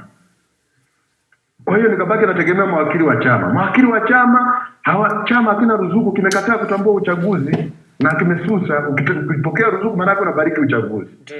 Kwa hiyo inabidi sasa watu waanze kupigisha bakuli kusafirisha wakili. Sasa inabidi asafiri wakili mmoja badala ya wawili. Haya ndio anakuja Faraji. Faraji akasema bana, hii kesi labda tuivute ili tumjoin Kibatala. Nikamwambia kaka, watu wamezamilia kulifunga, twende nao hivi hivi. Mpaka wakili wangu anafida akawa anaona kaka au tuivute. Nikamwambia kaka, twende nayo. Ni kweli wameleta mashahidi wote, wana vielelezo hivyo na nini, wameleta mashahidi. Tumesikiliza mashahidi siku 4 mfululizo, tunasikiliza mashahidi wa jamhuri. Inabidi mwezi wa 12 tarehe 1, tarehe 2, tarehe 3 nashinda mahakamani, wanaita mashahidi. Inabidi sasa kilichotokea ni wakili akaumwa, wakili wangu akaumwa. Alipoumwa hakuonekana mahakamani, mwezi ukapita. Mwezi wa pili akaja, lakini afya yake bado ikawa inamsumbua. Akaomba ahirisho lingine. Kesi ikawa narudi mwezi wa 3 ili sasa mimi nije nifanye defense. Wao wameshamaliza ushahidi wao. Umeona? Haya, wakati nasubiri wakili apone mwezi wa 3 na ndio kutokea rais anapata matatizo.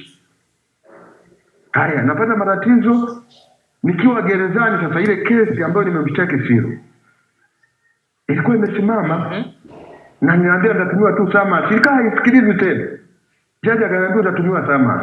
Kwa sababu kabla jaji kuniambia kutumiwa summons nikiwa gerezani, walianza kutishiwa mashahidi wangu. Kwa sababu tulikubali kwamba tutasikiliza hii kesi nikitokea gerezani. Haya, nikawaelekeza mawakili wangu kwamba mashahidi wa hii kesi huyu anapatikana hapa, huyu anapatikana hapa, huyu anapatikana hapa. Ukitaka kumpata Maria mpigie huyu na huyu amlete huyo shahidi. Wakaenda kutishia mashahidi wangu. Huwezi kuamini, shahidi wangu mmoja ni wakili. Amefuatwa na RPC ofisini kwake, anamwambia wewe mkeo ni hakimu. Ni kweli huyo wakili mke wake ni hakimu. Tutafanya figisu mke wako afukuzwe kazi kwanza. Alafu na wewe tunafanya fitina ufutue leseni ya wakili. Akaingia mipini. Akaogopa kuja kutoa ushahidi. Mimi nikiwa gerezani kwenye hii kesi ya Siro. Sisi tunapata picha. Yaani Siro alichonifanya huyu, Mungu ambariki sana. Amemtesa sana huyu Siro. Mungu mwenzake ameshaondoka, lakini yeye Mungu namwombea sana kwa Mungu. Haya, wakatisha mashahidi wangu wote. Nikabaki na mashahidi wawili. Baadaye nikamwambia mwakili wangu, sikiliza, tutatoa ushahidi watu wawili, haina shida. Wala haina shida, tuachane nao waliotishwa. Tukawa tuko tayari. Baadaye jaji akawa yuko tayari. Baadaye tukamwambia tutatumiwa summons, tusubiri. Ndio tukasubiri tangu mwezi wa 11. Baada ya kifo cha huyu mtu ndio analetewa summons. Yaani siku 5 tu baada ya kifo cha huyu bwana analetewa summons gerezani. Ile kesi inabidi isikilizwe mfululizo na ishi. Na hapo akawa anakuja wakili yule ambaye alitishiwa. Akanifuata gerezani. Akaambia kaka, niko tayari sasa hivi kutoa ushahidi. Nilitishiwa mpaka mke wangu alitishiwa. Na akana niambia vitu vingi, akaambia kuna hakimu pale alikuwa straight Mumba, aliwekwa ndani kwa oda ya mkuu wa mkoa. Fikiria hakimu anawekwa ndani. Akasema sasa mimi ni nani? Kama hakimu tu wa wilaya wa mahakama ya wilaya aliwekwa ndani kwa sababu tu ya kuwapa dhamana watu wa Chadema. Fikiria mimi niliyetishiwa na RPC. Atishiwa Songo ananifuata na nitishia kabisa kwamba mke wangu watafanya figisu afukuzwe kazi kwa sababu ni hakimu, na mimi nifanye figisu nitolewe kama nitatoa ushahidi kwenye kesi yako. Lakini sasa hivi kwa sababu huyu aliyetengeneza mfumo wa namna hii ameondoka, sasa hivi niko tayari kutoa ushahidi. Naambia achia sana. Kwa hiyo nikaanza kusikiliza ile kesi ilikuwa mwezi wa 4, nimesikilizwa mfululizo. Nikatoa ushahidi na wakatoa ushahidi wale wote watu wa upande wangu na tukafunga ushahidi. Ikawa sasa defense kwa sababu wao na wenyewe wanatetewa na mawakili wanatoka huko wanatoka Dar es Salaam headquarters, sio hapa kanda, wanatetewa huko Dar es Salaam. Sasa basi baada hapo ikawa wao waje wafanye defense kwenye hiyo kesi kwa sababu mimi nilikuwa nimeshamaliza ushahidi wangu. Kwa defense wakasema bado hajakaa sawa, wakapeleka kesi mpaka mwezi wa 7, ilikuwa tarehe 12. Na mimi nilikuwa nimetoka mwezi wa 6 tarehe 28 ndio nilikuwa natoka gerezani. Mwakili wangu alipoenda tarehe 12 mwezi wa 7, katokea taarifa jaji alikuwa anasikiliza kesi yangu amehamishwa. Ampelekwa Dodoma. Kwa nisubiri jaji mpya atakayeletwa. Sabati tarehe kaahirishwa tarehe ngapi hapa mwezi wa 8 hapa juzi mwakili wangu akaenda kwa sababu sijaenda mahakamani na siko Mbeya, kwa hiyo nikawa nashindwa kufika mahakamani. Mwakili wangu alipoenda naambia tumeshapata jaji mwingine mpya, ni miongoni mwa majaji wapya walioteuliwa na Mheshimiwa Rais sasa hivi. Ndio anasimamia hiyo kesi na imepangwa sasa kusikilizwa mfululizo, wao wafanye defense ili pango hukumu sasa tarehe 12 na tarehe 13 ya mwezi wa 10. Kwa hiyo kisha fanya defense itapangwa hukumu ya hiyo kesi. Umeona? Yote haya tunajaribu kuwakumbusha, na mimi na lengo la hii kesi kufungua sio kutaka pesa, pamoja na kwamba ni madai fidia pesa, lakini najaribu kuwakumbusha polisi na vyombo vingine vya dola kwamba hakuna ambaye yuko juu ya sheria na hakuna ambaye hawezi kushtakiwa, hawana kinga. Yaani pamoja na makorokoro yao walionayo yale mabegani mle kwamba na wenyewe pia ni watu ambao wanaweza kufikishwa mahakamani. Najaribu kuwakumbusha kwamba wasijisahau sana, maana wamejisahau mno. Lakini pia nataka kesi hii itumike kuwasaidia watu. Naamini kupitia kesi hii itakuwa msaada mkubwa kwa watu wengine kwenye nchi hii. Kwa hiyo nadhani hiyo kesi kwa ufupi imefikia hatua hiyo. Sawa Mdude. Ila kikubwa zaidi ambacho na cha mwisho, jukumu letu kubwa ni kufocus kubadili mfumo wa taifa hili. Msingi wa taifa hili ulikosewa tangu mwanzo, na kitu pekee ambacho tunaweza kupambana sasa hivi ni namna ya kupata katiba mpya. Sasa kuna njia nyingi sana za kupata katiba mpya. Kuna njia za public, lakini kila mtu anaweza kuwa na njia yake. Kwa tuendelee kudai public, lakini huku tukitumia na njia zingine, iwe za kimataifa, ziwe za kitaifa, ziwe za nini, ili mradi tunajua tu, yani hakuna lenye mwanzo likakosa na kuwa na mwisho. Lazima hata wale wa Israeli, wale watoto wa Yakobo waliteswa kule utumwani miaka 400 Misri kule, walikuwa wanapambana kudai haki zao, lakini wakuja kupata haki zao baada ya miaka 400 wakakombolewa. Kwa najua hakuna hata watakataa namna gani, katiba watatoa, wakatai namna gani, tume huu watatoa. Kwani vyama vya upinzani waliviruhusu, mfumo wa vyama vingi waliruhusuje? Si walikuwa wamekataa tangu wameondoa mwaka 95. Waliukataa. Njaa zao zilifanya waurudishe huo mfumo mwaka 92. Na itakuwa hivyo kwa katiba, na itakuwa hivyo kwa tume huru ya uchaguzi. Kwa hiyo tuendelee kupambana. Binafsi mimi nitaendelea kupambana na watu wengine tuendelee kupambana, tuungane, kila mtu aone njia ambayo yeye ni sahihi ya kuhakikisha tunaweza kuleta katiba mpya yenye maoni ya watu, iliyosheheni maoni ya watumishi wa umma, maoni ya wakulima, maoni ya wananchi wote, katiba ambayo itampunguzia rais madaraka, katiba ambayo itaipatia bunge madaraka. Can you imagine rais ana zaidi ya nafasi 3,000 za kuteua? Usi ni umungu huu. Hebu wewe fikiria, mimi kwenye ukoo wangu, wewe ni rais, uteua watu 5,000. Fikiria wakuu wa wilaya. Yaani kwenye wilaya rais anateua watu wangapi? Anamteua DC, DC, mtu gani, mkurugenzi. Hebu fikiria hizo nafasi. Ukizijumlisha hizo nafasi unapata kama 3,000 na kitu. Madaraka makubwa sana. Kwa nini hawa watu, kwa mfano wakurugenzi, kwa nini wasiombe? Ndio maana tunataka katiba mpya. Kwa nini wasiombe kama walimu wanavyoomba kwenda? Jamani, kwa nafasi za walimu watu wanaomba wenye sifa. Kwa nini wakurugenzi? Madashi hawa wasiombe. Ndio maana tunataka katiba mpya. Waombe, tangazo nafasi jamani, nafasi za ukurugenzi, watu waombe wenye CV baada ya kuteua watu kwa sababu ni wa CCM, kwa sababu ni wa makada wa nini, waombe, alafu bunge lihusishwe kwenye kuwateua wakurugenzi. Bunge liwafanyie interview, liwafanyie usaili na kuwapitisha. Rais afanye tu kazi ya mwisho ya kuwateua wakati wameshapitia mchakato mkubwa namna hiyo. Ndio maana tunataka katiba mpya. Rais ana madaraka makubwa mno. Madaraka ambayo yamepitiliza, yamekuwa yani hapana. Lazima tusife moyo, tuendelee kudai katiba, tutumie njia nyingi za kimataifa, za kitaifa kuhakikisha tunaenda kutengeneza msingi mpya wa taifa hili.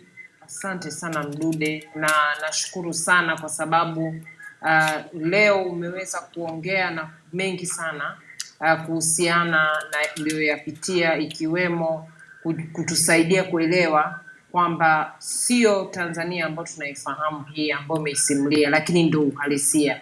Inawezekana wengine tukajiona tuko salama, tukaona kwamba labda mambo ni mazuri, mtu anaamka asubuhi anaenda kazini, lakini kweli kuna Tanzania ambayo imejificha, ambayo umetueleza, ambayo maisha ya Tanzania huyo ambaye labda anakosoa serikali au yuko kupinzani hayana thamani machoni mwa vyombo vya dola.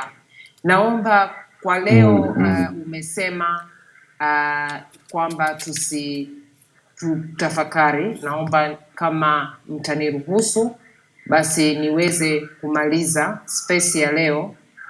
Nataka turudi tufanye tafakari nyingine, na nitafurahi kama utaendelea kutusaidia kuchangia, ukatupa mawazo, kwa sababu una mawazo mazuri. Nimefurahi kwamba bado uko strong, bado una uwezo wa kupigania katiba, hujakata tamaa. Naona unaandika kitabu na najua kwamba una mipango mingi ya baadaye.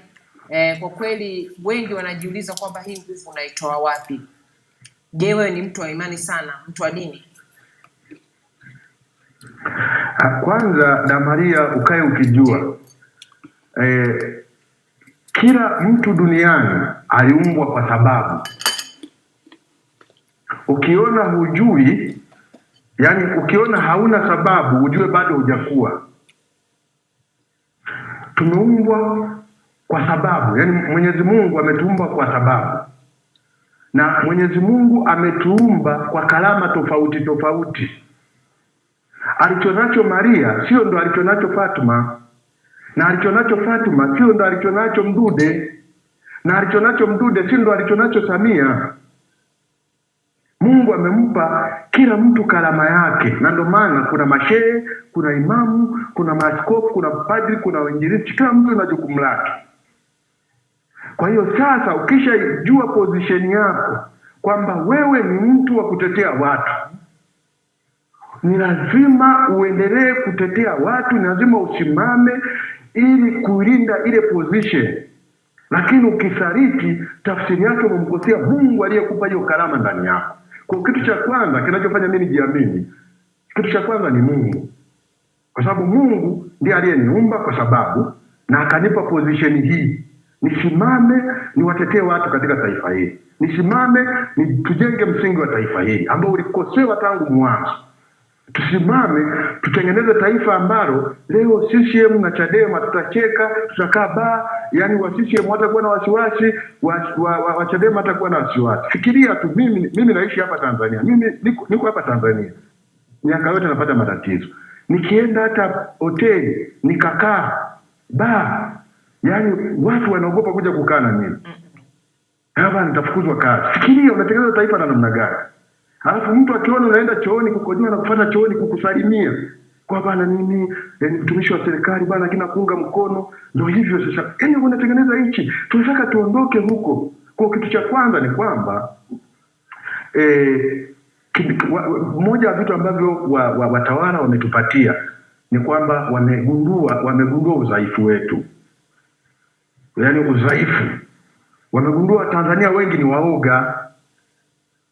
Watanzania wengi hawezi kuandamana. Wewe utangaza hata maandamano kesho, hawawezi, wanawajua hilo, ni waoga. Kwa hiyo kitu cha kwanza wamegundua udhaifu wetu.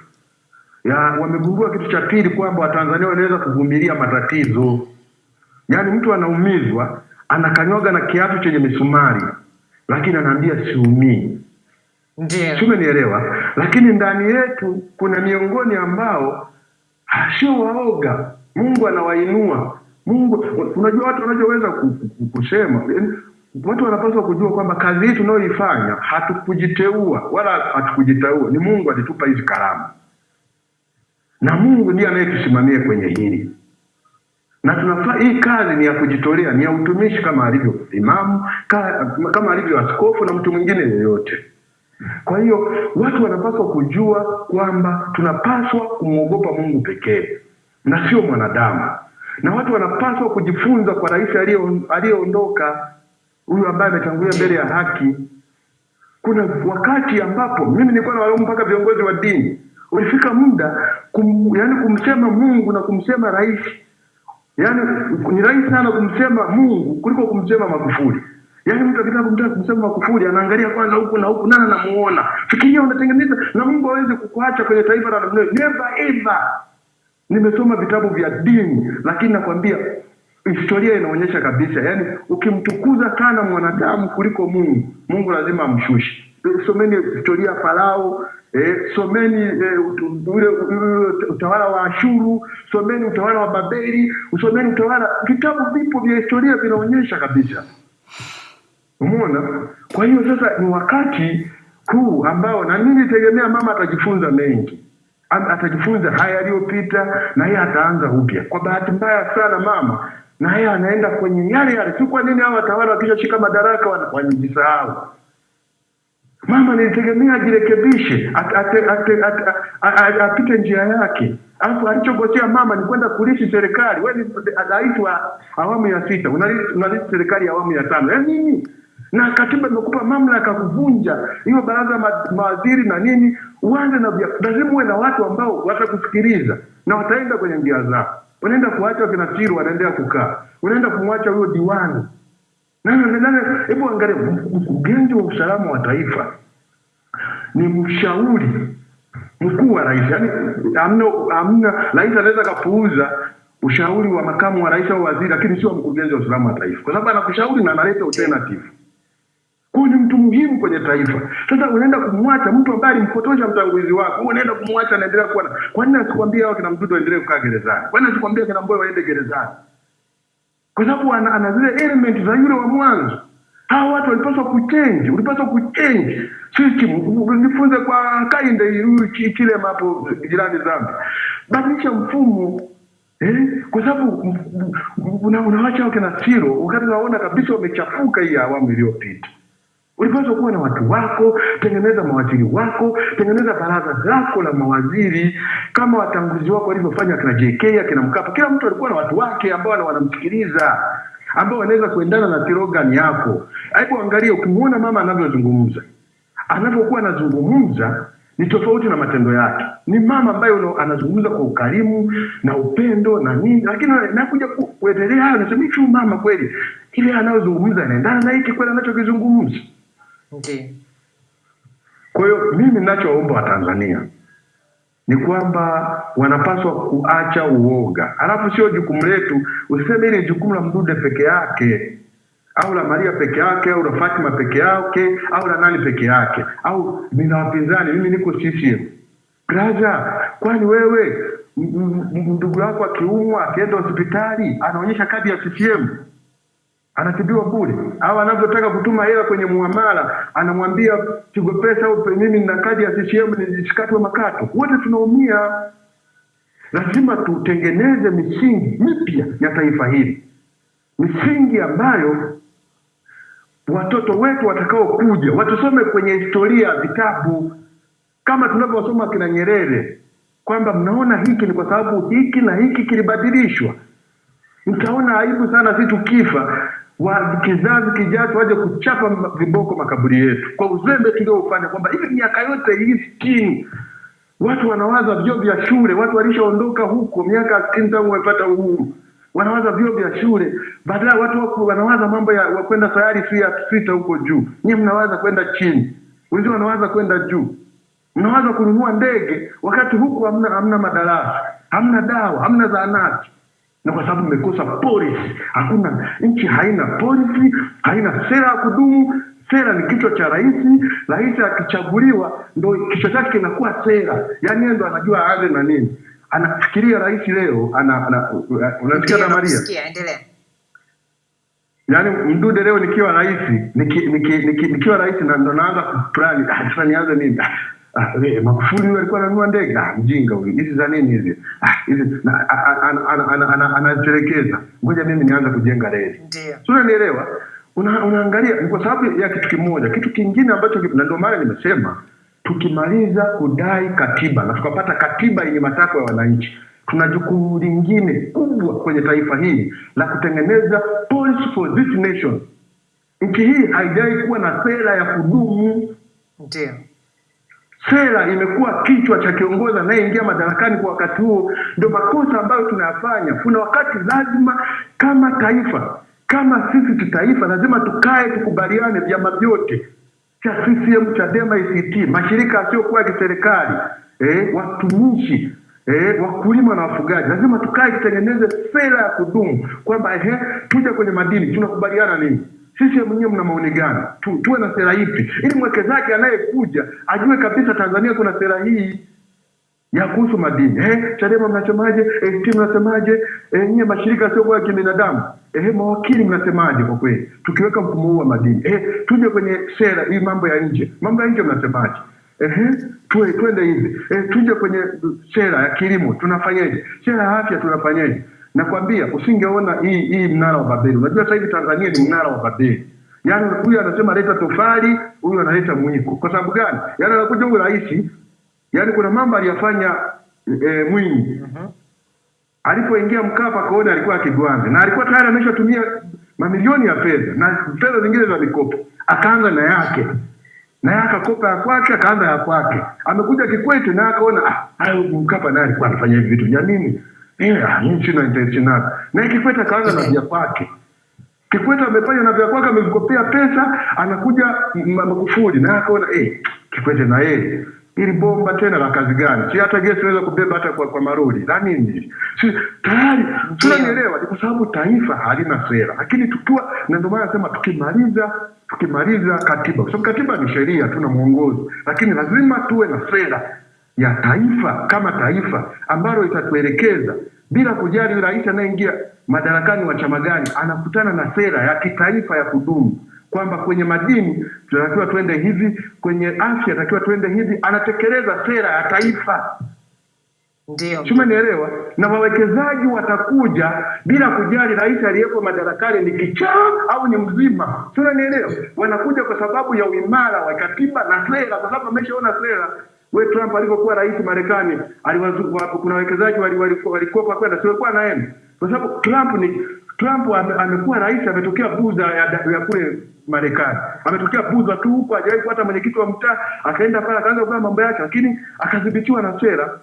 Na sera pana nini? Watu wanaenda kuwekeza kwa sababu wanajua pale pana sera, pana katiba. Na ndio maana Trump akasema, mimi sitaki mshahara, mimi tajiri sana kabisa. Kwa sera Marekani, rais lazima alipwe mshahara. Na kama utaki mshahara, wewe chukua ukatupe hata barabarani au ukagawa. Lakini lazima tukulipe.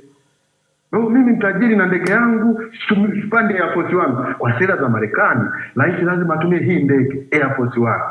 Sasa leo hatuna polisi, hatuna nini. Rais anaenda Marekani na ndege hii nini ATCL mnaita, anarudi na Emirates. Yaani hata tunajiuliza hata hizi hatuna polisi, no police for this nation.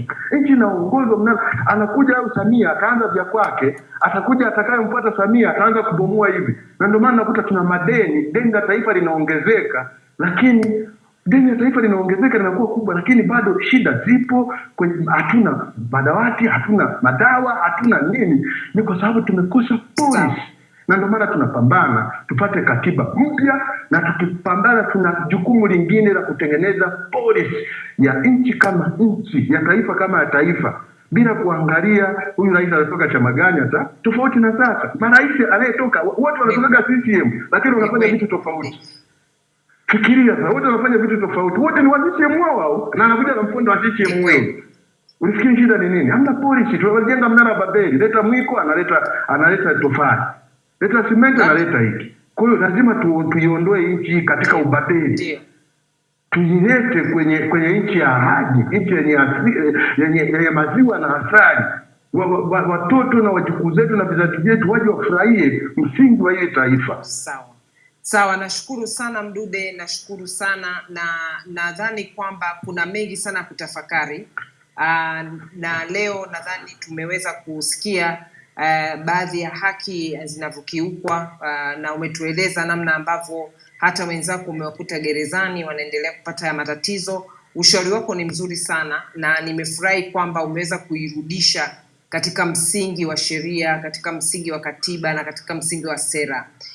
Naomba kwa siku ya leo niwaache na tafakari ambayo umewapa watu wote ndani ya space, na tutaendelea na mjadala huu kwa siku ya Alhamisi ambapo tutakuwa na space nyingine. Tutaendelea kujadili na tutajadili swala zima la haki za kiuchumi, kwa sababu leo tulikuwa hatujapata nafasi kutokana na kwamba hili swala la haki ya kuishi kwa usalama ni swala ambalo ni kubwa, ni nyeti, na kama tulivyoona tulikuwa pia tuna wageni, kwa hiyo hatukupata nafasi ya kuongea mengi sana. Lakini pia nilikuwa napenda nimshukuru sana Shangazi Fatma. Are you still there Fatma? Au umeshalala?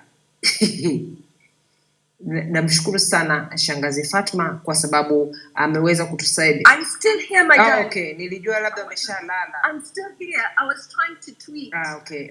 I was trying to tweet. Nilikuwa najaribu kutweet nani aliposema Mdude kwamba tumekaa kama tunajenga mnara wa Babeli. Yes.